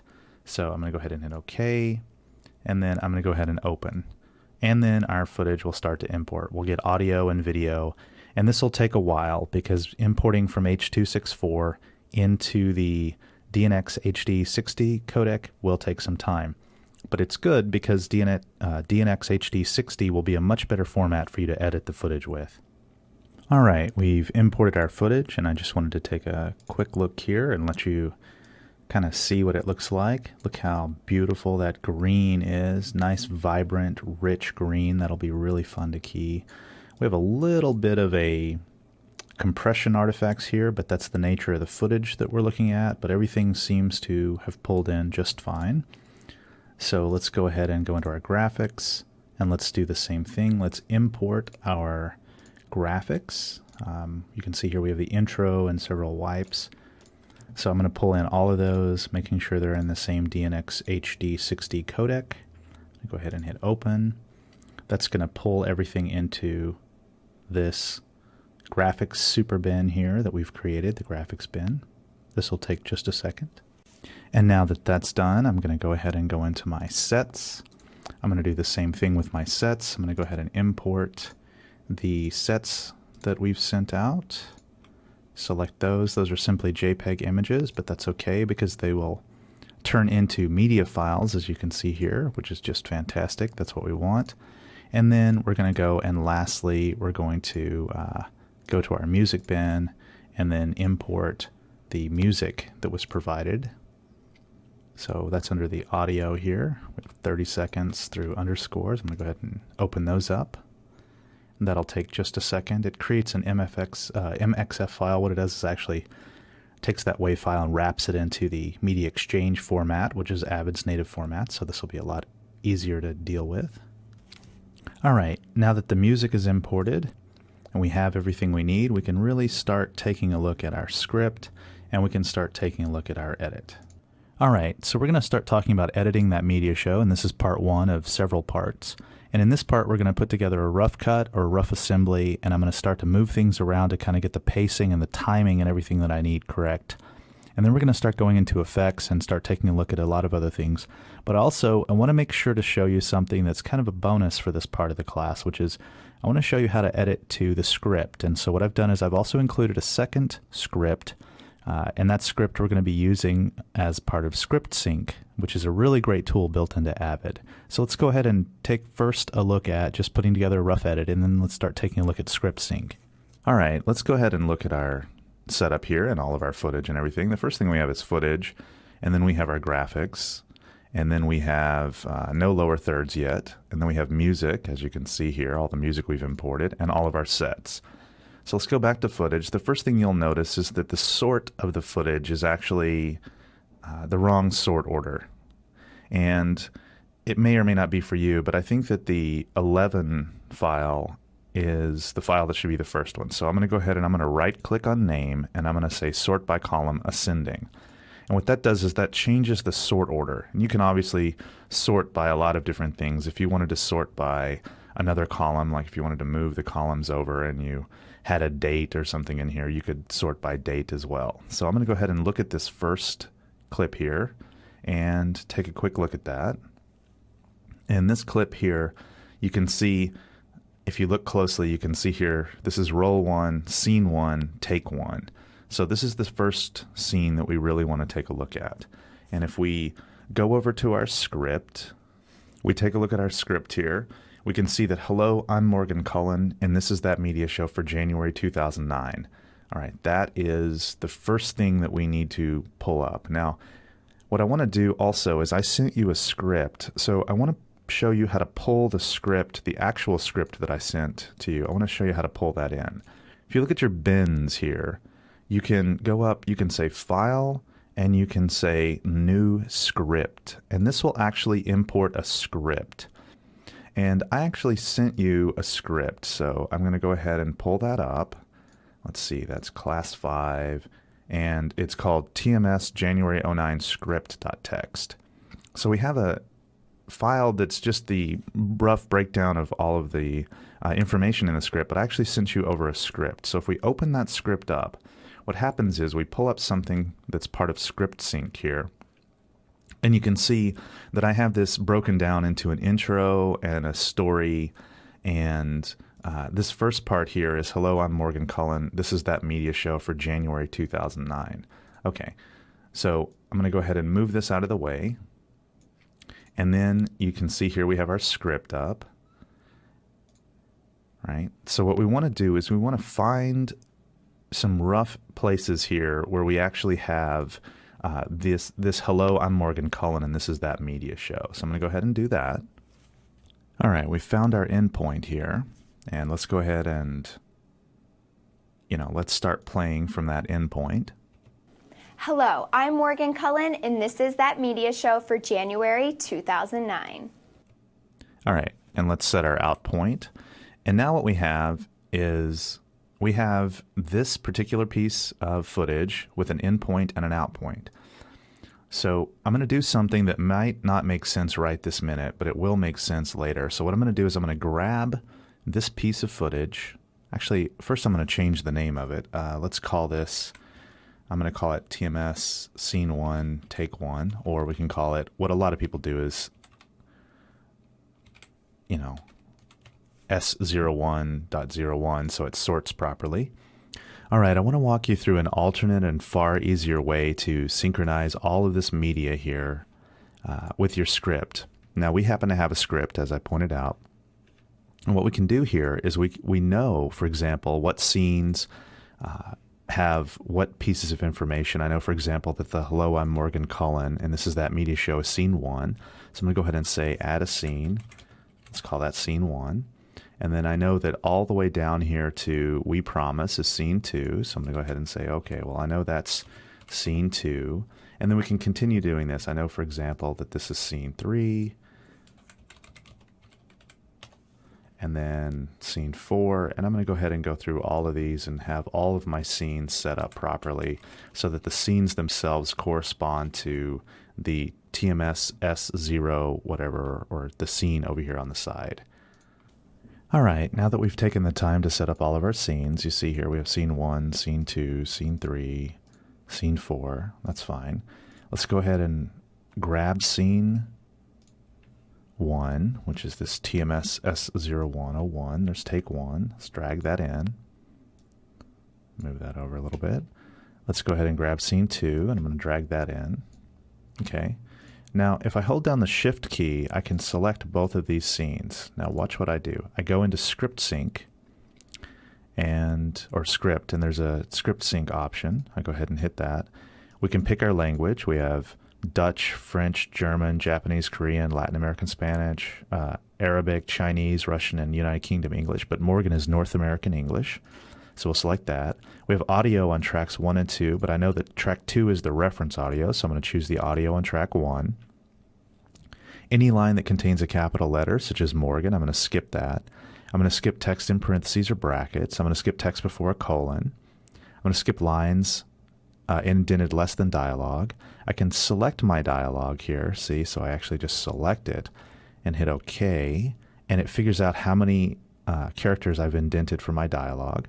And then I'm going to go ahead and hit OK. Now what this does is there's a phonetic engine by Nexidia, and what it does is it actually goes through and creates a phonetic representation of my script, of the words in my script, and then it takes the words that are spoken and translates those into the phonetic representation of the words in the script. So if I hit OK, what it does is it initializes and then script syncs these two scenes, and see these little bump marks here? That tells me where I have dialogue and where I can actually represent dialogue. So if I, for example, double click on this, it takes me right to... Hello, I'm Morgan Cullen, and this is that media show for January 2.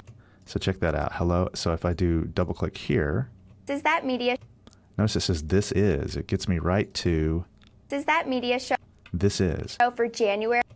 So pretty impressive. This is that media show... All right. So I can do the same thing with Scene 2. I'm just going to go ahead and...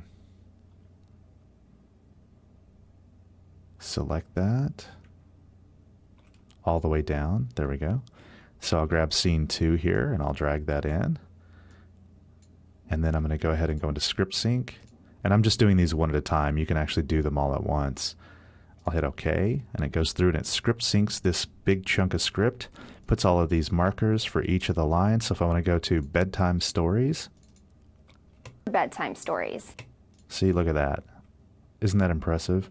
Script Sync is just this miraculous tool. I use it all the time. It's great for alternate takes and all kinds of things like that. So you can shift select multiple items. So that's what I'm going to do. I'm actually going to go through and finish putting all of the footage into script sync here. And then I'm going to come back and shift select everything. And then we're going to go through and just verify and make sure everything worked. So that's an alternate way to edit footage, right? And I'll show you how to pull things out of script sync as well. All right, so I've set up every single scene, including scenes where we have 2 takes, like scene 7, where we have scene 7 take 1 and scene 7 take 2. What I'm going to do is go into script sync. I'm going to hit Apple A on the Mac, and that selects everything. See how every single one of these has a black mark saying it's been selected? I'm going to go into script, go back into script sync, pick my audio track, pick my everything that I need. I'm going to go ahead and hit OK, and it's going to go through and it's going to index every single one of these scenes, and it's incredibly quick. It's actually shockingly fast, I think, for all of the scenes and all of the text that it has to grab. And it does just, like I say, a really great job of grabbing exactly what you're looking for.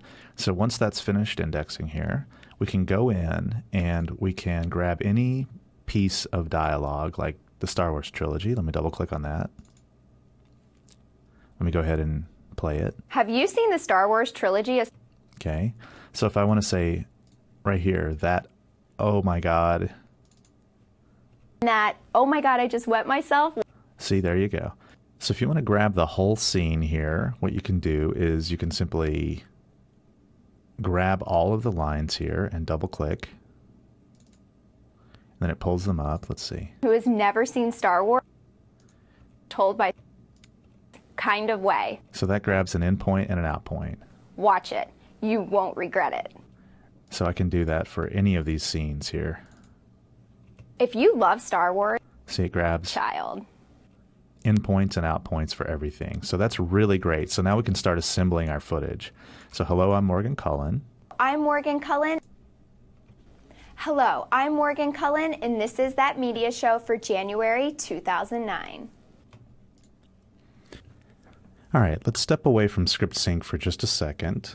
Now that I've moved the script out of the way, what I want to go ahead and do is I actually want to create a new bin and have that bin be my sequence bin. So I'm going to go ahead and create a sequence bin, and I'm going to go into sequence bin, and I'm going to create a new sequence. I can right click and say new sequence. I'm going to call this maybe main or primary or whatever you want to call it. A lot of times people will set a date or their initials, so you can say 2009. Let's say we're doing this on the February 2nd, and then I could put in my initials. You see a lot of editors doing this. So I'm going to go ahead and open up that sequence. And because of the way that this is structured, what I really want to do is I want to change these video tracks. Now I have my audio and video tracks set to do a default of 4 video and 3 audio. And you can do that if you go into settings and you select timeline. You can see here, there's waveforms, there's effects content, there's these sort of things. But what I'm going to do is I'm going to go into edit, and I'm going to show you here that the total new sequences, we can say 4 video and 3 audio, or you can say whatever number you want. So maybe I want 4 video and 4 audio. So go ahead and hit OK. So then if I create a new sequence, let me go ahead and say new sequence, I get 4 video and 4 audio. And they are the style of the last one that I saved, which in this case was film. So because of the way that we're doing this, what we really need is we need to make some changes here, and I'll show you what I mean by that. I'm going to rename this track, and I'm going to call this track the set. Here at the bottom, you're going to have the background set.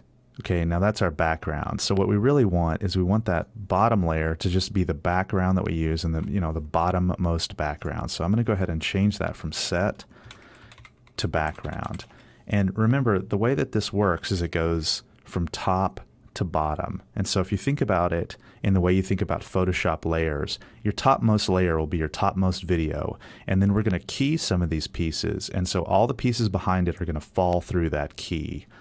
And so what you want to think about is you want to think about, okay, where is my main video, and then where is my set, and then where are all of these things. And so let's let's think about it in that way. And then what you can do is you can say, okay, this topmost video layer, that's going to be the video layer with Morgan on it. You know, that's going to be my main video with Morgan on it. Go ahead and move that up because that's where I'm going to put Morgan. And then the second one down, that is going to be my set. So this is sets, or let's just say set. And then the next one is going to be the graphics that I pull that actually show through on the set. And, you know, let's go ahead and call that, let's say maybe footage or video. And then this last one is just the actual background. And then I have four audio tracks. So this top audio track is really Morgan's audio. And then the next one is Morgan's reference audio. So I'm going to go ahead and change that to reference, if I could spell. And then these two here are going to be my music tracks. So let's go ahead and say this is music left. And this bottom one is going to be, of course, music right. All right. And this will all start making a lot more sense as I start putting this together. So in my sequence here, I think I'm going to call this sequence That Media Show 2009. Let's say 01, my initials. All right, so there's my sequence. All right, so now I go in to bins, I go into footage, I grab exactly what I want here, and I'm going to go ahead and insert that. And you see where I have these markers to say where it gets inserted. Go ahead and hit V, and there's my first track with Morgan on it. 2009. Okay, so that's great. So I'm going to go ahead and go to my last frame here. And then what I need to do is I need to put my second story. So I can do this one of two ways. I can either go into script sync, or I can go in here and edit it, you know, manually insert out points. So I'm going to go ahead and grab script sync and double click. Now I've got my in points and my out points based on my script. Okay. Move my script. Let's just make sure this is right.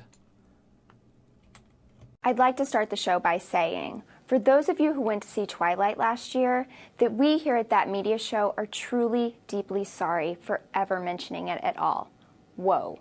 Sparkly vampires? Okay. And the same goes for bedtime stories. Next time, we'll watch a screener before suggesting a new movie. We promise. Okay, that's pretty funny, I think. So let's go ahead and insert that. Oh, but I inserted it in the wrong place. Why? Because I had my video track in the wrong place. Let me go ahead and move my video back up. Make sure I'm in the right place on the timeline. Hit insert, and there it is. I'm going to use my bar here to slide this and make it a little bit smaller. There we go. So now I have it viewed exactly the way I should be viewing it. You can see we have the names and things like that here. Now, one of the things a lot of people like to do with the audio is they like to go down here to this bottom little fast menu, and they like to go into the audio data. There you go. And I'm going to go ahead and say energy plot. I could also say sample plot, but I like energy plot because that shows me the energy plot. So now I can see my audio. Helen, and this is That Media Show for January 2009.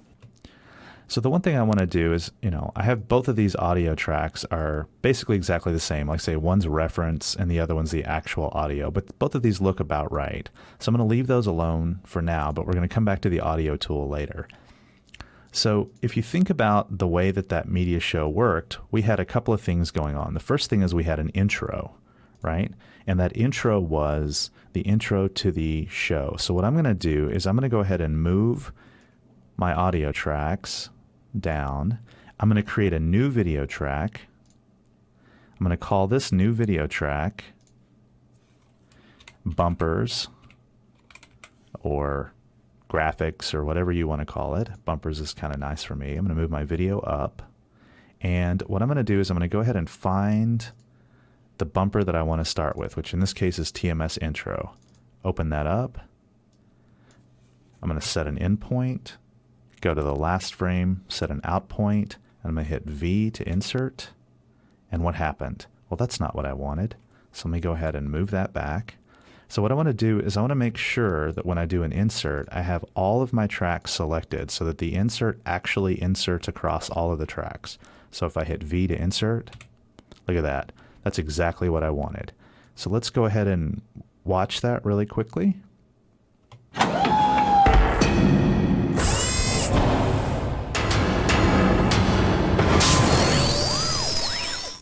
Hello, I'm Morgan.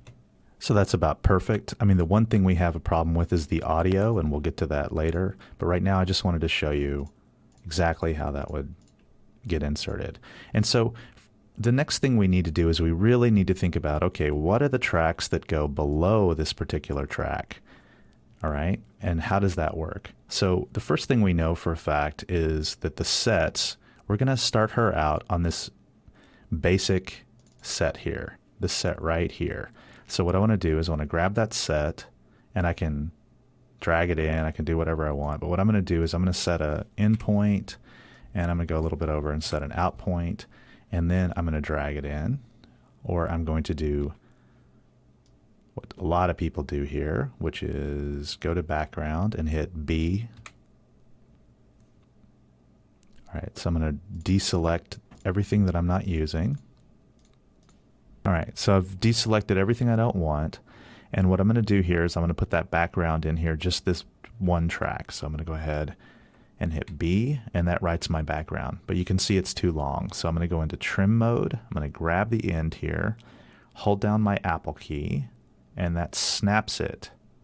All right, so now I have a background for Morgan, going back into source record, and I'm going to put my viewer at the top here. And what do we need to do? Well, a couple things. We need to go into effects, and we really need to get hardcore about the effects at this point, because what we're going to need to do is we're going to need a little bit of green screen work, and we're going to need to resize some things, and we're going to need to pull out, I don't know if you can see it, this weird sort of side or edge piece here. So let's talk about keying and effects. Now keying, there are a couple different ways to do keying. We're going to start with the basic key that's built into Avid, and then we're going to move on to a key called Primat. So for the basic key that's built into Avid, what we do here is we select our track and we go into our effects tab, which is this little piece up here that looks kind of like it might be kind of an effect thing. And we go down and we go to key, and then there's something called SpectraMatte. Now SpectraMatte is the keyer that you want to use almost all the time in Avid. It's a really good keyer. It's really well designed. So we're going to go ahead and drag that key onto our footage here. And now we have a key. See the little key symbol there? We have a little key on this particular piece of footage. Now in order to affect that key, we need to go down and go into our effect mode, which is, so here's source record, there's trim, there's effect mode. So I'm going to open that up, and then I'm presented with a lot of different information, a lot of which is kind of tough to understand. So let me walk you through it. So the first thing we need to do is we need to grab the key color. And the way you do that is you grab this little eyedropper, hold down your mouse, move over, make sure you're in about the right sort of average place here, and let go. Look at that. A pretty decent, like right off the bat key there of Morgan with a background. All right. And so what we really want to do here is we want to see what the alpha looks like. And if you look at the alpha, you can see there's a little bit of bleeding, a little bit of grunge. This alpha should be really smooth and really white. All right. And so let's try and play around with this to get it to the right place. And you know, the other thing we can see too is if we go back and deselect that alpha, we can see a lot of spill on Morgan. So we want to remove that spill. All right. So each of these sliders does something very specific. The brightness controls the way the spectrograph brightness is handled on each level. The tolerance for the chroma actually brings the chroma in and out. And then there's all kinds of different other sliders like tolerance and the key saturation. And then there's a softness, which is the inner key softness and the outer key softness. And each of these affect the key in various different ways. Now, some of this is going to be a little bit of trial and error, as you can see, to pull a really nice and really soft key. One of the things I like to do is in the matte blur, I like to change the blur type to a simple blur and then go into spill saturation and kind of remove or pull a little bit of the spill. All right, we've tweaked the parameters on SpectraMatte here, as you can see, and I have bypass turned on, so you can see the before, and let me stop bypassing. You can see the after. Pretty decent key. Now the footage, again, that you guys have isn't perfect, so you're not going to be able to pull a perfect key. little bit of bleeding there into her arm. So I think if I grab the inner softness, there we go, move that up, see? That's really where the bleed is. It's that inner softness of the key. So I'm going to go ahead and have inner softness be set there. But we got a pretty decent, although not perfect key. So I'm going to go ahead and close this dialog. And we're taking a look here and see she's on the set, but the set doesn't make any sense. It's not proportioned to her. So what we're going to do is we're going to go into image, right? And then we're going to grab resize. We're going to drag resize onto our background. Now we've got a resize effect. Now we're going to go into our effect mode again, click on our resize, and then I'm going to grab scaling, force a fixed aspect, and I'm going to change the width. There we go. So that's getting better. And then a height, maybe. No, I think that's about right. Okay, so that's pretty good. So we can change our position as well. We can move that right or left, or we can move it up or down. I'm going to move that down a little bit so we don't see the floor. There we go. Now, there's still a problem here in that this background looks crazy. It pops too much. It's way too clean. So what we want to do is we want to go into our Boris Continuum colors and blurs if we have that. And what we can do is we can actually do a Gaussian blur, depending on who you talk to. We can grab that blur and we can put that blur here on this background. So notice it says effect does not apply. Now watch this. If I double click in effect mode, if I double click on this background, look what happens. It puts a 1-1 here. So now it gives me a second piece of footage or a second thing in the timeline that I can affect. So I'm going to drag my blur here. So now I've got a Gaussian blur on it. Now look at that. The default blur actually works out pretty well. Maybe a little bit too harsh.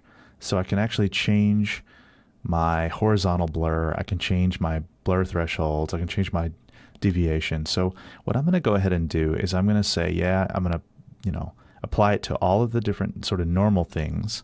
And then I'm going to mix it with the original a little bit to get it kind of a little bit where it's just not quite as blurry. There we go. That's about right.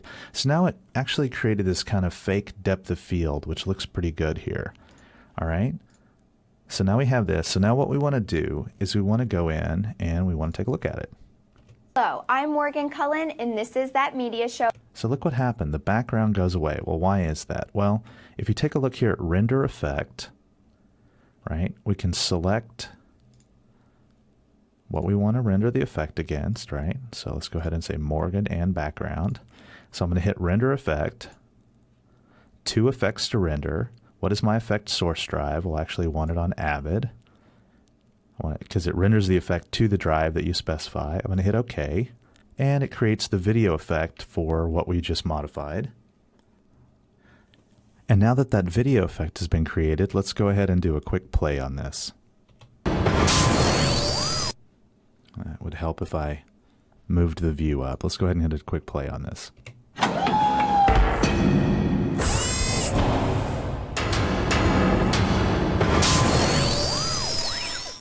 Hello, I'm Morgan Cullen, and this is That Media Show for January 2009. So look how good that looks. Okay, so that's great. So there you go. We have our keying, we have our effect, we have a couple of things created here. We still have audio issues, which we'll fix later, and we have a lot of footage to work with, and we're going to continue working with this footage over the next several classes and continue doing some really interesting things with it. We have to put in bumpers, we have to put in some backgrounds, and we have to really go through and start looking at these backgrounds here with the chroma and actually insert footage into those backgrounds. And we'll talk about that in the next class. So let's talk about what's coming up in class 6. Well, we're going to go through our edit and do a lot more really hardcore editing. We're going to do primat keying and really talk about other keying techniques. We're going to really go through our background sets, and we're going to create a scene where we have Morgan talking about something that's in the background appearing on the video monitors, and we're going to go through that. And then in class 7, we're going to fix our audio, and we're going to start doing lower thirds animation, talk about Avid FX and titles. So that's it for Class 5. Thanks for sticking in there. I have given you a tremendous amount of footage to play with and a lot of things to really, sink your teeth into. I imagine over the break, this will give you an opportunity to really take a look at the footage and become familiar with it. Coming up in Class 6, like I said, we're going to do a lot more work. And I just really thank everyone. Be sure and ask me any questions that you have in the forums.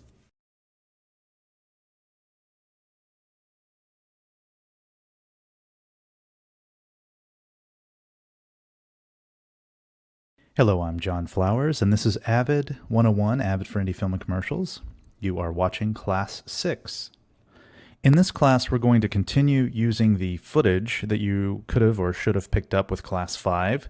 We're going to use most, if not all, of the same assets, which included the episode script, a full unedited version of that media show. It's an H.264 format at 1280 by 1024, and it's basically 19 QuickTime files that you can import into your Avid or other editing system.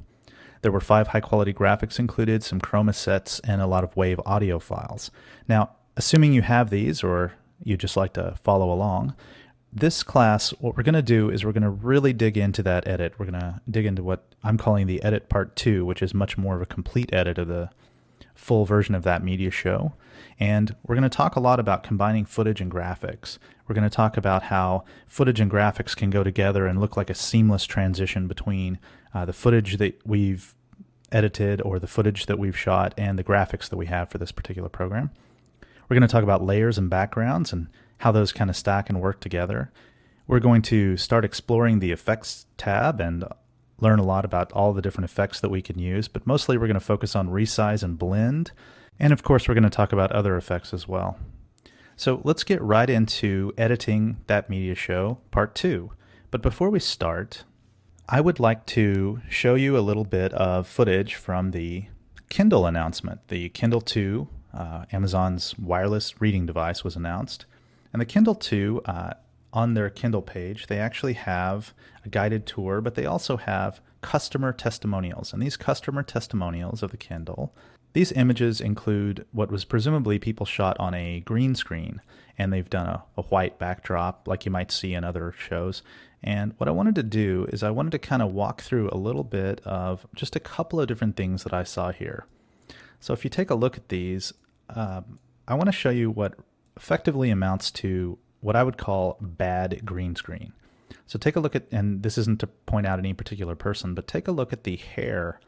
And some of this is just compression artifacts, but a lot of this is a really, really bad key. And we can see evidence of that.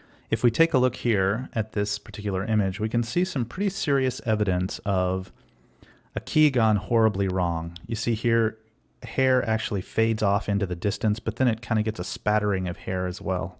You can see these 2 places where the hair is just not keyed very well. And you can see this very much in this particular shot here, where the hair in this particular area is not full and it's not very clean. It's just really, garbage as far as looking at that hair. And then you can see that again here. And again, this isn't to pick on any particular person, but this was just a really shoddy key, so I'm not really sure who did that. I just wanted to show it to you to give you an example of kind of what not to do with your key. All right, before we get started, I thought that I would take an opportunity to show you this particular clip. So what this is, if we take a look at it here with the movie inspector, we can see this is a Apple XDCam EX 1080p 24, 35 megabytes a second, or megabits a second, sorry about that. And what it really is, though, is it's a really high quality version of the first piece of footage that you've seen in the H.264 format. And what I thought I'd do is I thought I would include this, because what this will do is this will give you a chance to really key something that is super high quality. And I understand that I'm distributing an XDCam EX, and if that's a problem, you can download a free XDCam EX converter or browser from Sony's website. So what I thought we would do, though, is I thought we would just take a quick look at the quality of this piece of footage. So you can see here I have it at full size. And so it's filling up the entire 1920 by 1080 space. If we go in here and look at my screen is 1920 by 1200. And so the topmost and bottommost portion of the screen have an extra, a set of pixels there. And those pixels are used for the QuickTime player controls. But what we're doing is we're looking here at a really, really high quality version. So what I'm going to do is I'm going to take a second here and zoom in right here on the hairline. And so this hairline is the kind of thing that if you're really serious about keying, you need to pay attention to. This particular part of the hairline, and then down here, you see where this is, this sort of, you can see the green spilling through it. And then if we cross over, we can see the hair kind of wisping out here on the side. And this is something you have to pay very careful attention to when you're keying. And of course, you know, to make matters worse, Morgan is wearing this kind of see-through sheer cloth here, which has a lot of spill, and it has a lot of spill over here as well.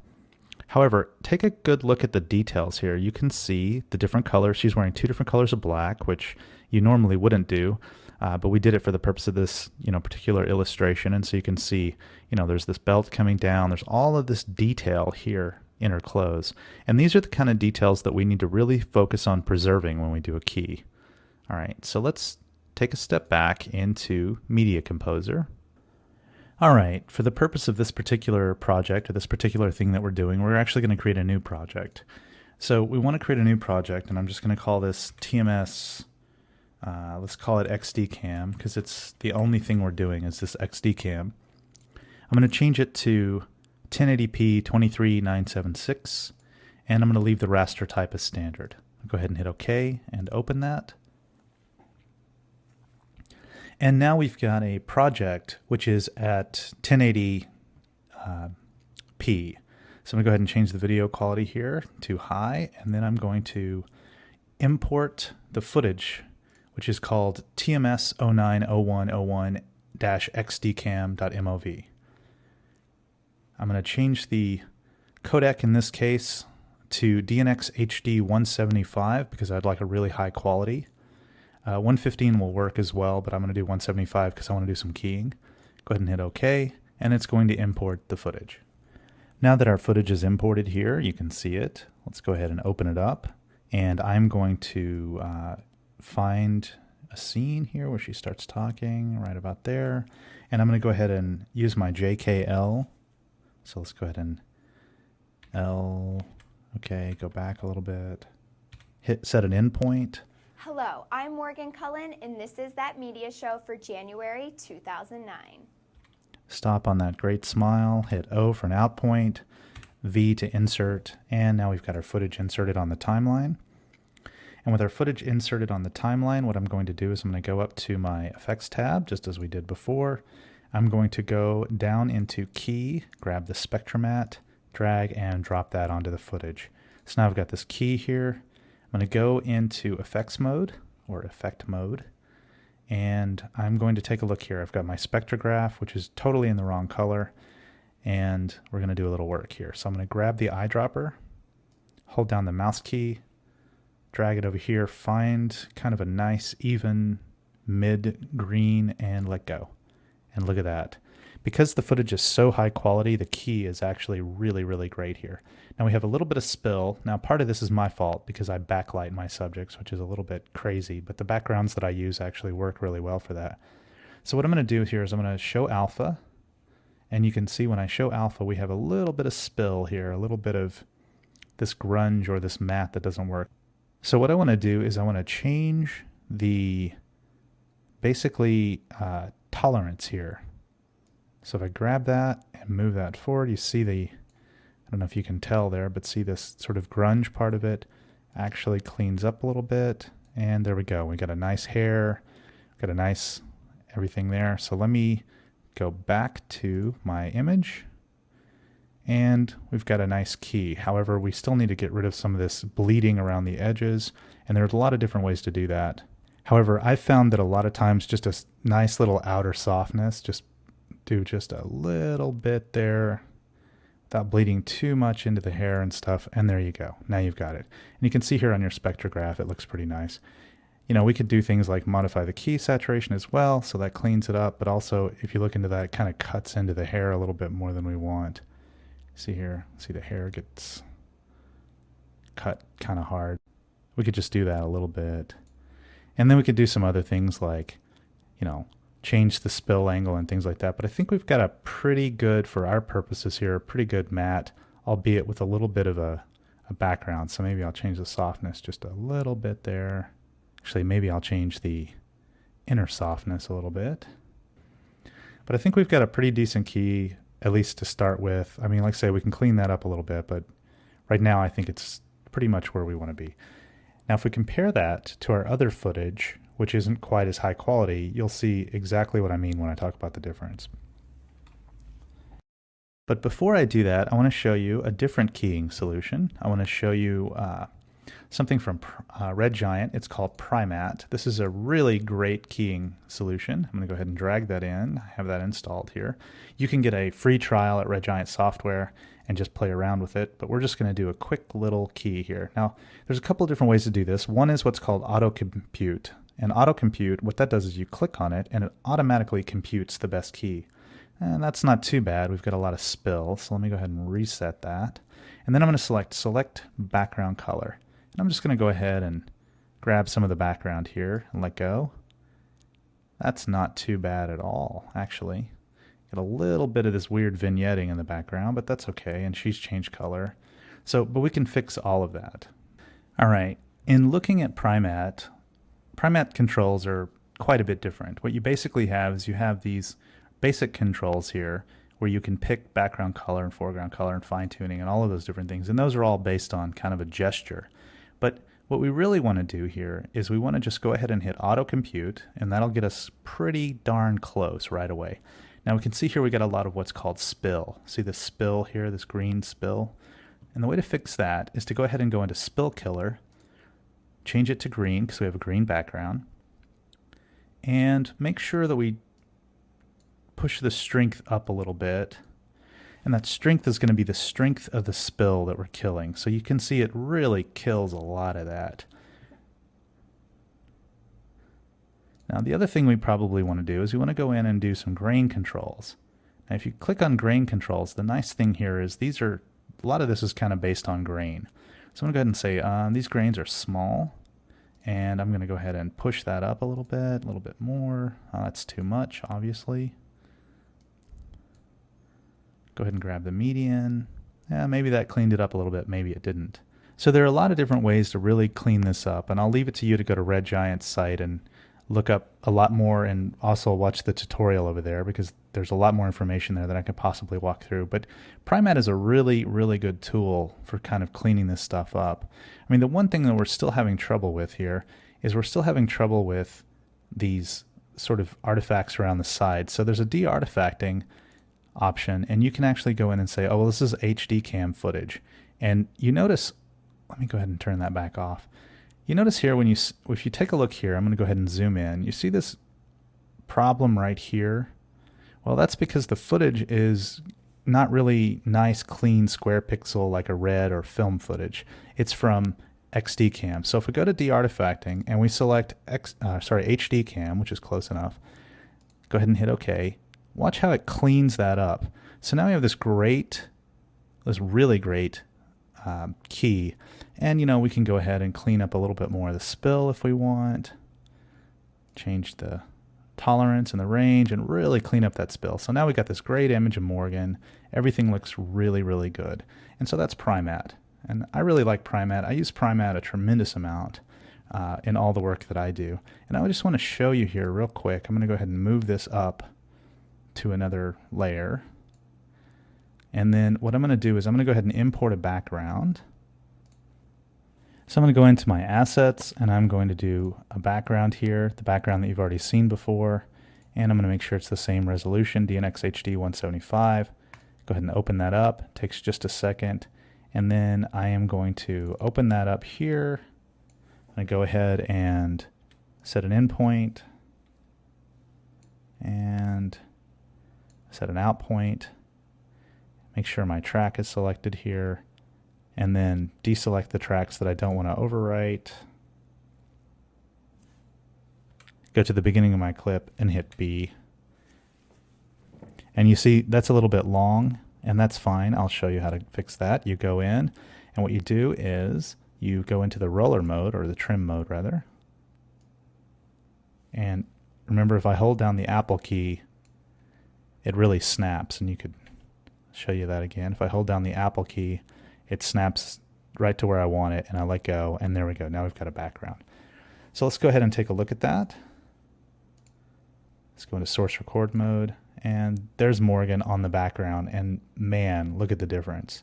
And so just one more time, if you recall, we went into image on the last one, we hit resize, we drug that, we dropped it down.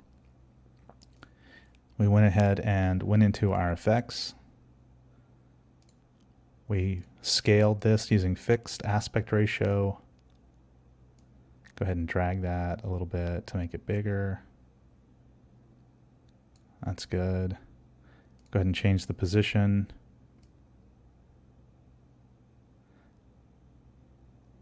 If I actually went the right way, there we go. So there's Morgan. And then remember, we can actually clean this background up or actually dirty it up to make it look a little bit better. Now, one of the things I always do all these kinds of tricks, and I'm going to show you a couple more tricks here in a minute.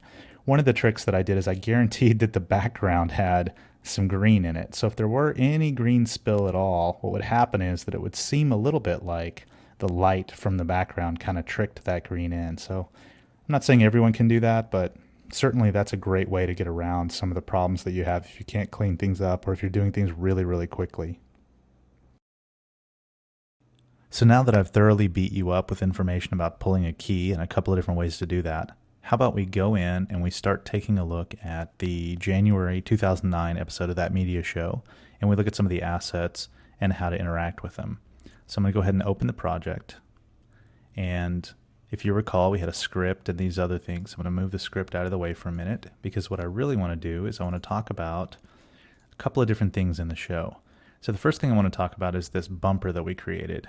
Well, actually, as I said before, was created by someone at FXPhD. So I want to talk about a couple of things here. One of them is a trick, and if you look at this here at the end, see how it fades out to white, or how it goes to white. Well, that's a trick that I've used before, and it's kind of interesting. If you go into graphics and you take a look here, a couple of these wipes, let me find the one that does it. So this wipe actually does something different. This is also a trick. You see how this wipe goes across, and then there's this black here in the background. Well, that's so you can do a reveal of the next scene. So that's a nice way to transition between this wipe and the next scene. So that's a nice reveal. This particular wipe does the same thing, though. It does this explosion to white, and I'll show you why in a second. And this one also does an explosion to white. And so the idea here behind these explosions to white is actually a little bit of trickery. And the idea, let me just get that white off the screen, it's too abrasive.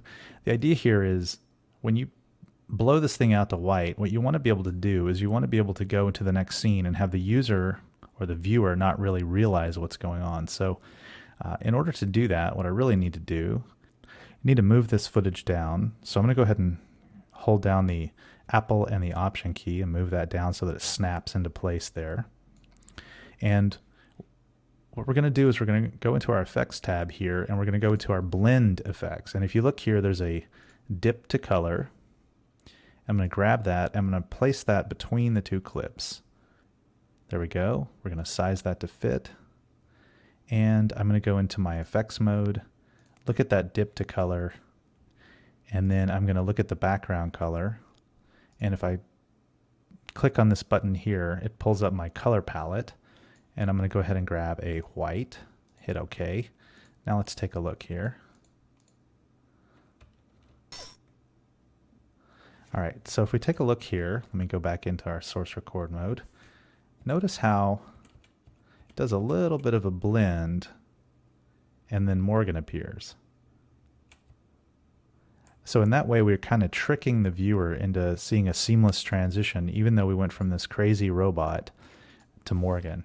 And so you'll find that there are a lot of these sort of visual tricks that you can do throughout all of your projects. Now, one thing you'll notice here, the background appears later. See that? How the background just kind of snaps in there and appears. Well, there's a couple of different ways to, obviously, to fix that. I mean, we can move the background over. We can do a lot of things. We could do a dip to color on the background. Maybe that'll change the way that it looks. Let me go ahead and go into our effects mode. and actually grab the right effect, change our background to white, hit OK. So now we have Morgan over a white background. So there's another kind of interesting trick, how it just sort of comes in. We can change the duration and things like that. I'm going to go ahead and remove that because that doesn't really work for me. But again, these are just different visual tricks that you can do.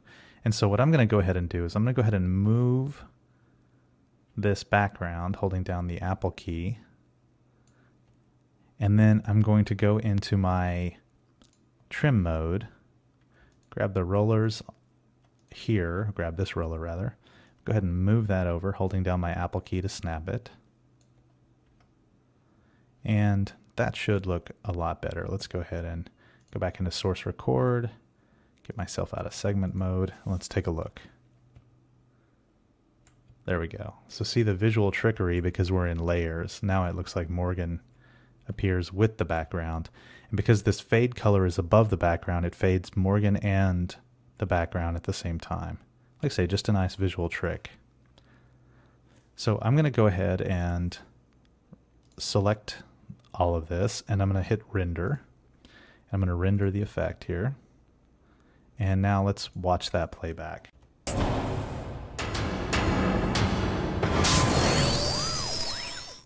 Hello, So you see, in that way it actually looks pretty good, like we meant to do it. We're going to talk a little bit about layers and backgrounds and how things fit together. So what I want to do is, the first thing I want to do is kind of walk you through here. We had this intro from Morgan, and that was great. And then the intro is over, and we're in the next set of information, or the next sort of sequence from Morgan. And if we look here at our script says, I'd like to start the show. Let's see, and it goes all the way down to here. So I'd like to start the show by saying, for those of you who went to see Twilight, we here at that media show are truly deeply sorry. Okay, so the thing is, that means we need a couple of things. One, we need something to go between here and here to kind of give it a little bit of space. And then the second thing we need is we need to start putting Morgan on a background. And what I want to do is I want to put a trailer for Twilight in the background. So what I'm going to do is I'm going to start with putting a wipe here. So I think this one actually is a really good wipe for this purpose. It's short. So I'm just going to hit I to create an endpoint there. And then I'm going to hit home and then create an out point. And then I'm going to hit V to insert. So now we've got a wipe. And I actually don't like where that was. So let's start thinking about things in terms of everything being on a different track.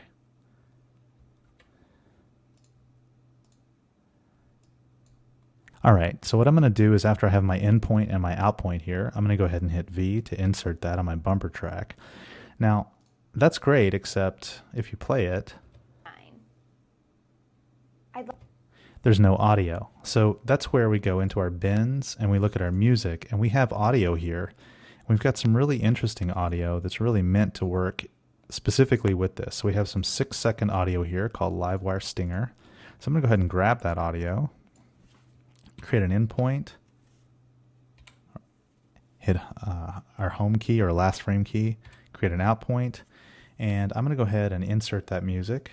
Let's see, hold down the Apple key so that we make sure we're snapping at the right place, and then hit V to insert that, except that didn't exactly work, did it? That's exactly wrong. So I'm going to go ahead and Apple Z that, and I'm going to move my audio tracks down here. Let's unselect these tracks that we don't want to overwrite. So let's go ahead and unselect everything except the tracks we're using, and let's hit B for overwrite. Okay, there's still a problem though. I don't know where it begins or ends. So remember how we talked about if we go into our fast menu here, we can go in and we can hit audio data, and then we can say energy plot. And that shows us where our audio is. Look at that. That's exactly what we wanted to see. So this is great. Okay, we can select these, and then we can just move them to where we think it's about right. So you see Morgan kind of stops talking there. So I think right about there, just to kind of visually look at it. Let's actually take a look at that and see how it looks.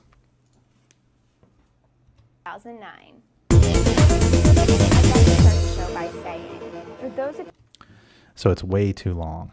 So what I want to do is I want to clean this up. So what I'm going to go ahead and do is I'm going to go ahead and hit Apple here to kind of snap to the beginning. I'm going to put myself in trim mode, and I only need one set of rollers here, and actually the rollers I need are the inside because that's the one that I want to affect. Now remember, we don't have anything else on the timeline downline, and we're only selecting these two tracks, so we can actually just grab this and then move it down, and look at that. We get a nice, clean set of audio there. So it might not be perfect, but let's go ahead and check it out. January 2009. All right, I see a couple of problems already. January 2009. For one, it starts too early. So let's go ahead and move that. And now we can trim it. We can continue to trim it, and that's fine. Let's go ahead and do that. Let's get ourselves back into trim mode. And then let's grab the right rollers, and then let's move them around a little bit. Right about there. Let's try that. But we also want to put ourselves in source record and grab the segment lift mode, and we want to move this. So let's go ahead and move that forward a little bit so it starts right around when that media show starts. Now if you look in your monitors up here at the top, you see how you can see where the beginning and end is? See on the far left hand monitor there, it shows you the beginning, and on the far right it shows you the end. So let's go ahead and move that back to right about there, right about the beginning. Perfect. And you also notice when I play this back, we lose our background. Now why is that? Well, it's there when we don't play it back, but when we play it back we lose it. So what we need to do here is we need to go into our background and we need to render that background. Alright, so now when we play it back, January 2009. well actually if I put it in the right place, now when we play it That back, media show for January 2009. so now it works. And one of the ways, that sort of telltale sign that we needed to render that was this. Go ahead and zoom in here. Look at this red line. This red line tells you this needs to be rendered. And the way you render it is you literally just park your playhead over it, make sure the right tracks are selected. I'm going to just make sure it renders through. And you go ahead and hit this render effect button. It tells you what it needs to render, in this case 2, because there's a key here and then that. I'm going to go ahead and hit OK. And there you go. You have your render. So let's listen to how that sounds. January 2009. Still starts too early, right? So I think I might have inadvertently moved it around. So let's go ahead and move it back. See right there? Okay. Get ourselves out of segment mode, move back. 2009. I'd like to start the show. So that's about perfect. So you want that kind of trailing at the end, I'd like to start the show by so that it kind of trails into her talking. All right, so we've gone into her, she's talking, everything's fine. So what we need to do is we need to key her. Well, I'm not a big fan of using a new key every time. So here, let me show you a trick. If you go in here to this old key, or the key that we created, you go into effect mode. See how when you go up here on Spectromat and run your mouse over it, see how it turns into a hand? Well, check this out. You can actually, let's see, let's turn that to graphics just for fun. We could create a new bin for it.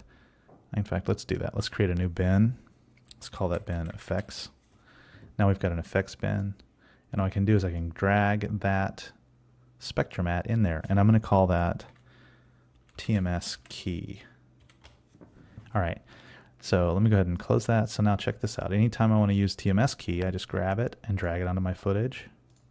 Look at that. Now I've got a key, and it's the same key that I was using before. So pretty slick. All right, so now we've got a key from Morgan. So what else do we need to do? Well, we need to put a backdrop on. So there's our set. So let's go ahead and go into sets.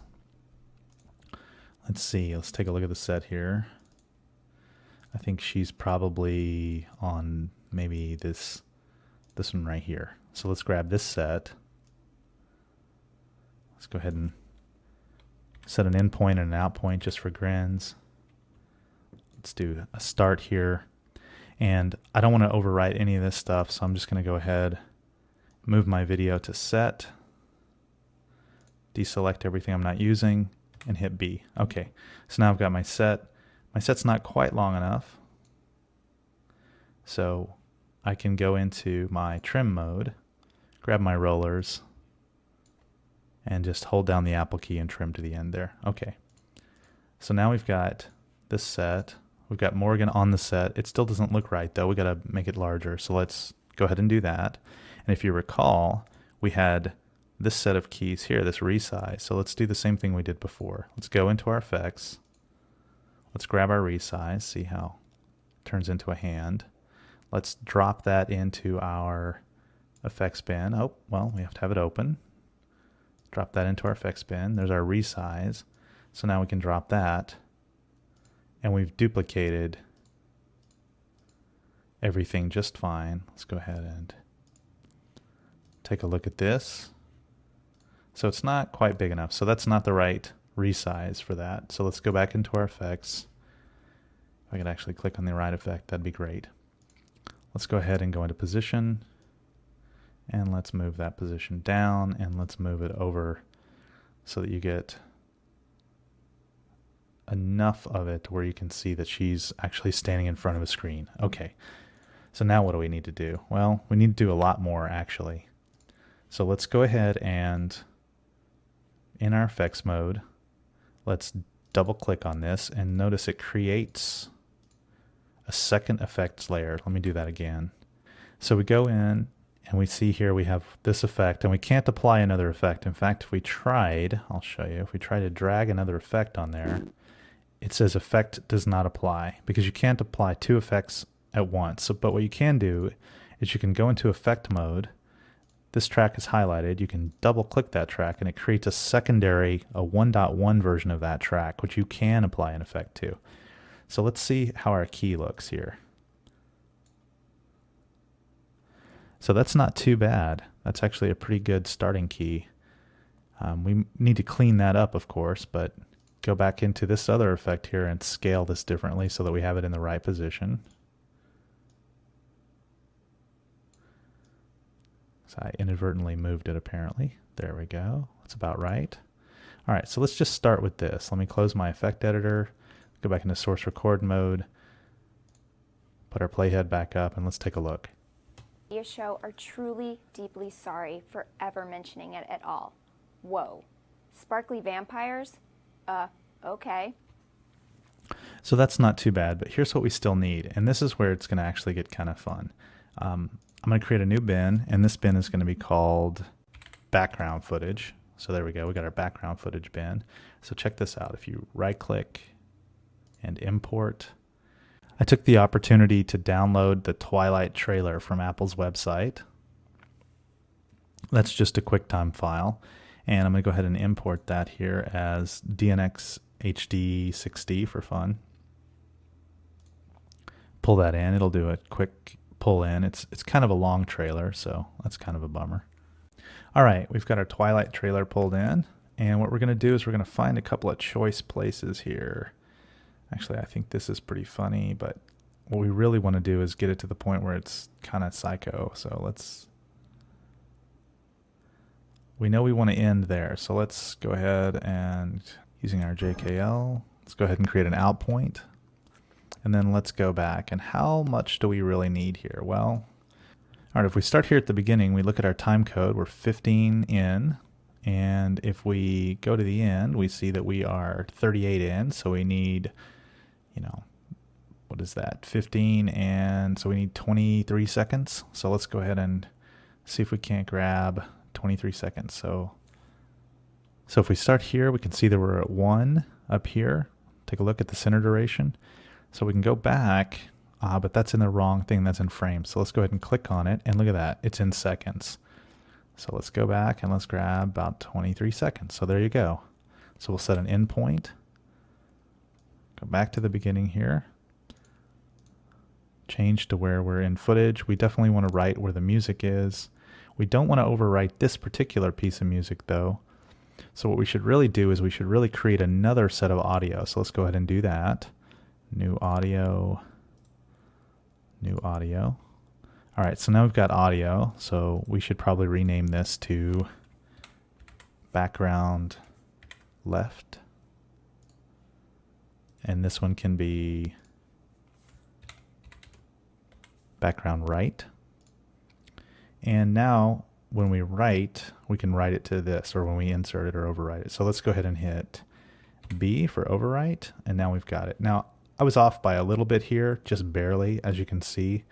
So a couple ways to fix that. We can move it back, we could slide it around. What I'm going to do, though, is just for the sake of time, I'm going to go ahead and grab it here at the end and just move it back. There we go. So now we're perfect. Okay, so we're going to have a problem here, and I'll show you what it is.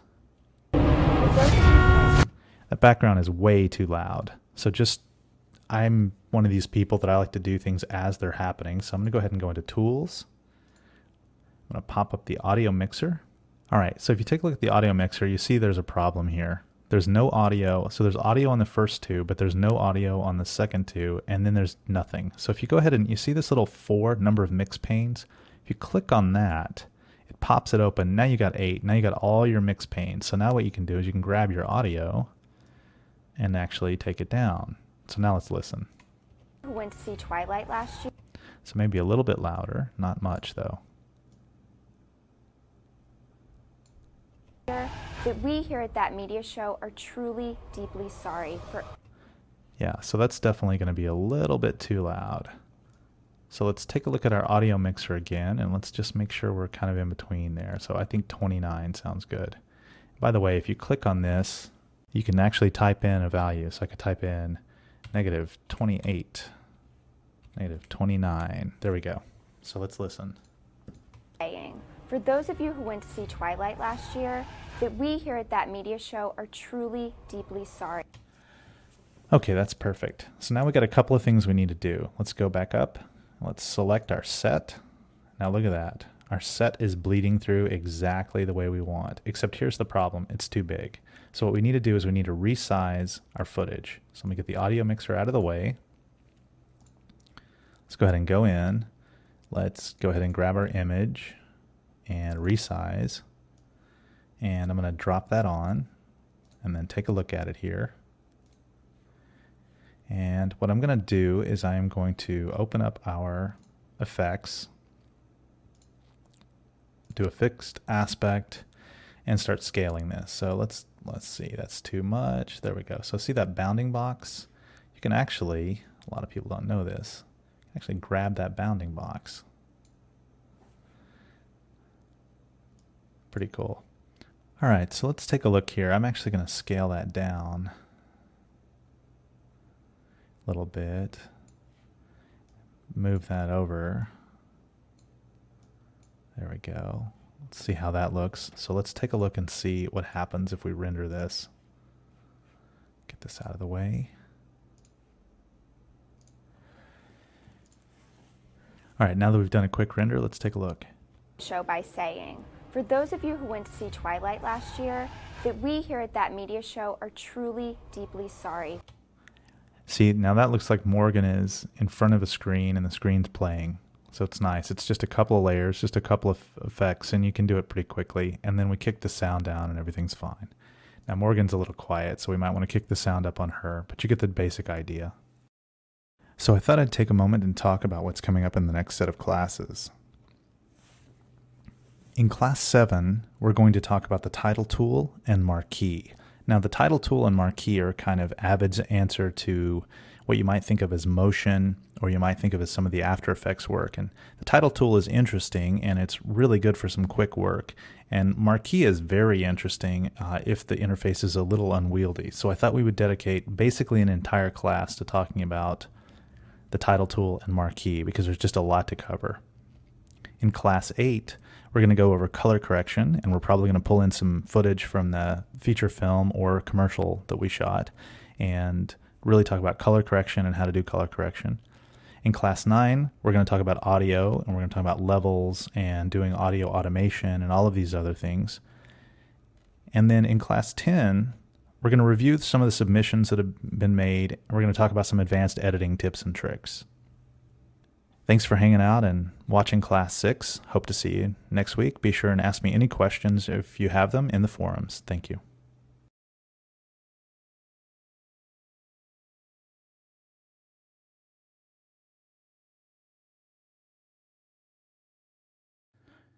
Hello and welcome to Avid 101, Avid for Indie Film and Commercials. This is Class 7. In this class, we're going to talk about the Avid title tool. The Avid title tool is a tool that you can use to create titles, although we're going to find that we're not creating very complex titles. These are actually simple titles that we're creating. We're also going to talk a little bit about the Avid Marquee tool. I'm going to try and go into some of the features of the Avid Marquee tool and show you how that's different than the Avid title tool and what you might use it for, like creating advanced titles. And then I'm going to compare and contrast some of these things with Motion, the product from Apple that comes with Final Cut Studio, and show you that in Motion, you're really creating even more advanced titles, but there are a lot of reasons to use each of these titling tools. All right, here we are in Avid Media Composer, and we have some footage, and this footage is footage of Morgan that I took the time to key, and it's basically footage that we've used in some of the last classes that we've gone over. And I just took the time to, put a little key on her and put her on a background. So we have this footage here. So what I want to do is I want to actually play this for a second and then show you what I'm going to do. Hello, I'm Morgan Cullen, and this is That Media Show for January 2009. Okay, there are two things going on here. Morgan says hello, and then she says this is That Media Show, and then she says January 2009. So what I want to do is I want to have a title come in and say That Media Show, and then another title come in and say January 2009. Now, of course, we're past January, but this is the footage that we're using. So let's go ahead and take a look at how we might do that. Well, in Final Cut, you would go into the Effects tab, and you would go down, and you would find a title, and you would drag it in, and you would drop it. That's not how Avid works. The way that Avid works is you go up into this menu, this Tools menu here at the top, and you go all the way down to Title Tool. And if you look at this Title Tool option here, there is no shortcut for it. So you can actually map that, and we'll probably talk about mapping keys in class 10. But what you want to do is you want to click on this Title Tool, and what happens is up pops this little dialog box that says New Title, and you're presented with a couple of different things here. If you check this persist box, what that means is that you want whatever title tool you select, whether it's Marquee, which we'll get into, or the basic Avid title tool. It means you want that title tool to persist whenever you go up to Tools and select New Title. Now that's actually kind of a pain unless you just use one and not the other, because in order to stop that, you have to go into your settings and find this setting and dig down and then turn persist off. So I'm not going to check that because I use both. So what I'm going to do is I'm going to go ahead and click on Title Tool. And then what happens is up pops this title tool window. Now this title tool window is kind of interesting in a lot of different ways. There are all of these options in it, and I'm going to go through some of these options, and some of them I'm going to leave for you to play with. But the first thing is there's a selection tool. Now the selection tool is basically that you want to select something and move it around. It's a selection tool in the same way that any selection tool works in almost any software package. The text tool is exactly what you might think. You click on that, find a place, and then you type in some text. So I'm going to type in That Media Show. Now, there's a couple of things about this. You see all of these lines? Well, these lines are basically to kind of give you an idea of like, don't put titles above this line here or below this line here.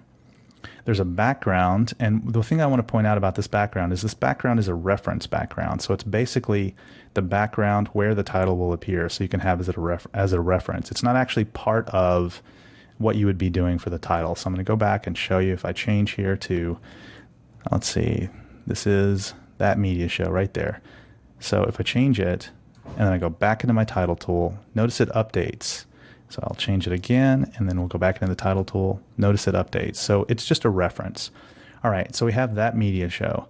Now, this is kind of interesting. You can highlight it. You can do all of the things that you might expect. And in fact, a lot of these titles you can whip out really quickly using the title tool. And I'll show you how to do some of that. What I'm going to do first, though, is I'm going to select all of the text, and then I'm going to go down to this font tab. I'm going to click on it, and I'm going to grab a font that actually works. I don't know why it defaults to Geneva. I really don't know anyone that uses Geneva. A lot of people use, Helvetica, Arial. I'm a big fan of Georgia. I'm also a big fan of Trebuchet. So I'm going to go ahead and select Georgia just for no reason whatsoever. And I'm going to say That Media Show. Okay, well, there's a couple of things about this. One is it's not really centered, and there's some different ways to center it. And I think what I'm going to do is I'm going to actually grab this selection tool here. And you see these little places on the corner here, or the sides, you can stretch those out. What I'm going to do is I'm going to stretch that all the way. So I'm going to stretch it to one side, and then I'm going to stretch it all the way to the other side. Okay. So now we've got that stretched. Now what I'm going to do is I'm going to go down and I'm going to select center. So now what that does is obviously is it centers the text, but it centers it perfectly on the screen. You can see here with our grid lines, it's actually centered, and that's about right. So I might want to move that down a little bit so it's, you know, right under her hands. Okay, so now we have that media show. Okay, great. Well, now what I want to do is I actually want to do something to this text to make it stand out, because right now it's kind of boring. So let's go ahead and select the text, and what I want to do is I want to go down here to this shadow depth and direction. Now this is kind of an odd place, because what you really want to do here is you want to grab this with your mouse and hold it down and drag. You see how it drags out? Well, that is our shadow that we're creating. So what I want to do is I want to drag that out and to the right. So down and to the right, so about 6 points. Okay, so you can't really tell what happened here, and that's because we have a background that it doesn't really show on. So what I'm going to do is I'm going to click away from that, and you can actually see it update here where the green is. You see that background? But what I really want to do is I really want to change my shadow color. So I'm going to click on this, and my title tool color picker comes up. So what I'm going to do is I'm actually going to pick a color, like let's say green, since the show is green, and I'm going to find a gradient of green. Let's see. Doesn't really matter. Maybe that one. Okay, there we go. So now we have a background, all is well. And let's just start with that. Okay, so we're going to hit Apple S on the Macintosh. And what that does is it pops up a little Save Title dialog box. Now, I can get into a lot of details about how Save Title works and how you really want to close and reopen the title tool and all of these different things, but that's not what I do. I leave the title tool, when I'm doing a lot of titles, I leave it open all the time.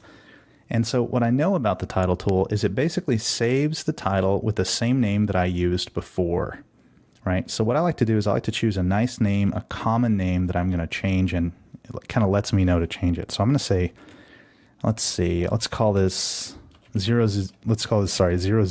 dash open, right? And so we know that's the first opening title. Where are we going to save it to? Well, we can pick where we're going to save it to. I'm going to put it in effects. See, there we go, in effects. That's where our bin is. What drive do I want to put it on? I'm going to put it on my RAID drive. And what resolution? And I can pick a resolution there. And I'm going to pick DNX HD 90 just for no reason whatsoever, but because I'm in 720p, I think that'll be a good resolution. And I'm going to go ahead and hit save. Now watch what happens. Let me move the title tool out of the way. Now what happened is it actually created this title called title 00 open. So I'm going to change this open to that media show, and you'll see why in a second. Look at that. That's pretty long, actually. So what we want to do is we want to make that a little bit smaller, but let me open up the title, which is open here, and let me show you a couple things about it. I'm actually going to zoom in a little bit here, and I want to show you something. So the thing about the title tool, and the reason the title tool is actually a really great tool, and one of the things that I think gets overlooked a lot is this title tool, I guarantee you, will create some of the cleanest, best, most good-looking text you will ever see. The text that comes out of this thing is better than the text that comes out of Motion, unless you just go crazy with it and pick the right font and all of that stuff. It's better than what comes out of Marquee. This title tool, and I can't figure out why, but it generates the cleanest text that you will ever put on video, and that's pretty amazing. All right, so let's take a look at it here. Let's go ahead and let's find a place. Let's find an in point. I'm just going to put an I there for in. And then let's find an out point. And remember before, I'm going to go up here and show you. Remember before I showed you here, this is the duration. So if you go back to the beginning, it's 1 frame. And then if you scoot out, it tells you. So I'm going to go ahead and make this about 4 seconds long, somewhere in the 4 range. So 402, that's about right. I'm going to hit an out point. And then I'm going to go ahead and take my title, and I'm going to actually put it here, and I'm going to go ahead, since I don't have any other titles selected, or sorry, any other tracks selected, I'm going to go ahead and overwrite. Okay, that turned out to be a little bit too long. That's fine. I actually think I should have put it closer back, so there we go. That's about right. All right, so now we got this title. Well, let's take a look at that. Look at that title, That Media Show. So let me play it back and show you something. Morgan Cullen, and this is That Media Show for January 2009. That is the cleanest title with the cleanest text you're going to see in just about anything you do. It's pretty impressive. All right, so remember I told you I wanted to say that media show for January 2009. We'll watch this. And this is that media show for January. All right, so we say for January starting about right here. So let's go ahead and select that point, and then I'm going to go back into my title tool. And I'm going to let go and see how it changed it. Now look at that. Now the title has that media show behind it, okay? But the thing is, let me show you something. Look at that. Why are there two copies? This throws a lot of people. Well, the reason there are two copies is because what you're looking at in the background is the reference image from your timeline. So if I go back to before the title and then show you, so you don't see that media show. All right. So it's just a reference image. So that's an important thing to know. But this is good when you're doing a title because you can actually say January 2009. So what I'm going to do is I'm going to center that title and I'm going to say January 2009 so that January 2009 comes in. But of course, what I want to do is I want to make that a little bit smaller because it's not as important as Morgan talking. And then I kind of want to move it over a little bit to the right, but that's too far. So we'll grab corner here and we'll slide that over, and there we go. That's about right. So January 2009, and I'm dangerously close here to the bottom, but that's okay. All right, so I'm going to hit Apple S, and now what happened? It didn't prompt me. Remember I talked before about this? So if we go over here, we can see that it saved something called title 0 open. Well, that's because I never closed the title tool. So when I saved, it literally saved over what it thought was the name of the title that we had created. But of course, this wasn't the first title. We changed that name, and that's what I was saying. I like to keep the title tool open and then save, and just keep going down the row. That way I don't have to open the title tool every time. It's just such a pain, and there's no quick key for it. So what I'm going to do is I'm going to go into title 0 open, and I'm going to change that to January 2009. So I just wanted to show you, if I go back into the title tool and I go in and I actually hit Apple S again, what happens? Well, at this point, nothing happens because the title tool is actually smart enough to know that I didn't change the title. So I'm going to change it here to February 2009, and I'm going to hit Apple S. Now it saves it because it knows that something changed. And if you go over here and look, it changed it to title 0/open. All right. So I just wanted to show you that because that can get you into trouble if you're not careful. I'll go ahead and delete that, because I don't want the February one. Okay, great. All right, so now we've got our title, January 2009, and I want to open that up. And what I want to do is I want to do the same thing. I want to have a starting point, and then I want to go about, let's say 3 seconds-ish, and have an ending point, an out point. Move my track up. Hit B for overwrite. It's a little bit too long, and I probably started a little bit too late, but that's okay. So here's what we're going to do. We're going to go down or up or wherever you choose, and we're going to grab our trim mode. I'm going to grab the end of it here. I'm going to hold down my Apple key, snap to the end. There we go. So now I've got two titles.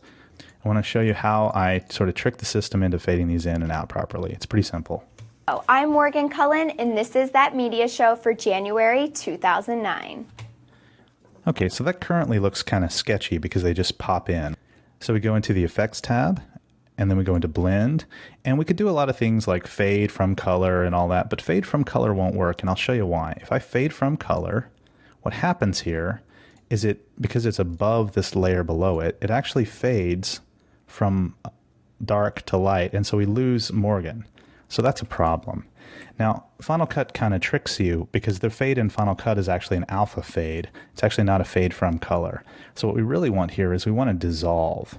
We want to dissolve into that. So I'm going to go ahead and select a dissolve, right? And then I'm going to select a dissolve here, and I'm at the beginning of the clip. That's okay. I'm going to say size to fit, so it moves it over. And then I'm going to grab dissolve, and I'm going to put it at the ends so that each of our tracks here will actually dissolve for us. All right. So I'm going to go back to the beginning, and I'm going to show you what that looks like. Hello, I'm Morgan Cullen, and this is that media show for January 2009. Pretty nice, right? They fade in, and then they fade out nicely. And of course, they're still fading when Morgan's gone, but that's okay. You know, if I were doing this and I were serious about it, what I would do is I would grab these two tracks down here. I'd grab the rollers, How do we do that? Remember, we hold down our Shift key, and I would roll these guys out a little bit. There we go. All right, well, that makes perfect sense, right? Well, let's go and let's talk a little bit more about some of the things you can do with the title tool. So one of the things I want to do is I want to actually get to a place where I'm not seeing a title in the title tool. And let me go ahead and do that. All right, there we go. And this February is something I created. Let me go ahead and click on that and delete it. All right, so now I've got Morgan, I've got the background, and I have no title. So I want to show you a couple of other things. One of the things is you've got this square rectangle tool. And what you can do with that is just what you thought. You can grab and create a square or a rectangle. Now, it doesn't look like much right now, but we can do some really interesting things with it. For one, we can fill it with a color. Now, you notice when I hit the fill button, these other two items pop up.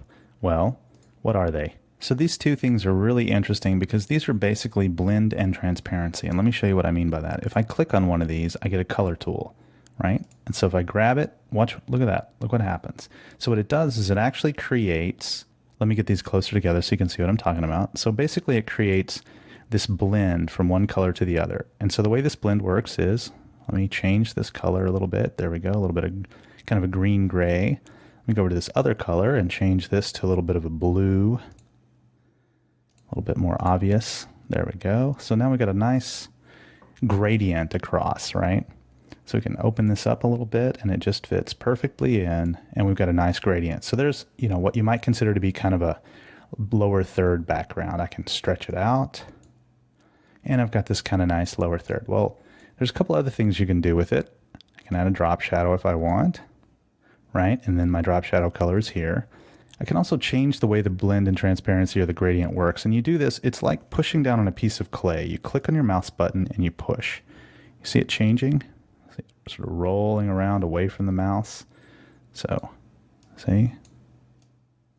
That's pretty interesting. So I can change that to where it goes up and down, left and right, right to left. So I'm going to do up and down, a little bit to the right. There we go. So that's kind of interesting. All right. So we can also do some other things, right? Like we can hold down our button. See, notice I'm holding down my mouse here, and that's kind of a trick because you don't really notice it. And this is an opacity and a transparency. And see how I slide this along? I'm going to set the opacity transparency to 50 for that. And it does exactly what you would think. I'm going to set it for 50 to that side. There you go. So that's the transparency or the opacity of this background here, right? And everything has a kind of hold down and click. It's kind of hard to get used to, actually. There's a shadow. There you go. And then I can also change the opacity of like the border if there was one, because I can create a border around this, and the border can be kind of a red border. Anyway, you get the idea here. It's pretty straightforward. You also have an eyedropper. Eyedropper works the way you might imagine. Let me eyedrop onto the green here. Grabs the green. And you have this little button. Well, what the heck is this little button? Well, that little button pulls up your color palette on your operating system. And on the Mac, it actually pulls up the color palette that you would expect, so you can actually pick colors from the way that you're used to picking them. All right. So now we have this background with a slight transparency, and what I'm going to do is I'm going to change the font from Geneva to Georgia, because I just can't stand Geneva as a font. I'm going to go into text, and I'm going to type some text. All right, so now I've got that media show. What does that media show need? Well, I think it actually needs a little bit of a shadow to kind of pop. I think the shadow should be a different color. Maybe a little green instead of blue. There you go. Not great, right? Again, this is a simple title tool. Pull that back. Now remember though, the preview that you're seeing here is pretty bad compared to what the actual final version will see. So I'm going to go ahead and save this. You'll notice it created our Title 0 open. I'm going to go ahead and move that out of the way, and I'm going to show you there's that media show. There's our title open. Go ahead and set an in point and an out point. I'm going to move my video track up. Let me deselect these. Go ahead and hit B to overwrite, and there we have that media show at the bottom. Not awesome, but you know, it's a lower third and it's really quick. So that's great. So the title tool, that's the kind of stuff you use it for. Now, while I'm showing you this, I'm going to show you one last thing. And that one last thing is the roll or crawl. So I'm going to go ahead and hit crawl. Now, what does crawl do? Well, a couple things here. Crawl, if you take a look here at this slider bar at the bottom, crawl shows you how this crawls across. So it's going to start and go across like that, right? So let me just go ahead and save that so you get an idea of what I'm talking about. Go ahead and open up my crawl. Go ahead and hit play, and we'll watch the crawl. Now what's happening? Well, nothing. Why is that? Well, we have to render this crawl. And you can see here, if I scrub through it, you see it go by. So if we wanted, we could actually start right about there and then go by to about wherever we want, maybe there, and then we could fade out. But there's our crawl. So we have that crawling across the bottom. Okay, well, you could imagine, if you were so inclined, that you could actually put multiple crawls, multiple layers, stack them up and do multiple different things. And that's what a lot of people do. They just kind of rack and stack these guys. But let me show you one other thing while we're at it, and that is a roll. Now a roll is exactly what you would expect. You get this little up and down here on the side, this on the right hand side. And let's say I want to create a roll that is that media show starring Morgan Cullen, directed by Alan Smithy. Okay, now what I might want to do with this is I might actually want to center it, and best way I've found to really make sure that it's centered is to grab the sides and pull them all the way out. I mean, we can try and line it up, but this is just a quick way to do it. Now, here's what's funky about the roll. Notice it doesn't show the roll there, but actually, you know, compared to motion, this is a pretty good roll, because what it does is it actually figures out where the top and bottom of it is, so that when you create this roll, I'll show you what happens. Notice I don't see it, even though, I'll show you this, even though this starts at the top here, I don't see it, because the Avid title tool is smart enough to figure out that you actually want it to start off screen. So if you slide by, look at that, it rolls from in to out exactly the way that you would expect, without really even having to do any work. So that's a built-in roll, and it's a pretty good one for just in-title stuff. And what I want to do is I actually want to show you that roll, because I want you to get a real sense of just how good a quality this stuff is. I'm going to grab this roll and I'm just going to drop it here. I'm going to start right about there. I'm going to end right about there. This is probably going to be too long, but that's okay.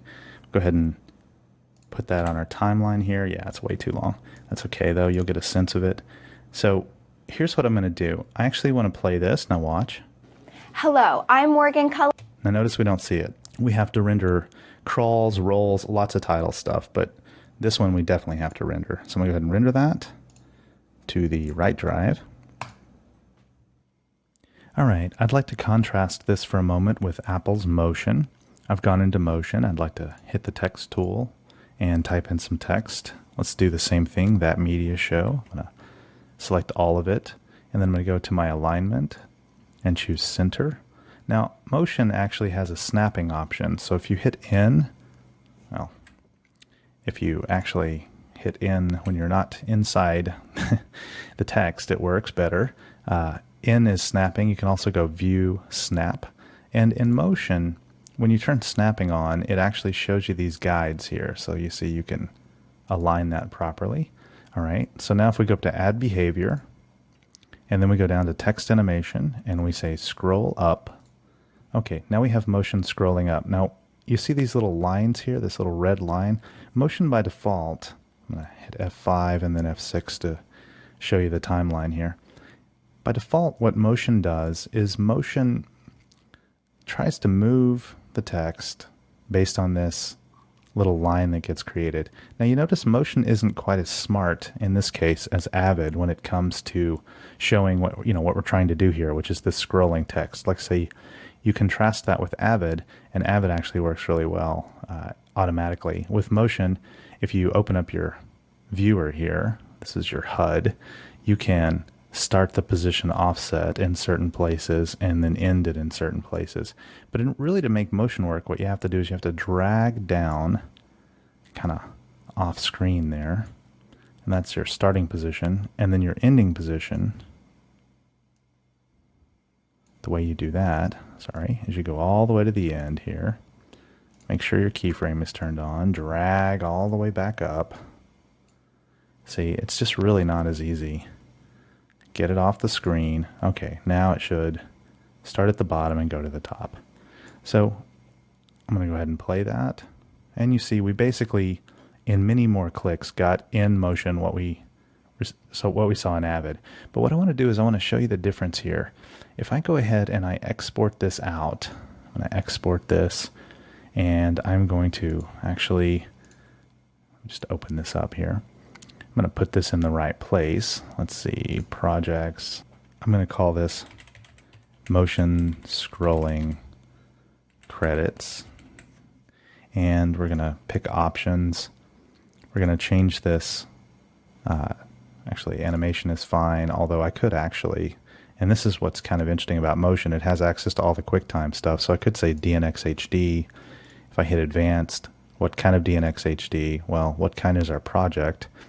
And our project, we picked the project settings that we had. Let's go ahead and say 1020p. All right, Rec 709 color, all of that's fine. I'm going to hit OK. I don't really need audio, and that's fine. Anyway, I'm going to go ahead and hit OK on that, and I'm going to go ahead and export this out. And it'll take a moment to export it, and then we'll go back into Avid and take a look. All right, we're back in Avid. Let's right-click. Let's go ahead and import the footage that we just created in Motion. I put that here, and I called it Motion Scrolling Credits. Let's put that on the right drive. I believe DNX HD 90 is fine. We have some options. Now, here's one of the things that I want to show you. When you look at the alpha channels, you have options here on these import options. So I'm going to go ahead and hit options again and show you that. And one of them is, certainly we want to resize to fit the format raster, but you can invert on import, white is opaque, do not invert, black is opaque, or do not use the alpha channel. So I'm going to go ahead and leave that on invert on import, white is opaque. I'm going to go ahead and hit OK. I'm going to open that up and it's going to import it. It'll take just a second. Now you notice here, when it gets to the right part, it says creating alpha data from QuickTime. So it actually is creating the alpha channel for every single frame in the QuickTime that we just created from Motion. All right, we've imported it, and if we take a look here, it says Matt Key. Let's open it up. Look at this.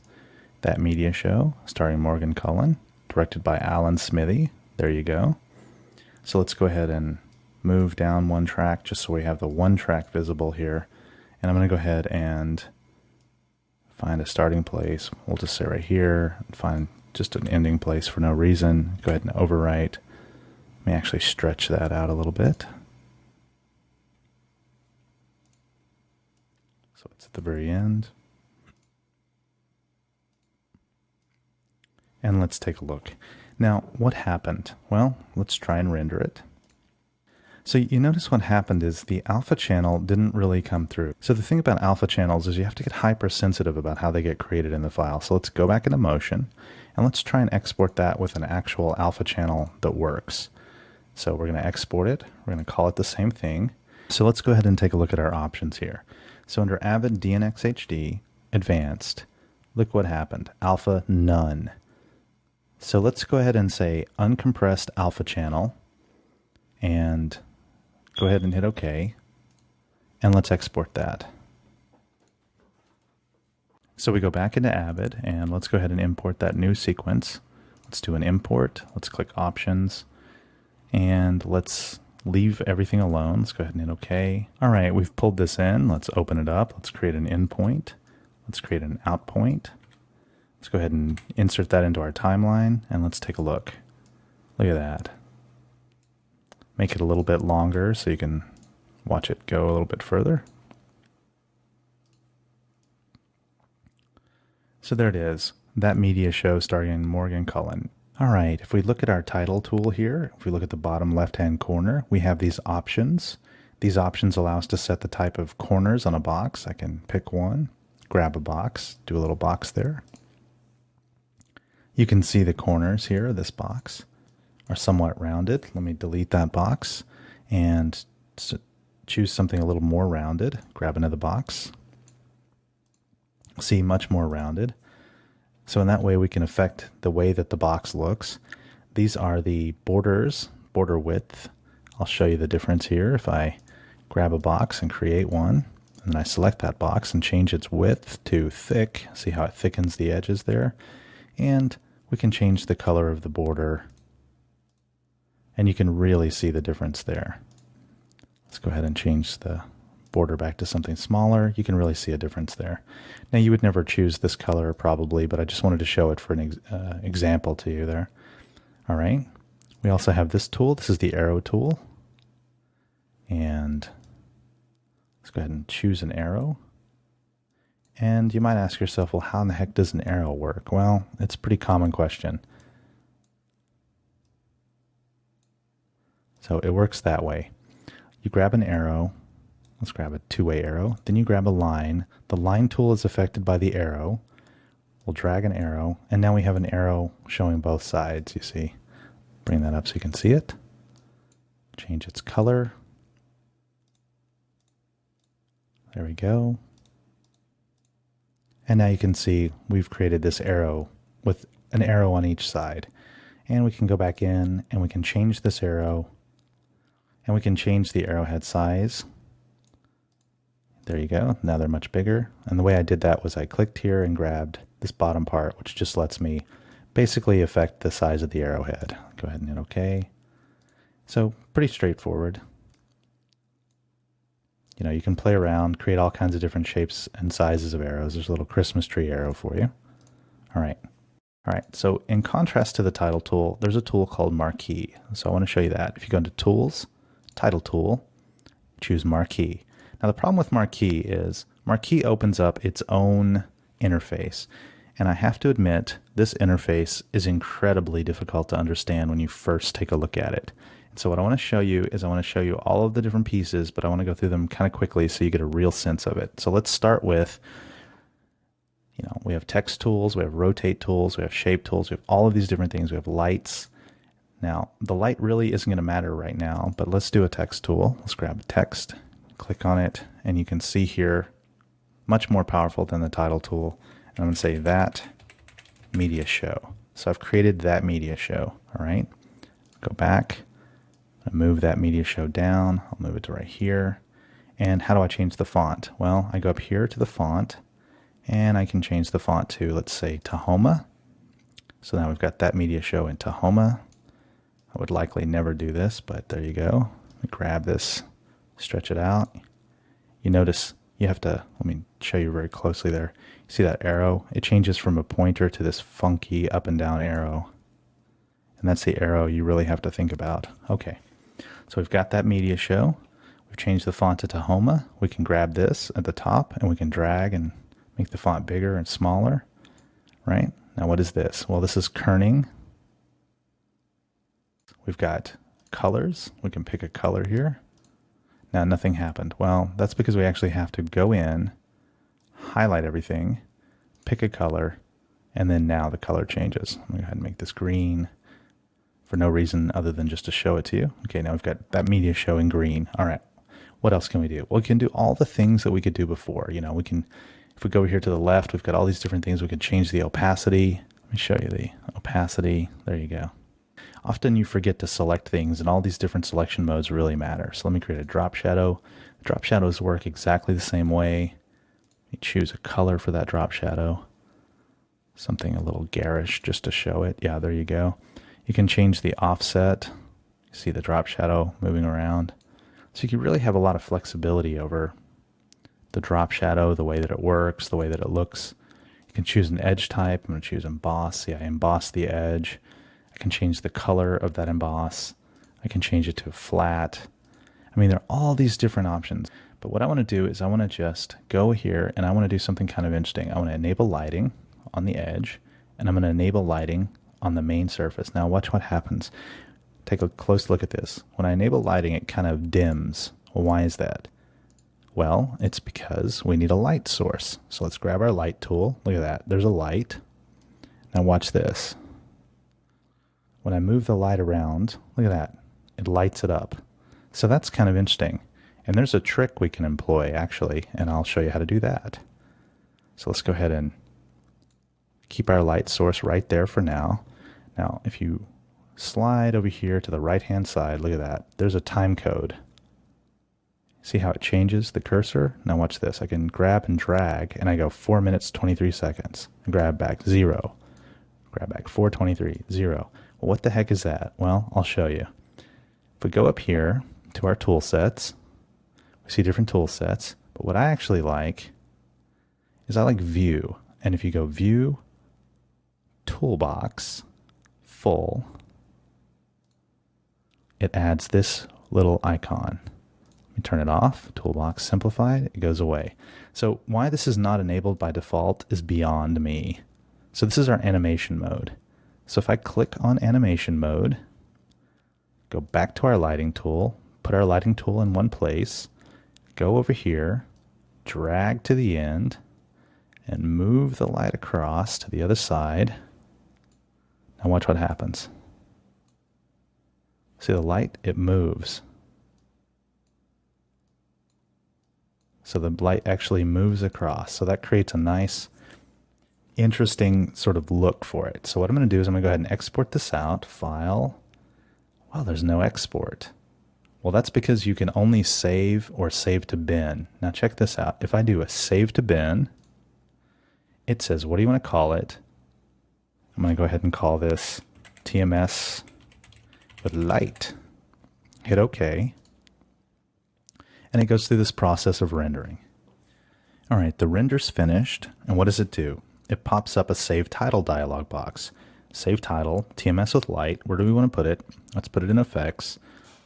Put it on a RAID. Pick the resolution. Oh, that's interesting. Let's go ahead and pick DNX HD 90. Go ahead and hit Save. Now watch what happens. It rendered it, but now it has to import it into an MXF file. What it does, it creates a TIFF sequence with an alpha channel. So here's the TIFF sequence being created. And there's our alpha media. So that'll take just a second. All right, it popped up, and look at this. We've got our rolling title test here. Open it up. Sorry, animated title, TMS with light. Open it up and roll over it. Now, it's subtle, but look at that. See the light go across? Kind of slick, huh? All right, well, let's go ahead and insert that into our timeline. I'm going to deselect everything. By the way, you can Apple A to select everything and Shift Apple A to deselect. So I'm going to go ahead and click on Titles. Insert that in, and let's watch it. Actually, you know what? Let me move it over. And let's go ahead and watch that. Hello, I'm Morgan Cullen. Now, why don't we see it? Well, remember before I said you have to render everything? Let's go ahead and render that.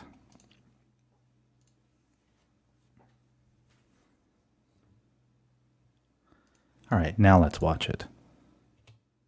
Hello, I'm Morgan Cullen, and this is That Media Show for January 2009.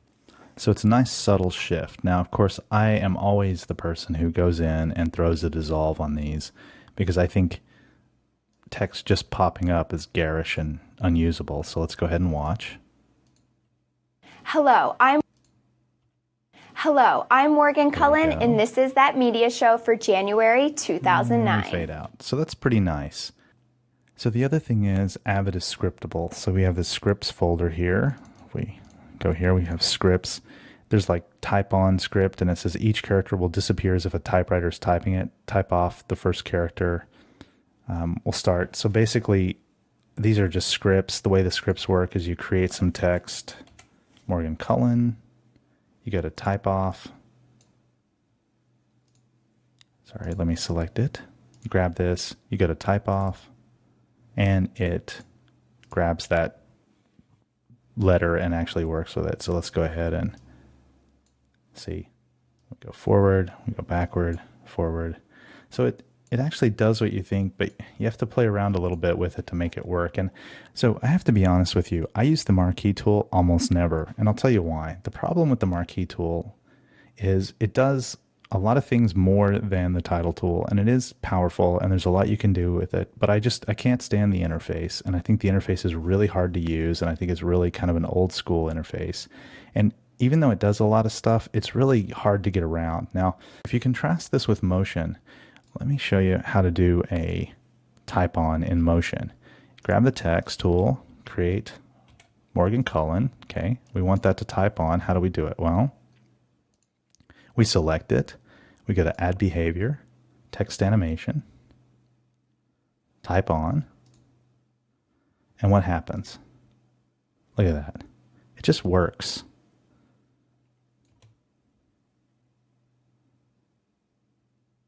And I don't even have to think about it. And so I'm a really big fan of that. I've also had problems with Marquee confusing Avid so that when I go back into Avid and I hit play, the video stops playing. So I try and avoid the Marquee tool if at all possible, especially when 9 times out of 10, if all I want to do is a quick title, I can go Title Tool, Title, bang, Morgan Cullen. Oh, wow. If I could actually put it in the right color, that would be helpful. Oh yeah, see, proof right there. I go fill, I pick a color, and it worked the first time and it didn't work the second time. So the Marquee tool tends to kind of freak things out, and so you end up closing it, restarting, having all of these issues with the Marquee tool. So I hate to be the person who says, well, there is a Marquee tool, but I wouldn't use it, but I'm that person. Well, thanks for watching Class 7. In Class 8, we're going to go over color correction tools. The Avid color correction tools were basically downported or cross-ported or side-ported from Avid Symphony. They're incredibly powerful. We're going to, in Class 9, talk about audio, the audio tools, and how to do audio sweetening within Avid and some of the things you can do there. And then in Class 10, we're going to review submissions that we've had over the course of the term, and we're going to talk about some advanced editing tips and tricks. Thanks a lot, and be sure to ask questions in the forums.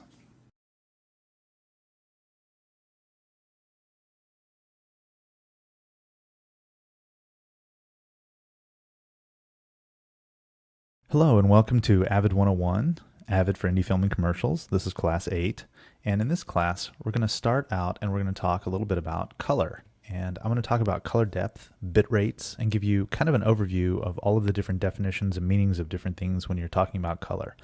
And then after that, I'm going to talk about monitors and what is called calibration of monitors. And there's a lot of different ways to calibrate them. I'm going to give you some tips and tricks for getting better looking color and how you can kind of keep track of all of your color. Then we're going to go into Avid color correction. And then after that, we're going to, spin the wheels in Avid color correction and other tools. And we're going to move some sliders around and see what those mean. We're going to talk a little bit about saturation and color saturation. And then I'm going to end by telling you about creating a look or giving, your footage that kind of look that you need. And as I said, we're going to talk about other tools. I want to talk a little bit about color in Final Cut using Magic Bullet Looks and Magic Bullet Colorista. These are tools that I use quite a bit. So let's start and let's talk a little bit about color. Well, color is really interesting because color is actually referred to by its bit depth. And the bit depth is really interesting because it's basically the number of bits per pixel in any given color space, or BPP, bits per pixel. And basically when you think about computers, computers work in bits. A bit is a binary representation, and a bit is either on or off. It's a single item. And colors are stored in these bits, and so 8-bit, because these bits each have 2 different settings, on or off, 8-bit would be 2 options, on and off, to the 8th power, or 256 colors, because 2 to the 8th is 256. And this gets really complicated because of the conventions that people use, the conventions for describing bits and color depth. And monitor bit depths are typically between 8 and 32-bit. Any modern monitor is going to be a 24 or a 30 or 32-bit monitor. We're going to talk just a little bit about that. And I want to talk a little bit about how that impacts color correction. Because basically, the more color or the more bits, the more latitude you have when trying to correct something. So let's talk a little bit in practical terms about what this means for you when you're taking a look at color. So in the case of 1-bit color, 1 bit looks like this. It's a black and white image. There's not a lot of information. You really can't tell what anything is very well. It looks kind of like ASCII art, and this is how, a lot of the original computer systems were back in the day. These were computers looked a lot like this, of course, with 1-bit. Now, next is 2-bit. Now, 2-bit color actually is nice because 2-bit brings a lot of the details into focus, but you can still see in a lot of places you can't really tell what's going on, right? And then there's 4-bit color. Well, 4-bit color is a lot better. You have a lot better look and feel, and if you take a close look here, you can kind of see the details, but they still don't pop. They still don't have all of the information that you would need. Well, 8-bit color is a lot better. Take a look at 8-bit color. You have all of the different colors represented. You can really see the blur. You can really see how everything looks. Everything just pops. And 8-bit is so much better than 1-bit, 2-bit, or 4-bit, obviously, that it's ridiculous. Well, so you'll notice I've put these images on a background, and the background, in a lot of ways, the background kind of distracts from the different colors. I intentionally chose a default background here from FXPHD, one with some black, a little bit of gray, some gradation, some different distracting things in the background. Well, the thing about color is when you're looking at color, what you really want to do is you want to look at color on a very specific background, something that doesn't fatigue or tire your eyes, something that doesn't really force you to look at the color and not be able to constantly see the color in kind of its purest form. So what I recommend is I recommend a background that is called 50% gray or neutral gray. And this is a neutral gray background, and I like to set my backgrounds to somewhere in the 50% to 75% gray range. That way when you're looking at it, you can really see colors as they pop up. So let's talk a little bit about an aspect of color also, which is called gamma. In its simplest form, gamma is a single expression, which is basically v sub out equals v to the y sub n. And basically the input and output values here are non-negative. And so gamma is just a clean way of representing on computers and on different sensor technologies. Gamma is a clean way of representing light. So let's take a look here at two gamma curves. So if you think about gamma correction, which is what all computers do, if you think about the line like a solid line going from 0 horizontally out, so this is basically your gamma of 0. Now, computers don't think about gamma in terms of 0. As I said, they think about gamma in terms of greater than or less than. So most monitors here do a gamma correction of a 1, and you can see here it's either a linear or a nonlinear way of representing it. And a lot of monitors like a CRT, our cathode ray tube gamma, is a 2.2. So whenever you go in and you're looking at a monitor or you're calibrating a monitor and it says gamma, you have these options, and one of the most common options is this 2.2 gamma curve. And I want to show you a little bit of how that represents itself visually. So if we take a look here, this is a gamma curve of y equals 1, or a baseline gamma here on the top left. Now you can see here below that we have a gamma of y of 2. Now you see how much brighter it is and how much more detail there is. So somewhere typically between this gamma curve of y, which is as 1, which is your flat linear gamma curve, somewhere between there and 2 is typically where you want your gamma to hover. Now you also can see here I have two more images. This is a gamma where the y is 3 and a gamma where the y is 4. Now see how bright they are? They're way what you might consider to be too bright or way too overly gamma corrected. So a counterpoint to gamma is something called chroma and something called luminance. And I actually want to focus a little bit on chroma because chroma is really the more important of the two with regard to color correction, at least at this stage. So what chroma is chroma is basically a way of sampling different colors in different spaces. So if you think of spaces as RGB or red, green, blue, also sometimes referred to recently in more modern systems as Y, CB, CR. Now, the Y actually represents, in the chroma sample world, it represents luminance or the brightness of something. Now, the thing is, your eye, the human eye, is very, very, very sensitive to luminance changes or brightness changes, but less sensitive to color changes. You can see less colors than you can less variations in brightness. Brightness is much more obvious to you. And so a lot of these systems, what they do is in this YCBCR world where the luminance is the Y, they compress the color space down to save bandwidth. In practical terms, basically this YCBCR represents the luma, and the little apostrophe after the Y is used to designate the difference between luma and luminance, because luminance is actually captured in the gamma. But anyway, it's YCBCR, and the CBCR represent the basically the amount of red and the amount of blue, or the delta between the red and blue. So it's the best way to think about it is probably more of a difference or an optimization that describes how closely we are into the red and how closely we are into the blue. Now, this doesn't seem to make a lot of sense until you start thinking about the visual perceptive range of information. And so when we think about a 420, for example, we have the full Y, or the full luma, and then we have 2, which is a lot less information on the red, and then the blue is 0, so a heck of a lot less information. Now, there's a whole lot of reading that you would have to do to truly understand how all of this works, but the best way to think about it is the higher the numbers, so 444 being the best and 000 being the worst. 420 is about the best you're going to get, with a heck of a lot of compression and a heck of a lot of subsampling and nearest neighbor work to get the color space down. And so you look at the bandwidth used by it, and you look at how it's stored, and you can see that HDV, DVCam, and AVC HD are all in 420. Now, if you contrast that with 411, 411 is DVC Pro, or the NTSC variety of DVC Pro. And then 422 is DVC Pro HD, ProRes, which is why ProRes is called ProRes 422, and XDCam HD I have 422 as well.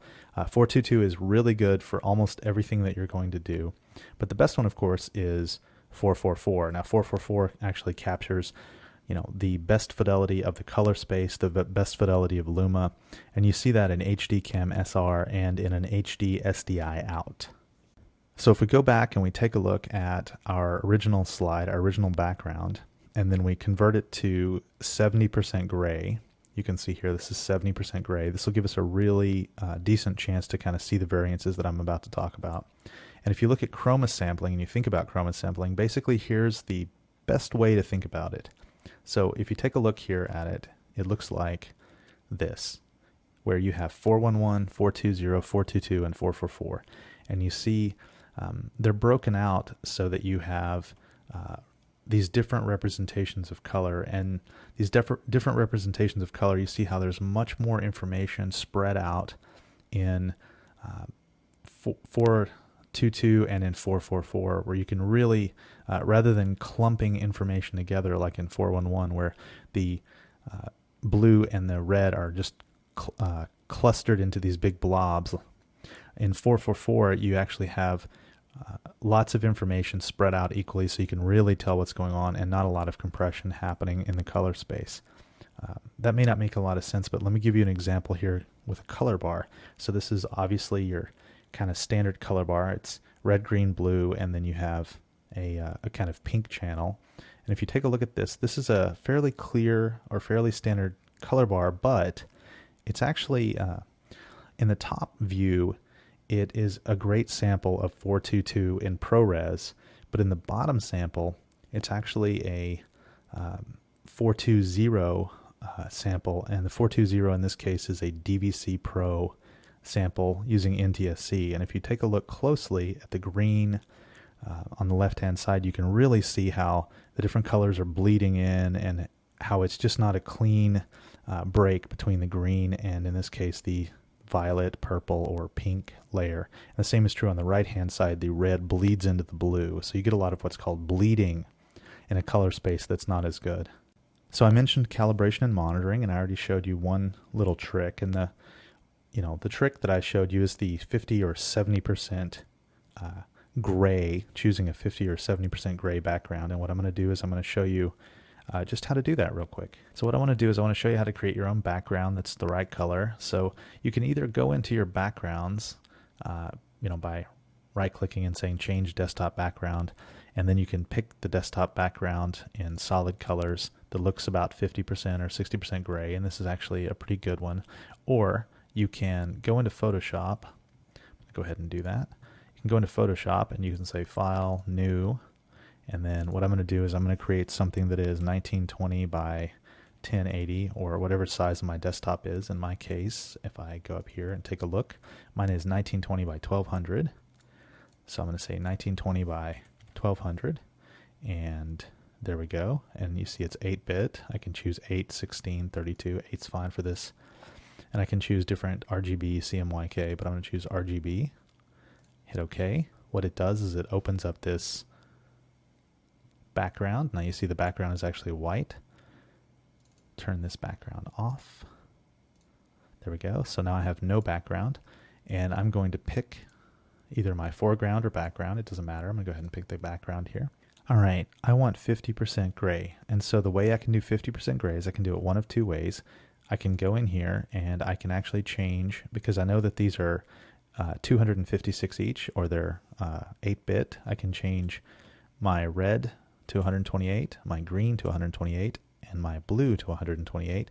And look at that. That gives me 50% gray, right? So I'm going to go ahead and hit OK. There's my foreground. I'm going to hit Shift Delete, choose my foreground color, hit OK, and there it is, 50% gray.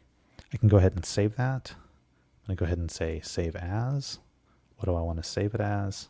Well, I'm just going to save it to my desktop for now, and I'm going to call it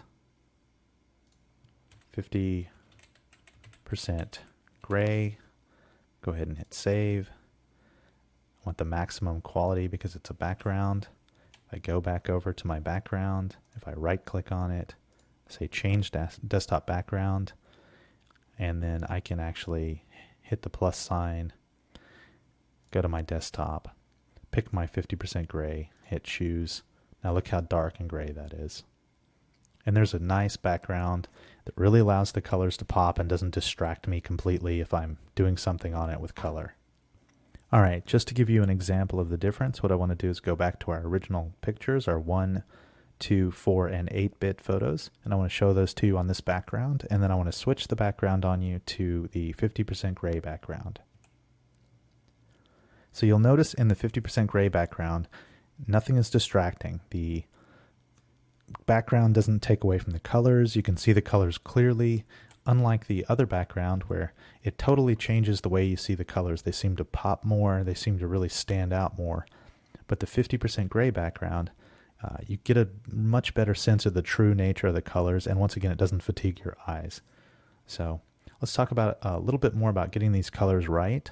So if you take a look at calibration and monitoring, there are several different ways to calibrate your monitor. The first way is to go into the Mac or the Windows system preferences and go through and change your colors and try and tweak it by hand and really eye it. That, I think, is the wrong way to do it. There are two tools that I use. They're very inexpensive, but they're actually quite good given their price. The first one I like is the Spider 3 from Data Color. I think this is an amazing tool, and that is only $189, and it's basically a device that you plug into a USB port. It calibrates up to 2 monitors. It'll give you perfect 2.2 gamma, and it'll give you the right color space that you are trying to achieve. There's another tool called the Huey. The Huey is actually a lot less expensive. I haven't played with this one nearly as much, but it's only $89, and I've heard a lot of good things about it. The way the Spider 3 works, I can tell you from experience. You basically, here's a nice little image here. You have up to 2 monitors, and you just have a little suction cup, and you suction cup it to the monitor, and what it does is it plays back, and the Huey does the same thing. It basically plays back a bunch of different colors, and it measures those colors, and then it makes sure that they're right based on the correct colors, which are known by the software in this little device. So it's a pretty good device, and if you're trying to color correct, it works with just about any monitor. So you can turn your decent LCD monitor or OLED monitor into a pretty decent reference monitor rather than going out and spending $10,000 right now on a reference monitor. So all of that having been said, and assuming you're set up correctly, let's take an opportunity to take a look at some color correction techniques. We're going to start with Final Cut, and I'm going to move into other options.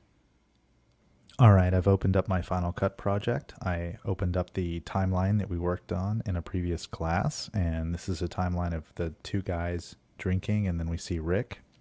And I'd like to point out that the color difference between Rick and these two guys is pretty dramatic. You see a lot of red here on the face on the one side, and then on the other side with Rick, it's a little bit pale. The blue really pops. It's just a gorgeous depth of field. Great shot there.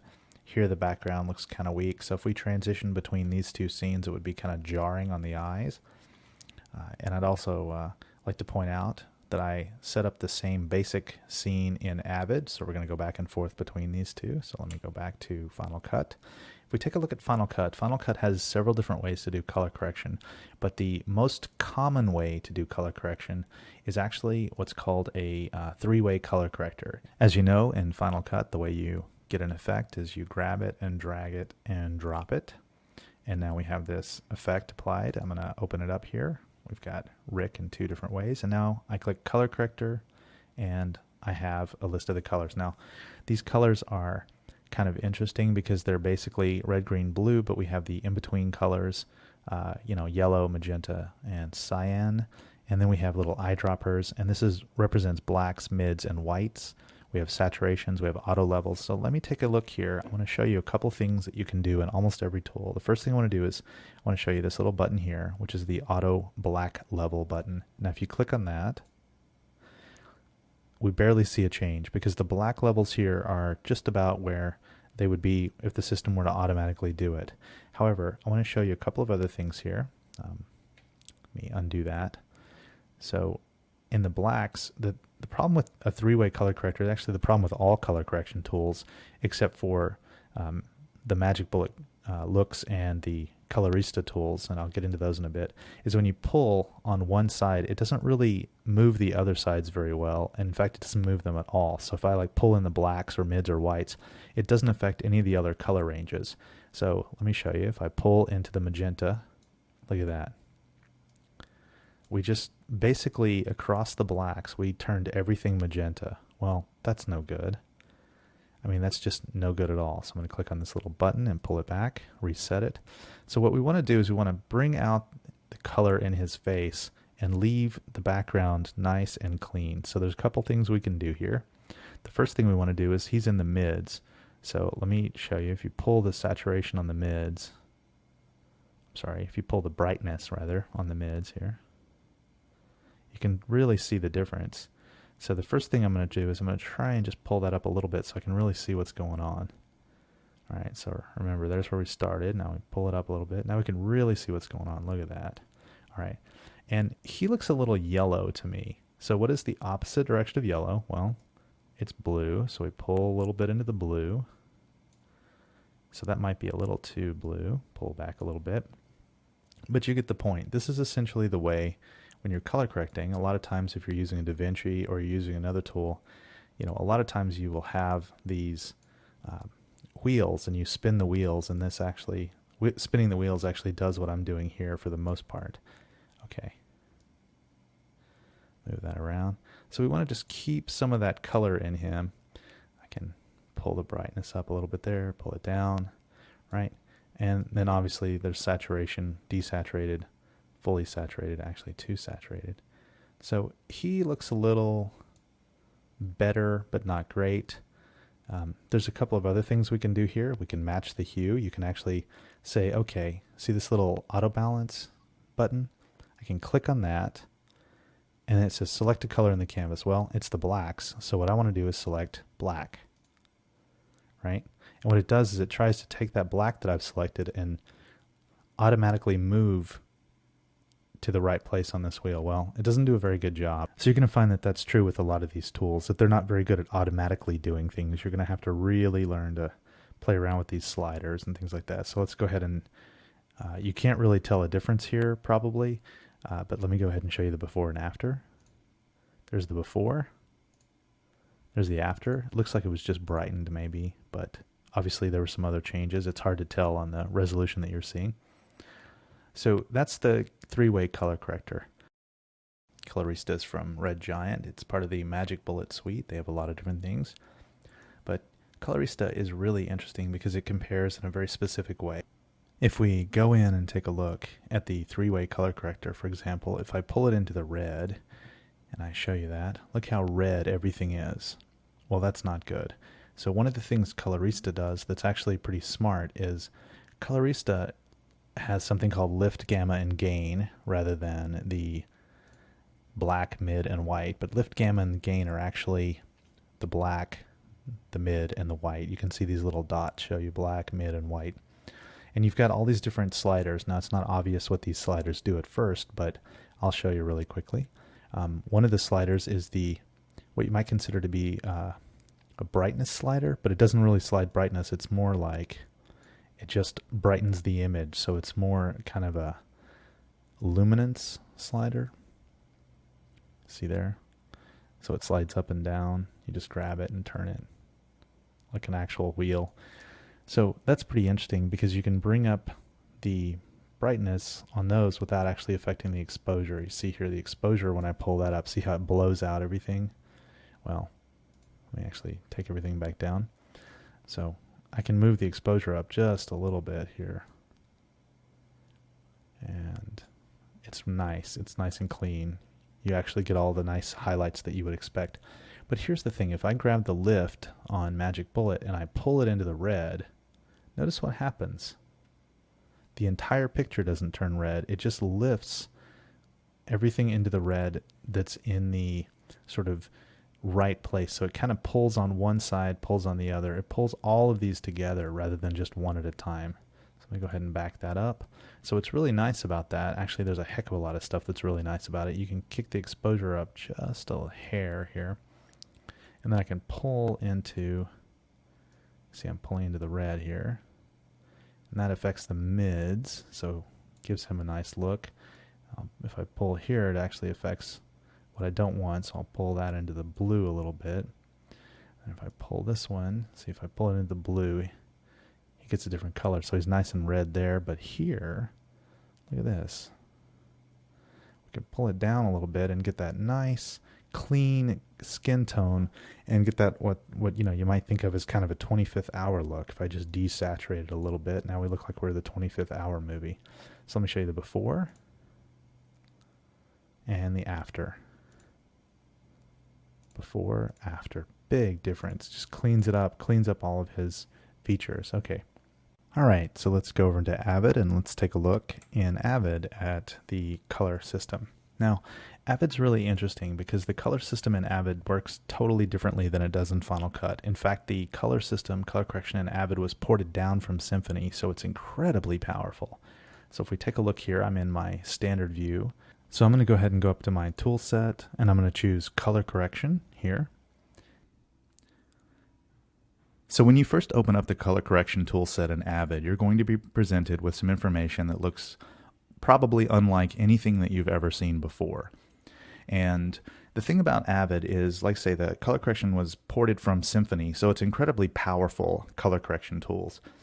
So basically, if you take a look down here in the color correction window, you see we have two things in the tabs. We have curves, and these are obviously your red, green, blue, and your master curves. And you could see if I grab one of these curves here in the center, the red, and I pull it, see how he goes into the blue. If I push it, he goes into the red. All right. So, and you can see here at the very bottom as I'm doing that, your 8-bit changes. You see the bit depth or the bit settings for your red and for your blue there. Kind of interesting. All right. So in this way, we're all the way 255 on one side and 0 on the other. So we fully moved it. And then on this way, we're the exact opposite. Okay. So if I want to bypass this, I can just click this button and it ignores the change that I've made. And if I want to reset it completely, I can just change these back to 255, hit enter, and then change this next one to 255, hit enter. And that puts my curve back at this, basically the 0 curve point. All right.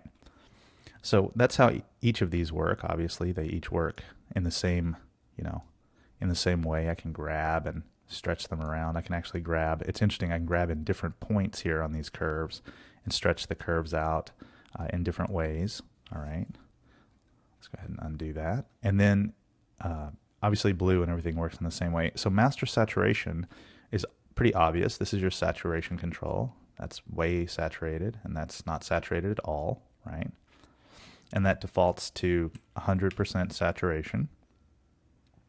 And your gain is exactly what you would expect, which is your gain control. Gain, you have to be very careful with, because gain, a lot of times when you pull the gain up, you're going to end up basically blowing out a lot of the colors. I mean, gain is exactly what it sounds like. It puts sometimes way too much emphasis on causing things to pop in ways that you may not expect. Gamma, we've already talked about gamma. There's your gamma, changing the gamma. And then your master setup is actually kind of interesting, because basically all of these, the gain, gamma, and setup, all work in different parts of what you might consider to be the luminance. All right, so let's go ahead and move out of curves for a second, because what I want to show you, actually let's reset that to 255. What I want to show you is hue, saturation, and your luma as well. Once again, one is luminance and one is luma, and those will become obvious as we go through those. So hue, saturation, and luma is actually very interesting to me, because obviously hue, this is your color palette, and you can see we can change the hue, we can change obviously the saturation, we can change the brightness, we can change the contrast. We have all of these different tools available to us. Now, the problem, of course, with all of these tools is just the slightest little tweak is necessary for correcting a lot of the image that you see. A lot of people want to grab these things and just slide the heck out of them, and you really don't want to do that.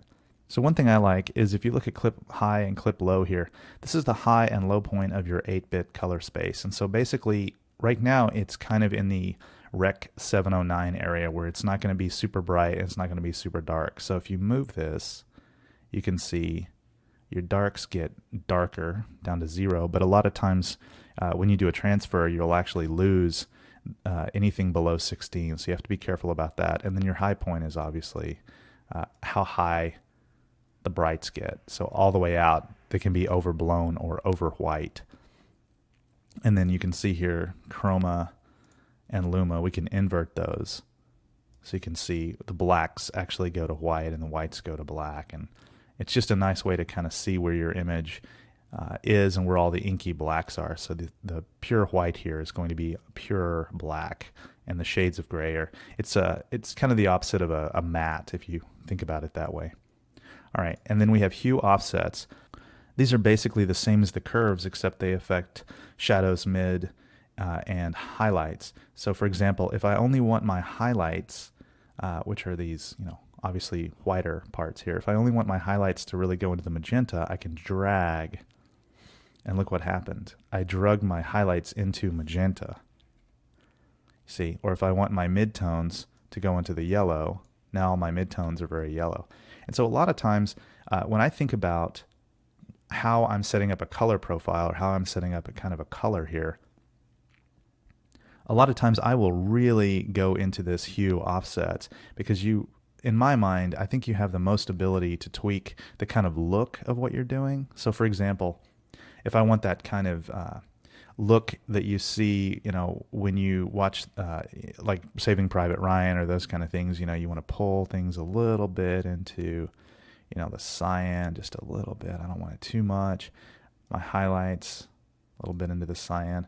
But here's the problem, right? I still need my image to be a little bit brighter. Now, setup doesn't work, right? Gamma just tears it apart in two ways. So, gain might actually be a way to pop, but if you take a look at gain, what gain does is it actually overblows some of the white areas. Okay, so what I really want to do, though, is I want to bring the brightness of this up in certain places and down in others. So I want to really see Rick a little bit better, and I want the background to pop a little bit more, but I don't want to overblow these. So one of the nice things about the Avid and the color correction is if I want to change these things, I can go in here, I can click on any one of these. I can click on next, or I can click on previous, or even the middle one, but I'm going to go into previous. And I'm actually going to drop down here, and I'm going to choose quad display. Now I could choose histogram, right? Or I could choose RGB parade, which I'm a big fan of, or vector scope, which tells me where I'm bleeding in. Here I'm bleeding hard into the blue and cyan. You see this should be a lot more in the center, but there's a lot of blue there, so that's a little bit okay. And then I can choose basically waveform, which is a waveform analysis, but what you want really is YC waveform, because this tells you where your Y, which is your luminance, and your C, which is your color differencing, where that bleeds over. So you see here it's way pegged at the top and way pegged at the bottom. We're just going completely out of bounds. We need to get that down a little bit. So I'm going to go ahead and go into the quad display where I can see my waveform, I can see my vector scope, I can see my RGB parade, and I can see my histogram. And you can see here, what I want to do is I want to get all of this kind of in a uniform way. Now, to start with, if we look down here at our color correction and curves, what I really want to do is grab my master, and I actually want to drag that up a little bit so that it's a little bit more visible. So you see there's not visible, there's a little bit more visible. So now we've brightened up that scene, right? Now at first blush that looks like it really tore things up, right? You can see this is the before, okay, and there's the after. So it did a great job of kind of spreading some of this information out in the way that I want, but I still need to clean it up. Okay, so what's the problem? Well, the luminance is just a little bit high. So how can I pull the luminance down? Well, I can grab the setup. What does that do? Well, that pulls everything down. Well, that's not the right thing to do, but I could pull it down just a hair, right? That pulls it down just a little bit. I can pull my gamma down. See how that pulls down not what I want. Gain. There we go. So gain is a big part of the problem here. See how my gain is way off the charts. So what I need to do is I need to pull my gain down just a hair. I need to get these out into the area where they're kind of below 100%, or I'm going to lose it and it's going to be clipping. And see what that did is that just flattened across the top here, but I still need to clean up a bunch more stuff. So the quickest way to clean this up here is if we go into our curves, when we go over here, we can actually see these buttons. Well, this button is auto balance and this button is auto contrast. So I'm going to hit those. Here's auto balance. That balances the color palette a little bit, moves everything over. And then auto contrast actually gets me as close as it can to basically the right color balance and the right contrast. And if I hit these a couple of times here, it actually cleans up the highs and the lows, and it forces 100% here, and it moves everything to basically as close as possible to where it needs to be. So now we have a little bit better image. Let me show you a before, and see, we're way out here, and then there's an after. So you can see the background kind of lightens a little bit because it's blown out, but the foreground, Rick comes in a lot better. You can really see the color in his face, and that's good. So from there, once we have it kind of balanced, what we can do is we can grab and we can tweak around. So what I'm going to do is I actually want this to look a little bit more like maybe a 25th hour kind of look, or a little bit more like the kind of things that people do in film now. So what I can do is I can actually grab this blue here and I can pull on that just a little bit. That's a little bit too much. I can just pull a couple of this line, a couple places in this line out. And so now we're a little bit more blue. So let me show you the before, the after. Kind of hard to tell on this quality, but it's there. So you just want to just a little bit. And also what I want to do is I want to pull this master setup up a little bit. So let me just click on that a few times. Actually, let me show you what it does. See? So it pulls that up. So I want that, I think, at about 4. And then my master gamma, see how that blows it out? I want that just a little bit down. And then my master gain, let me show you what this is doing. So that's pulling the gain down. It's all flat. And then the gain up is a little bit less flat because we're blowing those highlights back out a little bit, but that's okay. So I basically want that at about 102 here, maybe 104. 104, oh well, there's 200, that's too high. How about 104? There we go. Okay, so now we have this, and we can always obviously tweak with a lot of these other things, but what I'm going to do is I'm going to go back into my hue, sorry about that, I'm going to go back into my hue, saturation, and luma, and what I want to do is go into hue offsets, and I want to tweak the colors a little bit more. So here we have what we set up before, gain, gamma, setup, and I want to take my highlights, and I want to just pull those a little bit. Let me show you what's happening here. Watch that background, see it? It's going all to blue or all to red or whatever color I'm pulling into. So what I want to do is I want to pull those highlights a little bit into the magenta just to get rid of some of that where it's blown out. You see that place where it's blown out, where it goes back and forth there? Just want to pull that a hair into the magenta to kind of ease up on some of that blue in the background. All right, so there's my highlights. My midtones, obviously. There we go. So I want to pull those just a hair into the blue. And then my shadows, there's your shadows. It basically takes the darks and pulls them wherever. So I want to pull those shadows just maybe a little bit close to between blue and magenta. But whatever color I go into, that's the color that you're really going to see kind of an overcast on. So if I pull it a little bit into the blue, there we go. All right. All right, if I go back into my controls, it's still a little bit kind of flat. If I go back into my controls, what I can do here is I can actually grab the contrast, and if I pull it this way, it makes it too bright, but if I pull it this way, look at that. Look at those inky blacks.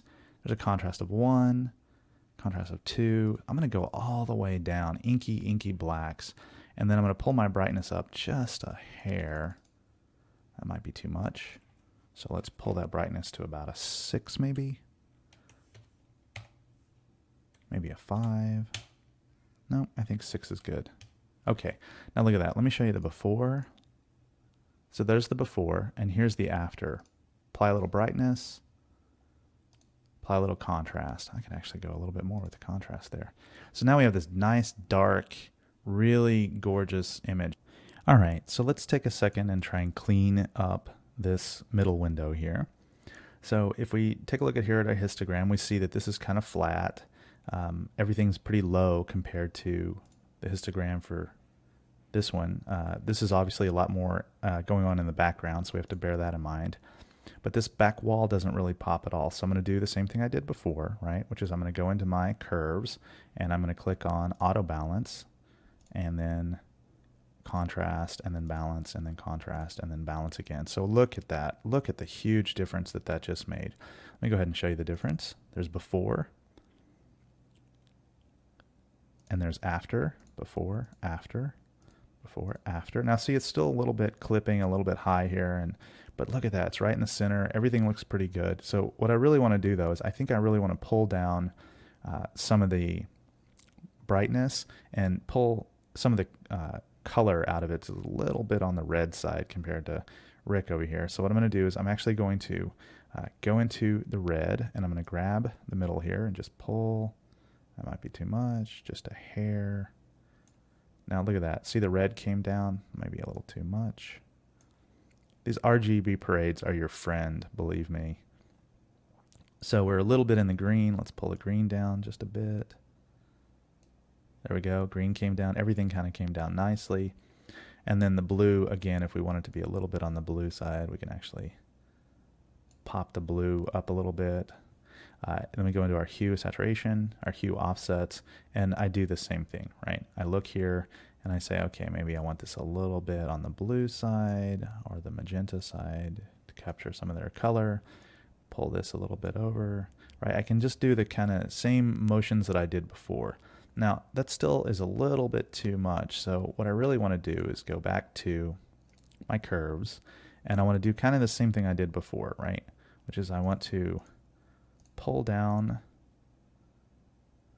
maybe that's too much, pull that down a little bit, push the gamma up just a hair, go in, I can pull the contrast, either way I'm going to pull it down a little. That's too black, let's see, because I messed with the other things, and then push the brightness up just a skosh, that's maybe a little bit too much, and then there you go. So it looks about the way you might expect. The blue's pegging because I have it a little too blue. You know, there's a before, kind of what it looked like. And there it's maybe a little bit too bright, so I might need to pull that down. But you get the basic idea. And it just requires, frankly, a lot of tweaking to get the right look. As an independent filmmaker, you really want to try and create a look for a lot of your footage. And now you have to realize that if your film or your independent film gets distribution, the look that you create is going to be changed before the film hits DVD or before the film goes into theaters.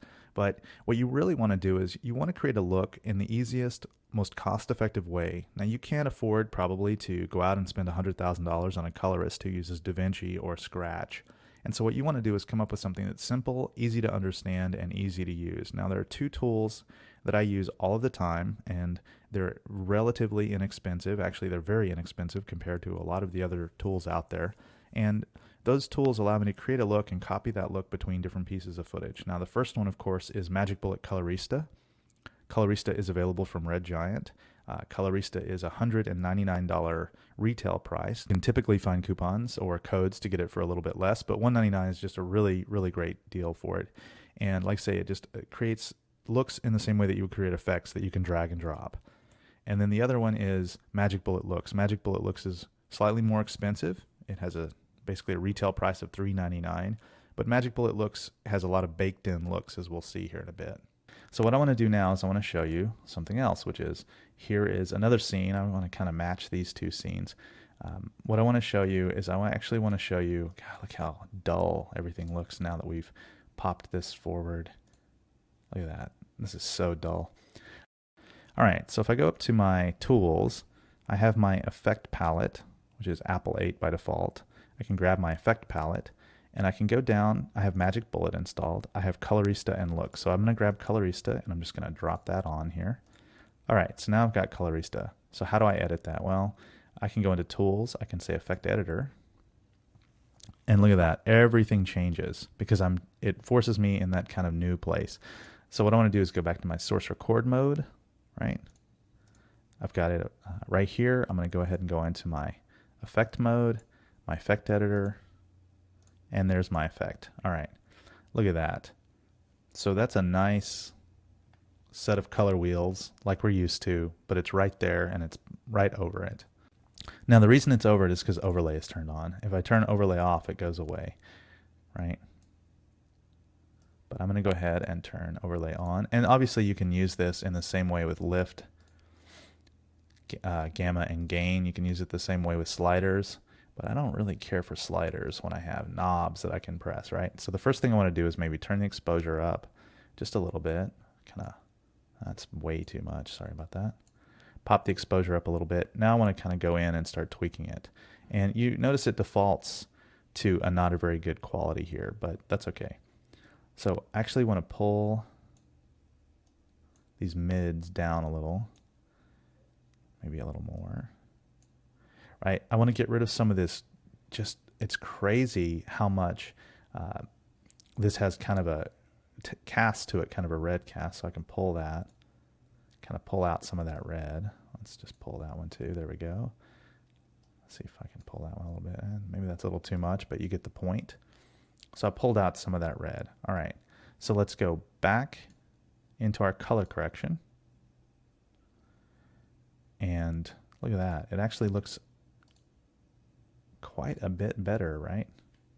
But from there, what's cool is we can actually color correct on top of that. So if I go into curves, I click on my buttons a couple of times here, kind of normalize it. Look at that.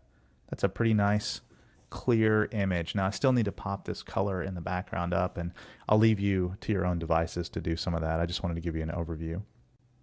What I want to do now is show you one more tool, which is Magic Bullet Looks. Now, I was talking about creating a look earlier. Magic Bullet Looks is really great for this because with Magic Bullet Looks, let's go ahead and let me open up my tool set, my effect palette. There we go.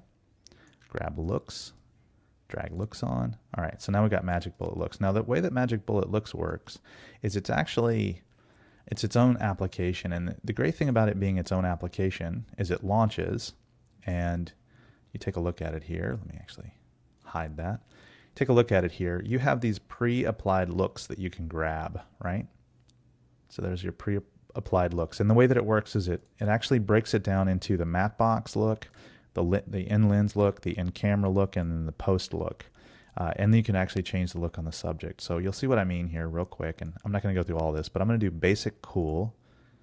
That's a little too cool, but you see what happens here is it creates a warm and a cool, which is basically a lens filter, and then which is basically the look on the subject, and then a diffusion lens filter, and then in your camera you change the curves. So I can change this by clicking on warm and cool and then going over here. I can pull that out of the warm cool a little bit, and look at that. That is a pretty good look automatically. Now I can also change the exposure on this by just grabbing and dragging. Pop that up a little bit. All right, so let me go ahead and hit OK. Let's go back, and what I want to do is go back into my color correction tool set, and I want to take a look at how these two compare. So here's the one that I just changed. There's the one I changed before, going back.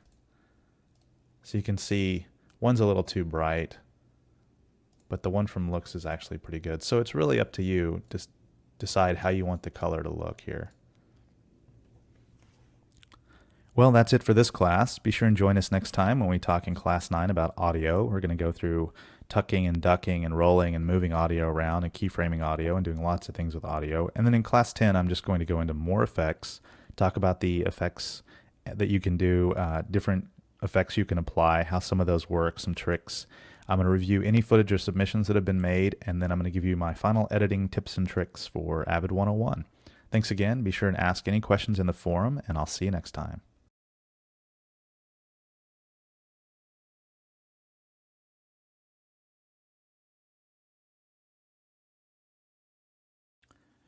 Hello and welcome to Avid 101, Avid for Indie Film and Commercials. This is Class 9 and I'm your professor, John Flowers.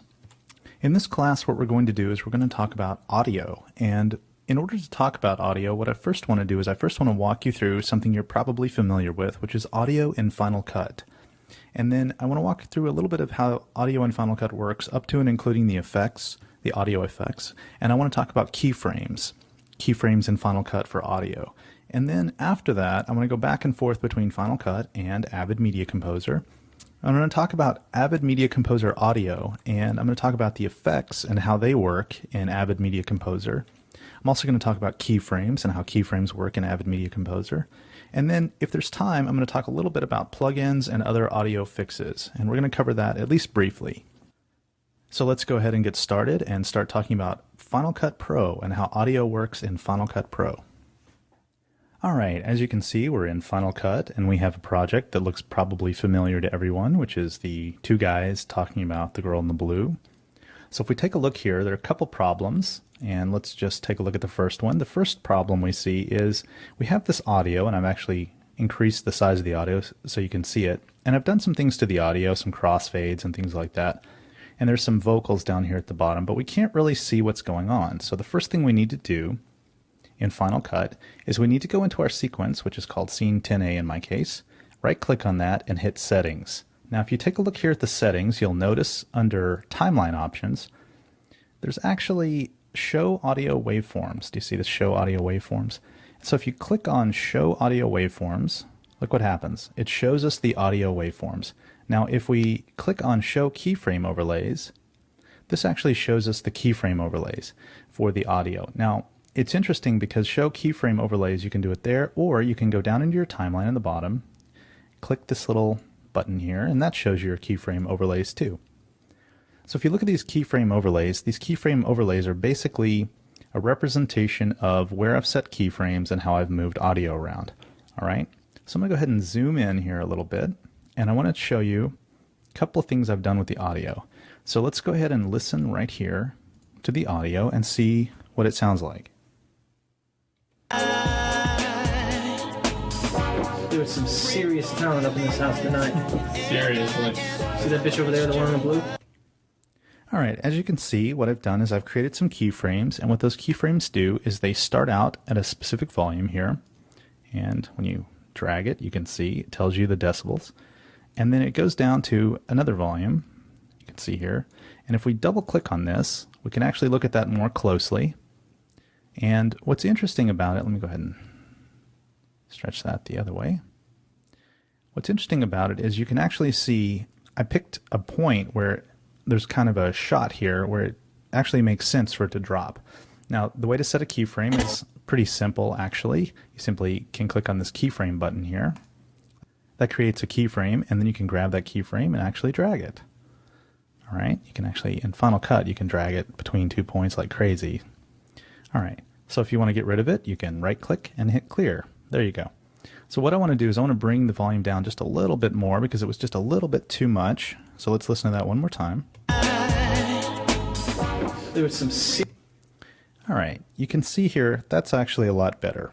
And the issue now that we have is we have an issue where if you listen to these guys, let me go ahead and turn off these two audio tracks. Listen to these two guys, they sound like there's a bunch of noise in the background. There was some serious talent up in this house tonight. You hear that loud humming? That was the air conditioner in the place. It was about 108 degrees outside in the Midwest when we shot this. There was some serious talent up in this house tonight. And if we didn't have the air conditioner, obviously that would be a problem. So what can we do about this? Well, if you listen, the audio that we've put under it actually masks it pretty well. There was some serious talent up in this house tonight. Seriously. But not perfectly. So let's go ahead and double click on our audio. Let's take a look at our audio here. I'm going to go ahead and stretch this out, and you can do it in a bunch of different ways. You see I'm doing it with this little thing on the bottom here.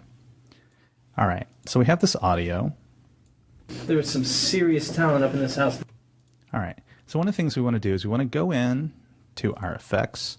We want to go into our audio filters. We want to go into either Apple or into Final Cut Pro in this case. And what we want to do is we want to try and get this to where I have the gain turned up so you can actually hear it. But we want to get this to where it sounds a little bit better. So how can we do that? Well, there's a bunch of different ways to do that. So a lot of times, if you're lucky and you have something like an air conditioner or a refrigerator or something like that, in Final Cut you have this really, really great tool called Hum Remover. Now, it doesn't always work, but let me show you a couple of things here. The first thing I want to do is I want to set an in point, and I want to set an out point so I can actually start playing this back. And I set this in point and out point, and if I hit Shift \, There was some serious talent up in this house tonight. Seriously. See that bitch over there, the one in the blue? all right, we totally heard the hum. So let me go ahead and grab the hum remover, drop it on. All right. Now, the cool thing is the hums occur in these harmonic frequency ranges, and a lot of times you don't really have to touch anything here. You can simply pick a harmonic. So let's try the first harmonic.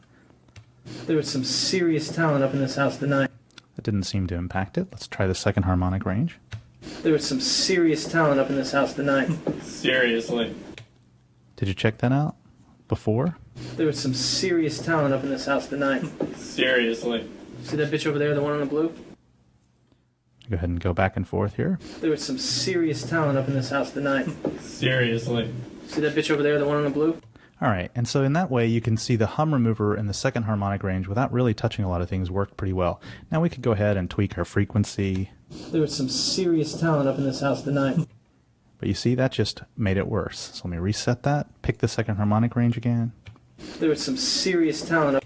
All right, so let's go ahead and put the hum remover above the gain, and let's see what that sounds like. There was some serious talent up in this house tonight. Seriously. And if you go down here, you can see we're still around -6. There was some serious talent up in this house tonight. Seriously.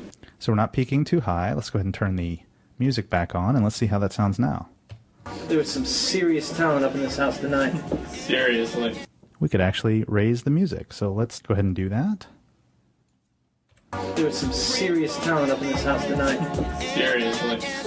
And you can see by adding a hum remover, a little bit of gain, making a few changes, lowering our music, but putting music in the background because we are in a bar, we really tore a lot of that noise out. All right, so what I want to talk a little bit about is I want to talk a little bit about cross dissolves or cross fades in audio. And in Final Cut, cross fades work pretty easily. Let me go ahead and delete these. I can show you. If you go into your audio transitions, you have crossfades. And you have a crossfade that is 0 decibels or +3. I like to use 0 because I don't like to add decibels. So in Final Cut, crossfades are really helpful because they allow you to fade into audio. So what I'm going to do is I'm actually going to grab this audio and drag it back a little bit. Listen to it.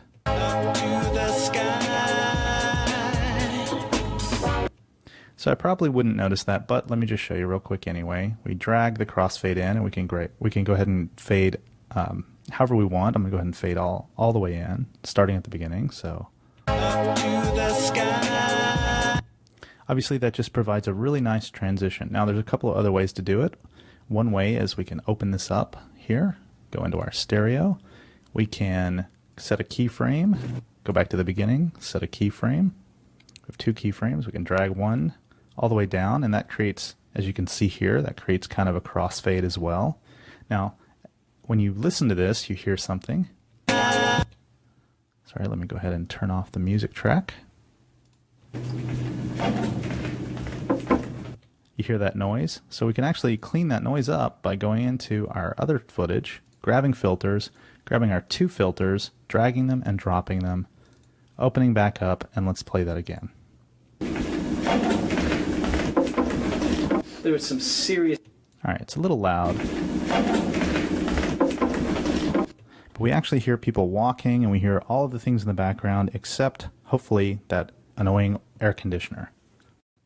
Now, of course, whenever we do anything with music, one of the things we're always fighting is we're fighting this idea of this loudness war. If you take a look at this music here, there's really no way to clean that up without just really normalizing it down and removing peaks and valleys and highs and lows. However, if you take a look at this Wikipedia entry on loudness war, you will see that this is just something that people have started doing a lot, and if you have any kind of music that's not something you created, you're really going to experience that. We could go in and try and clean that up, but really we're just going to be removing the highs and lows. We're not really going to be cleaning it up. So in a lot of ways, your music is something you're really going to have to try and tuck under and try and get rid of when your vocal tracks are coming in, because your vocal tracks are going to be kind of normal. All right, well, after all, this is a class on Avid Media Composer, so let's go ahead and move over to Avid Media Composer, and let's start talking about how audio in Avid Media Composer works compared to Final Cut, and we might be going back and forth a little bit. All right, here we are in Avid with our same basic project up. I used Automatic Duck to export the exact project over so that we would see kind of a one-to-one. And you can see here in Avid, if we go ahead and play this back. Let me move forward on the timeline.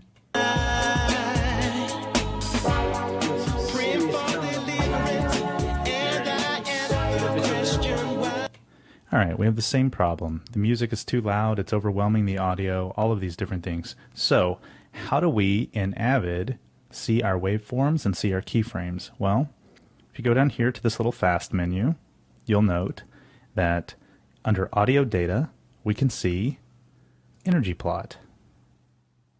That'll give it to us, or we could see, under Audio Data, Sample Plot. Same kind of thing. Now again, you see here, looks kind of normal and then just completely pegged here on the audio. Well, that's kind of a bummer. So let's go back into our fast menu, back into audio data, and let's add auto gain. Now what does auto gain do? Well, auto gain shows us, of all things, our keyframes. Now it shows us a nice gray background for our audio, and Avid's really good when you set this up properly. You'll see that I have it set up for energy plot and auto gain. You can see here what it does is it gives me the actual scale for the audio. Now I rather like this personally because it means I don't have to go into the audio tools, but we'll go into the audio tools in a second. So if we take a look at this and we go ahead and play it,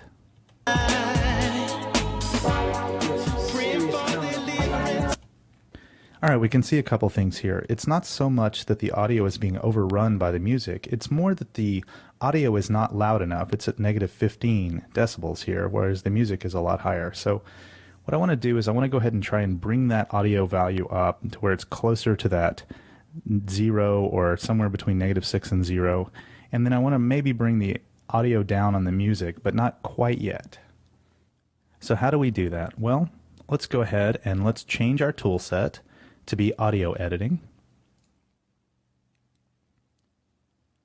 Now I actually have audio editing set up to where it moves everything in a very specific way, and that's important to me because I like things laid out in a certain way. So let me go ahead and play this, and I want to show you a couple things. The first thing let's do is let's take a look here at this audio tool in the upper right hand corner.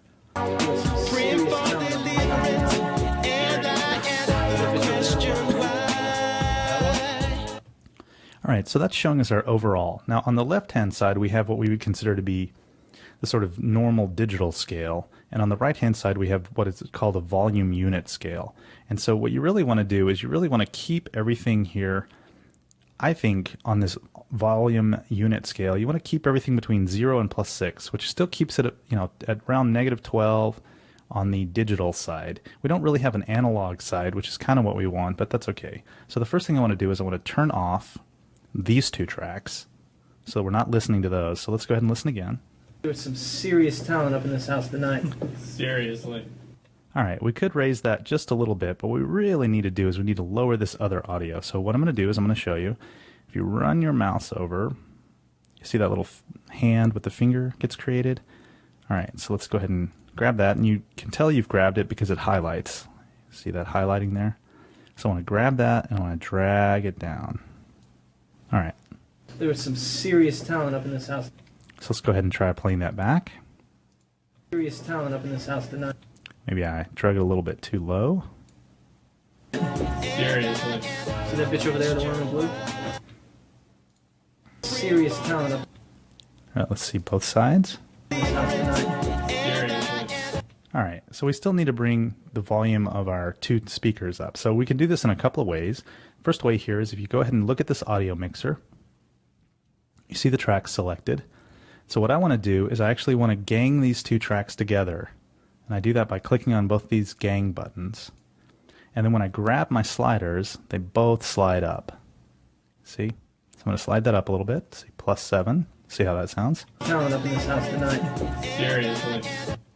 All right, we're still not peaking too high, so I could actually bring those up just a little bit more, say +8. Talent up in this house tonight. Seriously.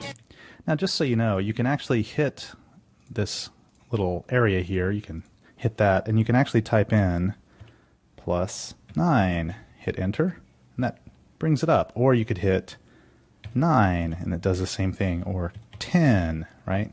Or you could do -10, and that brings it down. So let's go ahead and say +9. So we're pretty pegged here on this volume, but that's okay for now. Up in this house tonight. Seriously. See that bitch over there, the one in the blue? That one? And you can see it drops actually quite a bit there. Serious talent up in this house And it goes tonight. to the next one. Seriously. See that bitch over there, the one in the blue? That one? It's a lot quieter here. All right, so let's go ahead and go back. I'm going to go ahead and zoom in a little bit so we can see this better. There we go.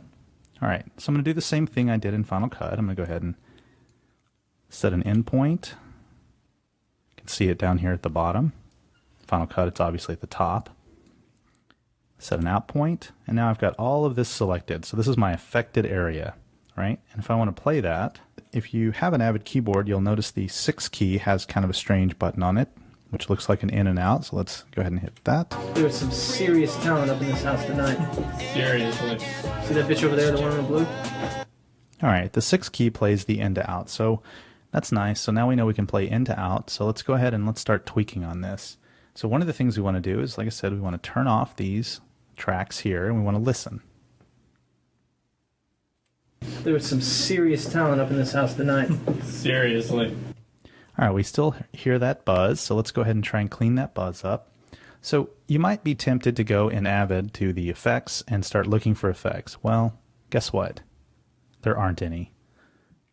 There are no effects in Avid here that affect the audio. The audio is all affected differently in Avid. So how does it get affected? Well, a couple different ways. One of the ways it gets affected here is we have this audio EQ tool, and we can change the range here, the hertz and the offset and those sort of things.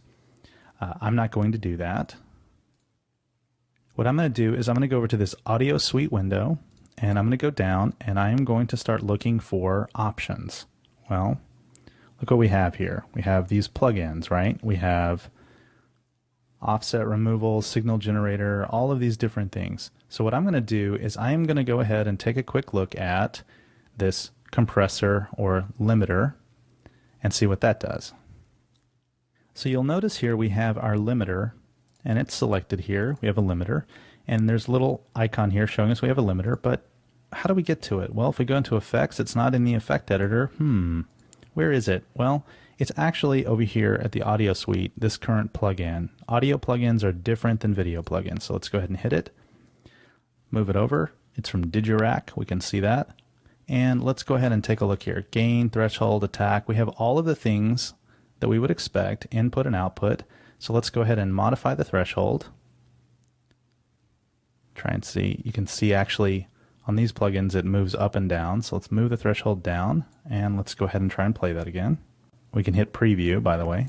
There's some serious talent up in this house tonight. Seriously. See that bitch over there, the one in the blue? And we can see in real time here, sorry about that.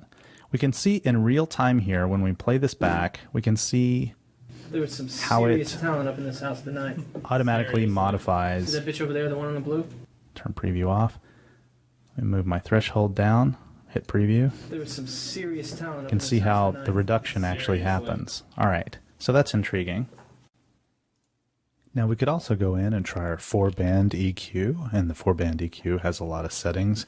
If we go into there, we have all of these different settings for gain and There was some frequency, serious talent up in this and house all of the tonight. different settings on all of these Seriously. different sort of See that bitch over there, the one in the frequencies, blue? like the frequency There was some of serious talent up in 12 this house kilohertz, tonight. 4 kilohertz. We can Seriously. change all See of that these bitch over there, different the one in the frequencies. blue? We can change these There was different some gains. We can serious slide them talent up in this around. house tonight. But mostly, Seriously. what we're going to end up That bitch doing over is there, we're going the to one end in up blue? tearing apart the There audio was some and serious causing talent problems in with this the house audio tonight. that we just didn't Seriously. expect. And as you That can bitch listen over there, here the to one the in blue? preview, There was some unless you serious really, talent really up know in what this you're house doing, tonight. this is Seriously. exactly the wrong That bitch thing over that there, you the should one be in blue? doing with your There's audio, some because you're going to end serious up with talent up something in this that's house. really terrible.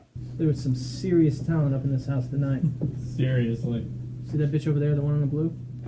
Now, the thing about Avid is there's really no plugin that comes with Avid that is very good at doing something like removing the hum. In order to do that, you're going to have to use probably a third-party plugin. Now, I actually happen to like this plugin called SoundSoap, and I'm a big fan of Isotope as well, but let's go into SoundSoap first and talk about that. So I'm going to add SoundSoap. Now, you'll notice it says it doesn't guarantee support. So if we go over here and we look, you see these ones with the little tilde in front of them? Those are ones that Avid can't really guarantee will work with the Avid editing system. So I'm going to go ahead and save my project, and I'm going to go into SoundSoap, and I'm going to go ahead and hit continue. All right, so we go back in, we hit our activate current plugin, and I get a bus error. So SoundSoap is no longer available on Avid Media Composer 3.1.2.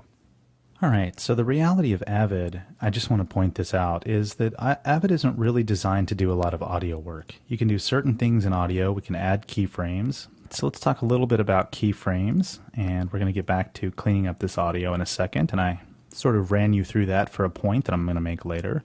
Now, if we look at our audio here, what we really want is we want this to fade in, and it kind of does this semi-okay job of fading in, but not a really good job. So there's a couple ways.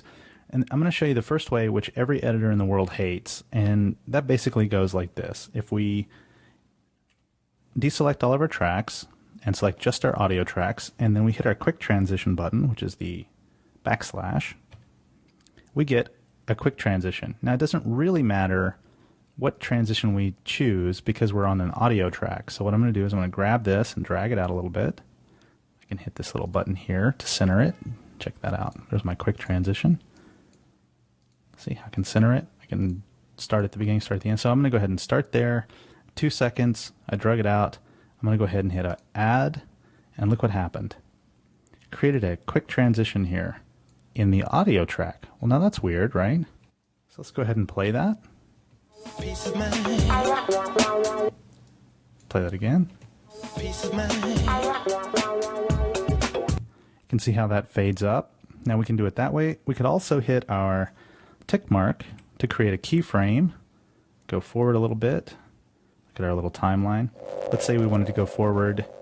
If I hit the plus button on the numeric keypad, and we take a look up here, we can see there's a plus button. I can say 200, and it says 2 seconds. Go ahead and hit enter. That moves me 2 seconds forward. If I want to go back, 2 seconds back. If I want to go 1 frame forward, that takes me forward 1 frame. Back 1 frame, -1. So just on your numeric keypad, the plus and minus key. So if I wanted to go 54 minutes ahead, 54, 00, there's 54 seconds, 00, there's 54 minutes. Now I don't have 54 minutes in this one, so I'm going to go ahead and go back. And I'm going to go ahead and just say 200, there's my 2 seconds, because it's in seconds and frames. Obviously, so 200 or 201 would be 2 minute. 2 seconds and 1 frame. Sorry about that. Go ahead and hit enter. That takes me 2 seconds forward. I'm going to hit my tick mark. I'm going to go ahead and go back 2, hit my tick mark. So now I have these 2 tick marks, and these are keyframes. And when I select them, you can see they're selected. All right. Go ahead and grab one, drag it up. Now look at that. That does what I want. So you might think to yourself, okay, I can drag it up, but I can't drag it left and right. I can only drag it up and down. Well, that's because Avid has modifiers for a lot of these things. So if we go ahead and hold down our Option key and drag, that drags it right, left, but not up and down. So I'm going to go ahead and drag it all the way back to the beginning there, and then I'm going to go ahead and, without the modifier, drag it down to the bottom. Make sure we're all the way at the end there. There we go. So now you can see I have this keyframe set, and I'm going to go ahead and move this up a little bit so you can see a real difference. I'm going to go ahead and hit play. And just to prove a point, I'm going to set 2 more keyframes. I'm going to drag the center one down just so you can hear it go. All right. And so that's how you do keyframes in Avid. It's really pretty straightforward. Excitement, but you can obviously do a lot of keyframes. You can set keyframes along the way. If you want to delete them, you click on it, make sure it highlights. Don't highlight it. I hit the delete, and it says, "Are you sure you want to delete the selected track?" Oh no, no, I do not. So you have to be very careful that you see this highlight. All right, so there we go. What you really want to do is you want to export that audio out. Now, the way audio exporting works is you actually go into Special and you hit Audio Mix Down. So what that does is that mixes it down. But what I'm going to do, see it says source tracks A1, A2, A3, A4, A5, A6. I don't want that. So the reason it's doing that is because I have all of them selected. And what I really want is for now, I want just the audio for my voice track here. So I'm going to go ahead and deselect all of my audio except for A1 and A2. And if you take a look here, you can see A1 and A2 are selected, right? And they're selected here. So if I go ahead and go into Audio Mix Down again, notice now it just says A1 and A2. Now here's what's interesting about it. It says target track. Well, let me put that in stereo. The target track here, if it's mono, it's just 1 track. If it's stereo, it's 2. So the target track is going to be the next track that is unused. And so I'm going to go ahead and say, yeah, A7 and A8, that's fine, right? It's going to start at the beginning. Oh, it actually starts in my endpoint, so I'm going to have to move that, and then ends at the end. So I'm going to go ahead and cancel, go back to the beginning to my first frame. I'm going to put an I for an endpoint, go to my last frame, and I'm going to hit O for an out point, go back, audio mix down. There we go. Now we have it actually set up properly. Go ahead and stereo, A7, A8, and select where we want to put it. I'm going to put it on RAID. What bin we want to put it in. I'm going to put it in this bin. I'm going to go ahead and hit OK. And it creates an audio mix down in my last track. So what I can do is turn these off. See my audio mix down here. And if I go into my bin here, I can actually see my audio mix down. Well, what's cool about this now is I can right click on that and say export. And then I get a nice export.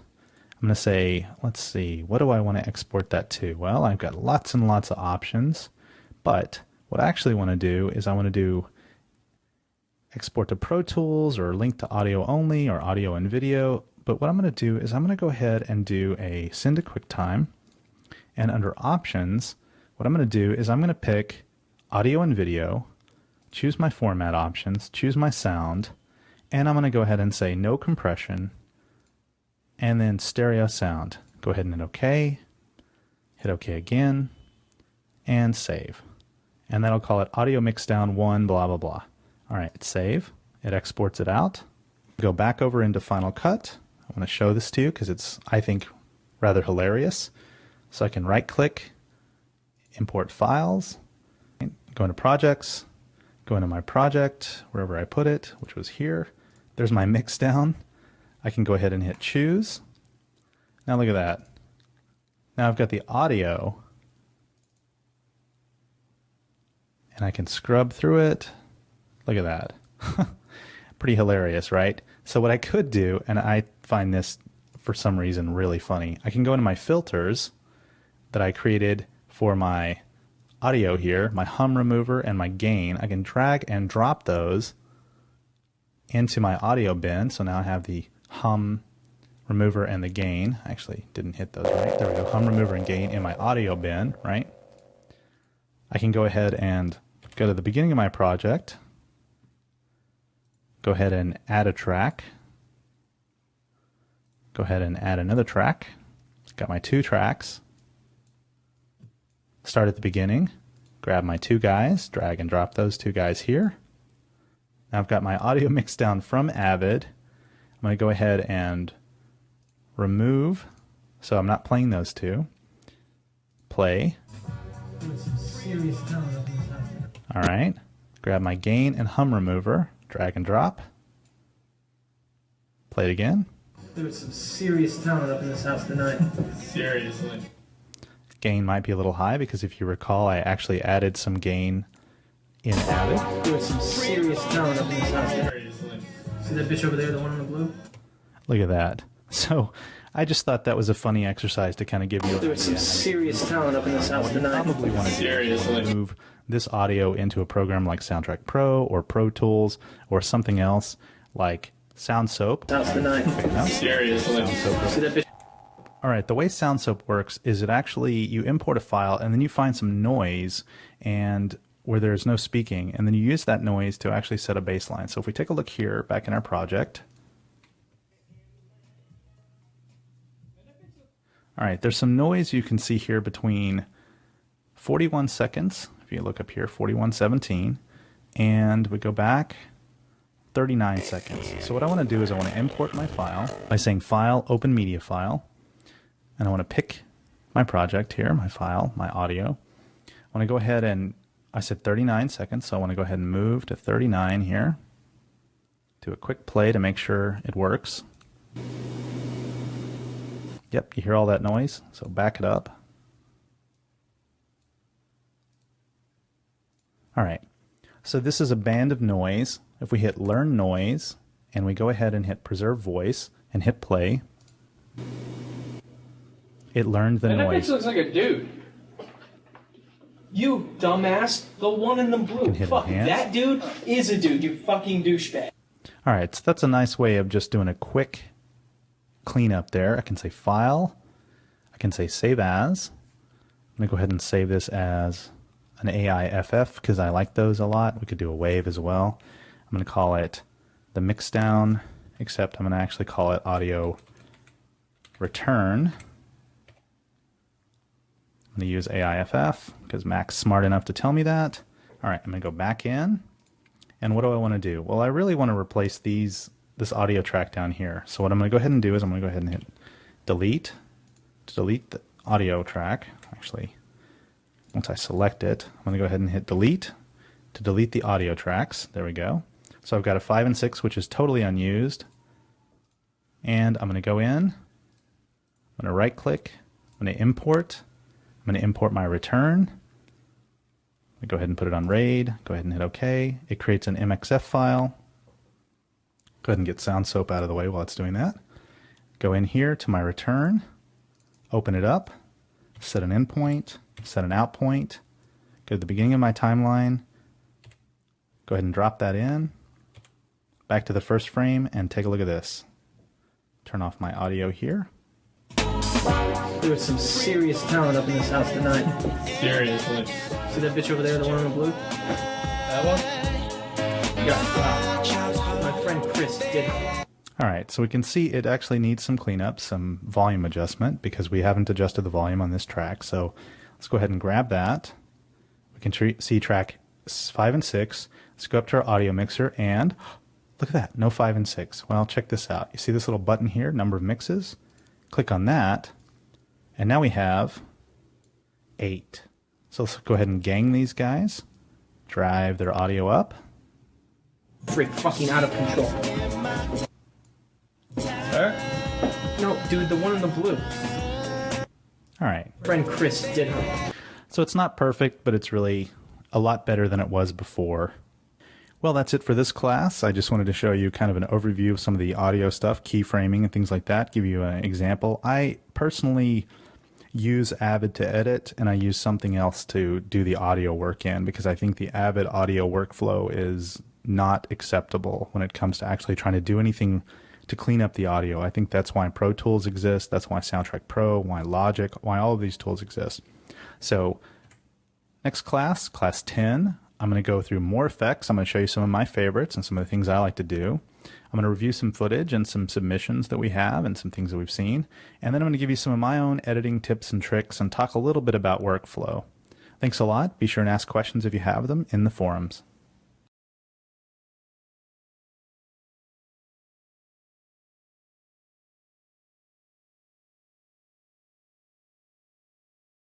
Hello, I'm John Flowers, and this is Avid 101, Avid for Indie Film and Commercials. This is Class 10. And in this class, what I'd like to do is I'd like to talk a little bit about Avid Media Composer, and I'd like to talk about the effects that, I haven't shown you yet, but I think you should definitely know about.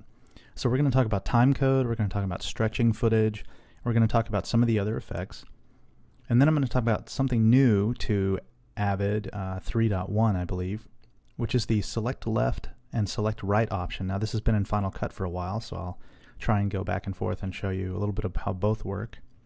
I want to talk about just some other miscellaneous things, and then I want to go back into Final Cut Pro and I want to talk to you about mapping keys, because there's a really good way to map keys in Final Cut if you're used to certain keys in Avid. And then I'm going to talk about some other things, and we'll get to those toward the end of the class. So let's go ahead and start by opening a project that you're familiar with in Avid Media Composer.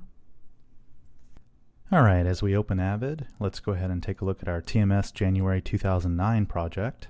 I'm going to go ahead and open that up. And if we take a look at this project here, we can see that in this particular project, let me go ahead and change my tool set.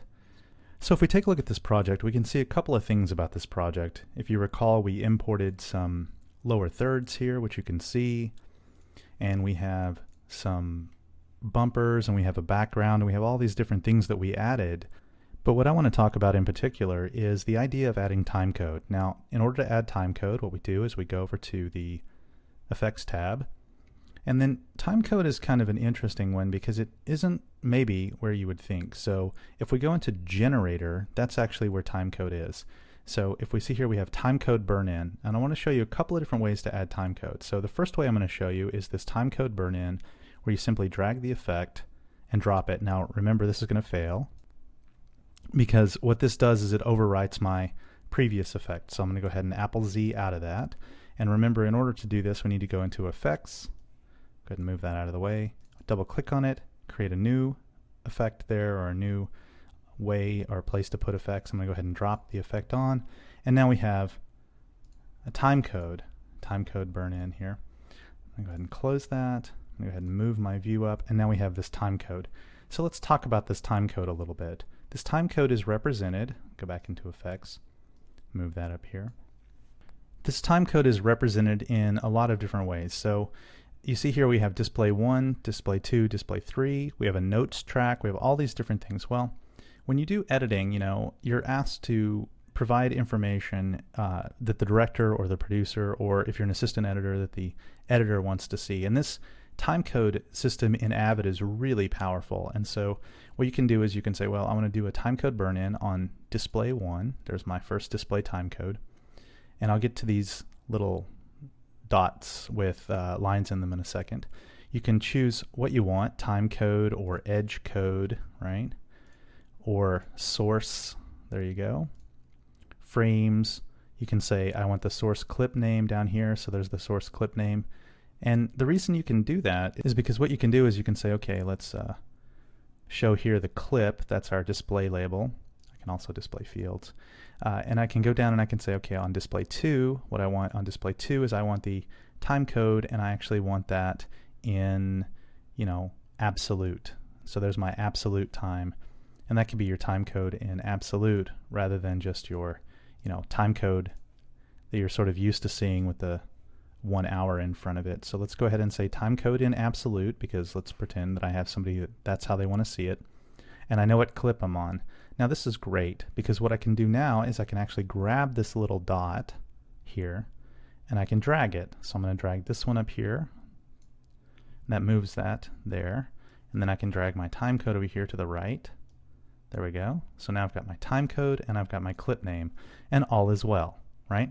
Except, and go ahead and stretch that down and show you something. Except here's the problem.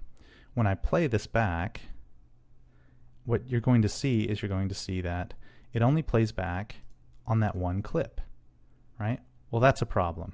And so the way to solve that, and it's not intuitively obvious, I think, at first because of the way that effects work within Avid, But the way to solve that is to, let's go ahead and, we can either delete this, or we can actually, remember, we can grab up here and then drag and drop. So now we've got our time code burn in exactly as we have specified it. Okay, so I'm going to go ahead and click on that. I'm going to hit delete, and I'm going to go ahead and delete that. So what I want to do in order to put that across all the timeline is I want to right click and create a new video track. So now I have this new video track. Well, actually, I want the new video track in the right place. So let's say new video track. So now we have a new video track, V6, right? Remember, I option drag this out, make it a little bit bigger. So now I've got this track at the very top, right? So it doesn't matter if I'm in source record, it doesn't matter where I am. I can grab my time code from either the one we just created, the way we like it, or from up here, and drag my time code in and drop it on that track. And what it does is it does an automatic fit to fill for the duration of your project here, right? Before it breaks. Like if I dragged it, I'll show you here, if I drag it here, it actually fits to fill in that place, but that's not where we want it. So here we have it. There's our time code. If I go ahead and select that, look at that, we've got time code. Now, the reason this is really, really important is because if you're doing a couple of different projects, right, you could actually play it back with time code here. So I'm gonna go ahead and do that real quick. Hello, I'm Morgan Cullen, and this is that media show for January. All right, you can see here we're playing it back, and that's great. Or if I want to export this out, all I have to do is I simply have to move down and then click on the track below it to not display that top track, right? I can export it out, and now I have it exported out with time code. So there's just a quick, really nice way to put a time code on all of your tracks. Obviously, you can move them around and do all kinds of different things with them. All right, now that we've looked at it in Avid, let's go on over into Final Cut and take a look there. So how do we create the same time code in Final Cut? Well, it's pretty straightforward. We can actually go ahead and open up a sequence, as I've done here. We can go into our Effects tab, and we can go down to the Video Filter, Video, Timecode Generator, and we can drag and drop the time code, and that actually creates a time code here, as you can see. So I can double click this, go into my filters, and I have my time code here. Now you can see the time code, and there's a couple things I can do. I can relabel it, obviously. I can change the frames. I'm going to go ahead and change it to 24. I can change the hour offset to 1, and you'll see here that does the 1 hour offset. It's funny that Final Cut sequences default to a 1 hour offset, but timecode doesn't. I can go ahead and change the size of it by dragging and drop, or by dragging this little slider here, not dropping it, but dragging it. All right, so I'm gonna go ahead and make it a little bit smaller, and then if I want to move it, I can't really drag it. That drags everything. So what I have to do is I have to grab this little center button, creates this crosshair here. Go ahead and drag that and move it to where I want it, and there we go. So now I've got my time code. And that's all well and good. I go ahead and play it back. Peace of mind. Yeah, in the mind. And it does exactly what Avid did. It only affects this clip. So you might think, well, okay, I'll just grab the timecode generator and drag and drop it. No, it does not work. See here, you get this little X that says, no, you cannot. So how do we get our timecode to overlay on all of our tracks? Well, in the editor, the way that we do that is, let me go ahead and turn this timecode off. We actually create a slug, and then we put timecode on that slug, and I'll show it to you really quickly. It's sort of not obvious. I'm going to go ahead, I could grab this slug and drag it down, or I can actually go, if I have my video window up, I can go into my generators tab here, or button, hit slug, and that pulls up a slug, and that slug I can actually grab the in point and the out point and drag that along, and I can get a slug that's 1 minute 59 seconds and 23 frames, right? So now I've got this slug, and I can go ahead and I could technically hit F9 to put that slug in, or I can drag the slug in, right? One of the things that kind of drives me crazy about Final Cut is that insert is F9. Now if we go into System Preferences, you'll notice if I go into Expose and Spaces and I load up Expose, you'll see that, probably in yours, but mine I turned it off, by default the Expose for all windows defaults to F9. So my F9 actually, which is my insert in Final Cut, in Expose is this all windows thing. So I'm going to go ahead and turn that off. I just point that out because it's a problem that you might have.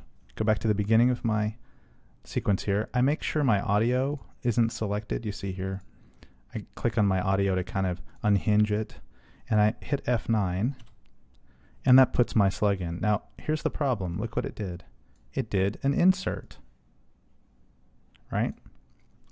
So Final Cut's kind of funny that way, in that unless you go through and you start locking all these tracks, right? If you do an insert, all this stuff is going to get moved. And I think sometimes, depending on this sequence of events, even if you do lock them and hit F9, sometimes the locks don't really hold in the way that you would want them to. But in this case, they did hold, and that's really cool. We got our slug. It's a little long. I'm going to go ahead and hit B. Get rid of that slug. There we go. Go back to my first frame. And then I'm going to show you, I've got this slug, and then I'm going to put time code on it, right? Go ahead and drag and drop my time code in there. Double click on the slug, open up filters, choose what we want with the time code. Okay, yeah, I want it that way. Remember, we resized it. Grab the center, drag it over into the top. So now we've got a time code. Well, that's great, except I can't see my footage. Well, how do you fix that?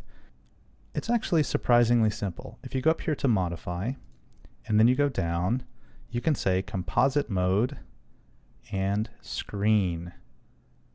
What that does, as you can see, is that screens the time code actually the way that you want it, because the black actually becomes a part of the screen. So now we have the time code in the way that we want it up here. Alright, so let's go ahead and go back into Avid Media Composer and take a look at something else. It wasn't too long ago in Avid, if you were at a place in the timeline, for example, you were right here, and you wanted to select everything to the right of this, you had to go through a lot of hoops and a lot of gyrations, and in fact, most of the time it was actually just easier to insert something like a slug and have it move everything over and then figure that out. However, now, as of 3.1, I believe, there is this set of buttons here. There's a select right and a select left, and they do kind of what you would think, right? So let's start with select right. So we want to select everything to the right of our playhead here. So if I hit select right, it selects everything, but notice what it does. It actually selects everything to the right of our playhead, but if something is not broken and something is right there on the playhead, it'll select that as well, and that includes these blank tracks. So then if I grab it with my segment tool and I move it like so and drop it, see what happens? It moves everything. Go ahead and Apple Z to get back, and then select left does the opposite of that. It selects everything that my playhead is touching back to the left, and see, since these down here are touching my playhead, we have that same problem. And so what I can do here, obviously, is I can move my playhead back a bit, and if I deselect these tracks and then I hit select left, see what happens there? It only selects left on the tracks that I have selected. So obviously the way to solve the problem that we just experienced was to go out of segment mode, move to where we want to be, only select the tracks that you want selected, obviously, hit the select right, and then there you go. You can grab, you can drag and move everything. Notice when you look up at the top here, you can actually see it's trying to move those empty tracks too, but there's nothing on them, so it's not really a big deal. Let's go on over into Final Cut and take a look there. In Final Cut, a select is simply a matter of the T key. T actually changes or transforms your pointer, so if I hit T once, you see it gives us this arrow. If I click on this arrow, it actually selects everything to the right, and let's see if I can go down and, oh, yeah, there we go. There's something else on the track, so there you go, everything to the right. If I hit T twice, it actually selects everything to the left, so let me show you that. There we go. And if I hit T, just keep hitting it, it keeps going through all of these different selections. So for example, here I have select right, double tap is select left, tap again is select everything right and left, select again is select everything to the right, not just the track that I'm on, every track. Hit it a few more times, and that's select everything to the left, not just the track I'm on. Now it does the same thing that Avid does, which is wherever your cursor is, it selects everything that can be selected that isn't broken up. So it's kind of an interesting tool. I really, in a lot of ways, I kind of like hitting the T and moving around back and forth through all these options in the same way that you can hit B to go to a razor blade and then hit razor blade something, which I just did, you can see there, or you can hit BB to hit 2 razor blades. So if you razor blade something with 2, it actually razor blades through the entire set of tracks. Alright, so let's go ahead and go back into Avid Media Composer and take a look at something else. Alright, I'd like to show you something that happens that's pretty common. I'm going to go ahead, I have a bin here that I've created and it's called Twilight. I'm going to right click and go ahead and hit import. And I'm going to go ahead and go to my downloads, and I have this Twilight trailer 640 by 480 thing. I'm going to go ahead and do 1-to-1 and hit open, and that's going to import, create some audio, and then actually import the video for this small Twilight trailer. Alright, so the trailer's been imported. If we double click on it, we can see it here. And everything looks fine, right? However, what if the footage were not properly sized? What if we imported footage and the footage itself, the footage that we imported, were not properly sized to fit the size of our frames and the size of our aspect ratio? So here we have our existing footage, which looks fine, you can see here. And here we go in and we have our new footage, which is actually, it's close, but as you can see, it doesn't quite fit. Well, there's a really simple solution to this. So what I'm going to do is I'm going to show that to you. I'm going to go ahead and set an in point and set an out point, and you can see here at the beginning we have kind of a nice visual representation. I'm going to go ahead and unselect all of my tracks, select just the track that I want to put this on. Let's say, for example, I'm putting it here. Go ahead and put it on that track, go back to the beginning where it is, there we go, and I'm going to go into my effects, and I'm going to go ahead and go down into image, and then of course there is a resize effect. I can drag and drop that on, and if I go ahead and take a look at that effect, the resize effect here, we have a couple of options. We have scaling, which is actually what we want to do in this case, and we go ahead and say fixed aspect, and take a look here on the far right there. I'm actually scaling it, and so it's about 110%. We could actually go a little bit more. By the way, if you didn't know this, you can hit 1 and go back 10. You can hit 2 and go back, or sorry, go forward 10. You can hit 3. That takes you back 1%. You can hit 4, and that takes you forward. If you had an Avid keyboard, you would see these little step buttons on it. So I think we need to be at about 111%. So there we go. There's our new image properly sized. So here's the interesting thing about that though. Let's say, for example, this were not properly sized, not just to fit from a scale perspective, but let's say the image were squished, right? Well, there's also the ability here to not do a fixed aspect ratio and then change the height. You can see it stretching, and the width. So a lot of times when you bring in footage that's 4:3, what you might want to do is you might want to actually change your footage to where it has a fixed aspect ratio and scale it up so that you don't have those bars on the side. It depends on the quality of your footage, obviously, but that's something people do quite a lot. Alright, now that we've looked at it in Avid, let's go on over into Final Cut and take a look there. In Final Cut, we have the exact same ability. We can go in and go ahead and open up this clip here. We can go into our motion tab, motion filters. We can go ahead and go into distort, and we can distort it. We can change the aspect ratio. We have actually quite a bit more flexibility here. So for example, a lot of times you want to change the aspect ratio to 33.3 in Final Cut, which will actually take a 4:3 and effectively turn it into a 16:9 by stretching it. Now, of course, if the footage is not meant to be stretched, it'll look really bad. But that's kind of an interesting thing that you can do in Final Cut. But you can also grab this little aspect ratio slider, as you can see here, and slide the aspect ratio depending on how the footage needs to be stretched. Or you can also do something else in Final Cut, which I find completely interesting, which is if you go up to your wireframe Sorry, I clicked on the wrong thing. If you go up to your little selection box here, you can choose image and wireframe. You could also just choose wireframe or just choose image, but I'm going to say image and wireframe. I could actually grab, see I'm grabbing that little guy right there? I can actually grab and I can resize. Look at that. And by default it actually resizes to scale, but if you hold down the shift key you can do all kinds of things with it. One of the things obviously you might imagine doing is setting a keyframe and going through and having it flip and do tumbles and things like that, which is actually quite easy to do in Final Cut and quite a bit harder to do in Avid. Alright, so let's go ahead and go back into Avid Media Composer and take a look at something else. One of the things I've always loved about Avid is, even though there are some annoyances and some things that drive me crazy, I strongly believe that the key layout in Avid, the keyboard layout, is far superior to that of Final Cut.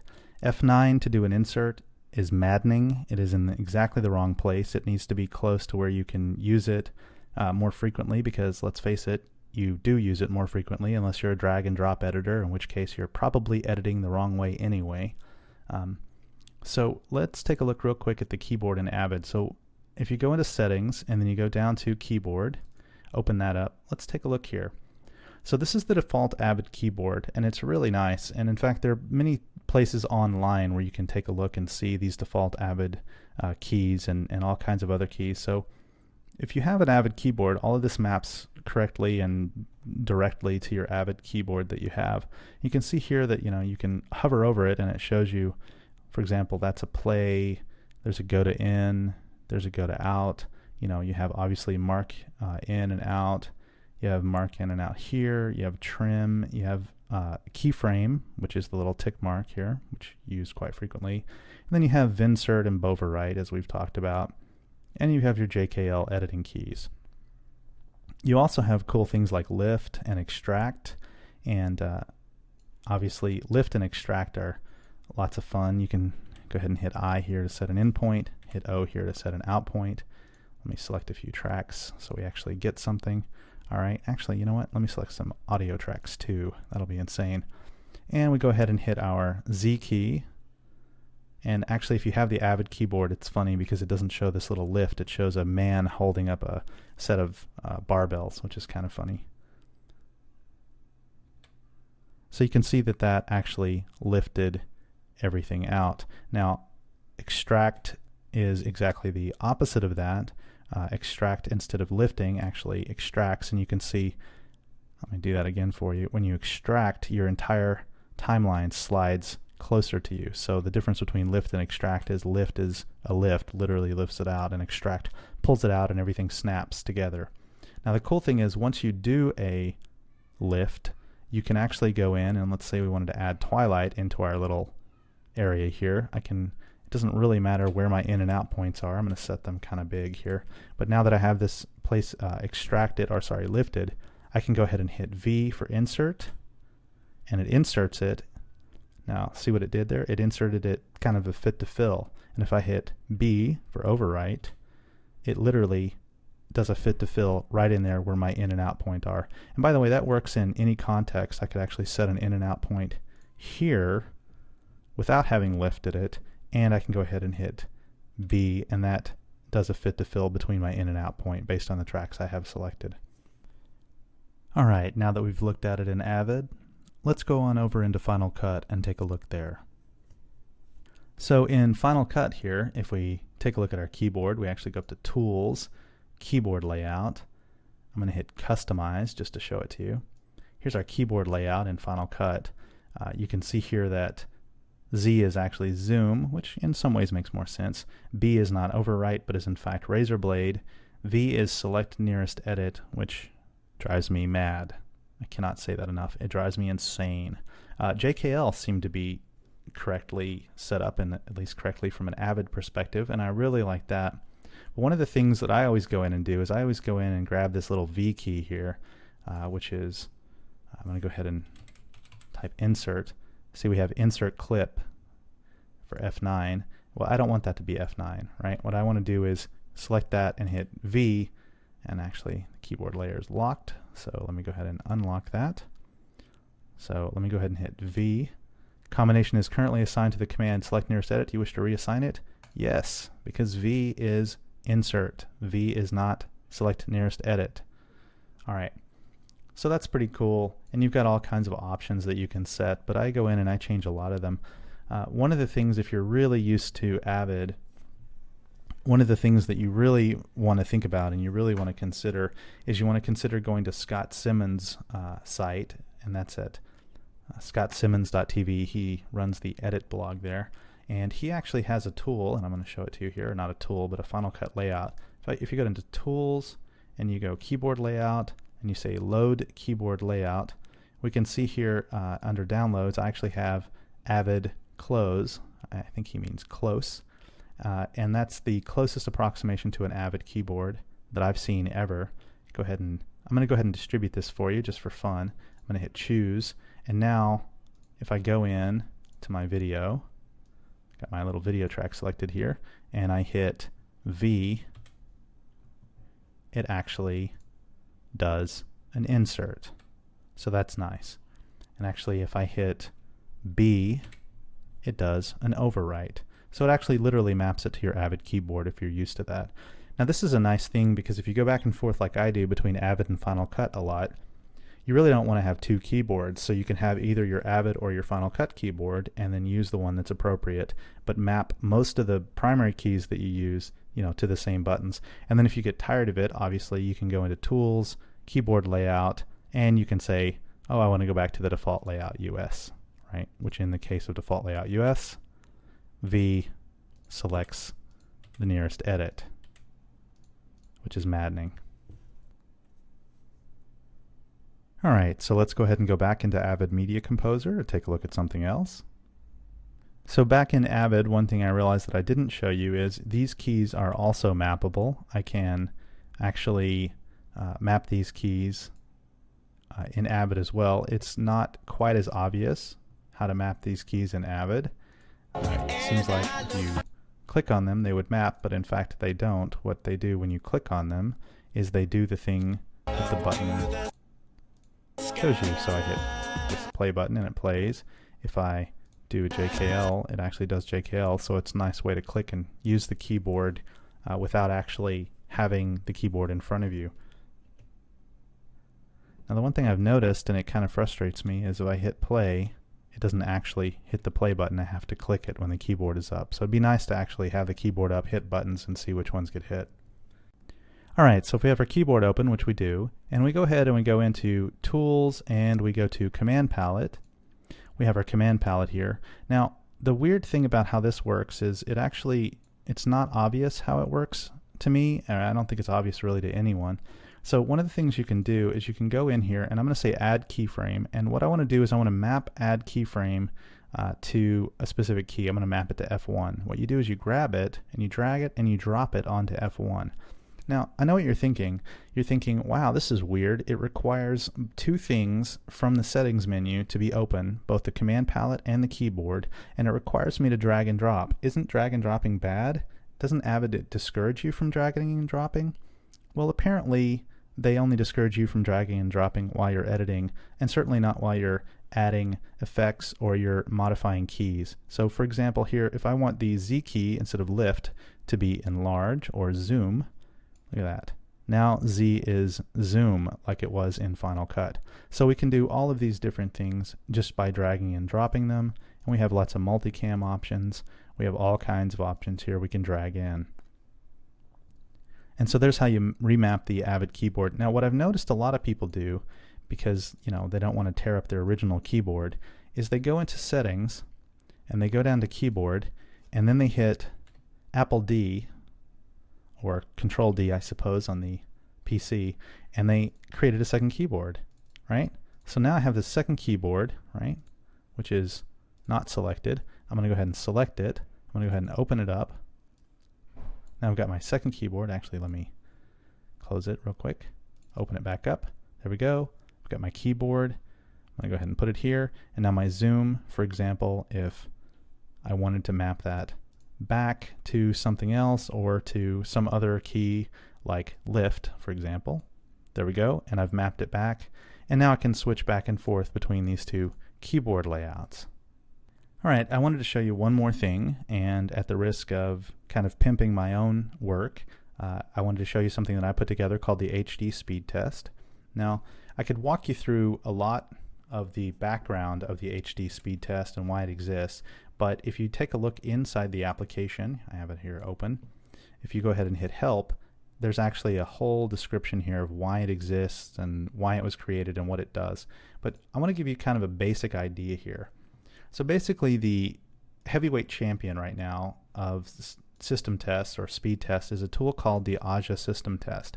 Now the Avid system test is actually quite good, and it does one thing very, very well, which is it actually measures the speed of your hard drive. Now here's the problem with it. I'm going to go ahead and select disk read and write, RAID, and these sort of things. If I go ahead and hit start, it starts reading and writing, and it does this uncached disk whack test. And you can see here my RAID. It says my RAID, which is an 8-drive RAID system. It says it's 450.1 megabytes per second write and 469.4 megabytes per second read. And that's absolutely true, and there's nothing inaccurate about that. But the problem is it's not a measurement of how fast Final Cut or Avid can read and write to that drive, because Final Cut and Avid both have to read and write the video files. They can't just read and write raw binary, right? And so I created this tool called HD Speed Test. I'm going to go ahead and move this Aja out of the way here. And what HD Speed Test does is you pick the drive and you pick the size, and you see we have 1 gig as well, and it automatically disables the file system cache because the files are so large they can't be cached anyway. But if you go into footage type here, I'm going to go ahead and select 1080p 444, which is basically what that is, but speed test does things a little bit differently. I'm going to go ahead and hit benchmark, and what this does is it reads and writes these video files in the exact same way that Final Cut does, in the exact same way that Avid does, in the exact same way that Premiere does. It uses the foundation classes to do this.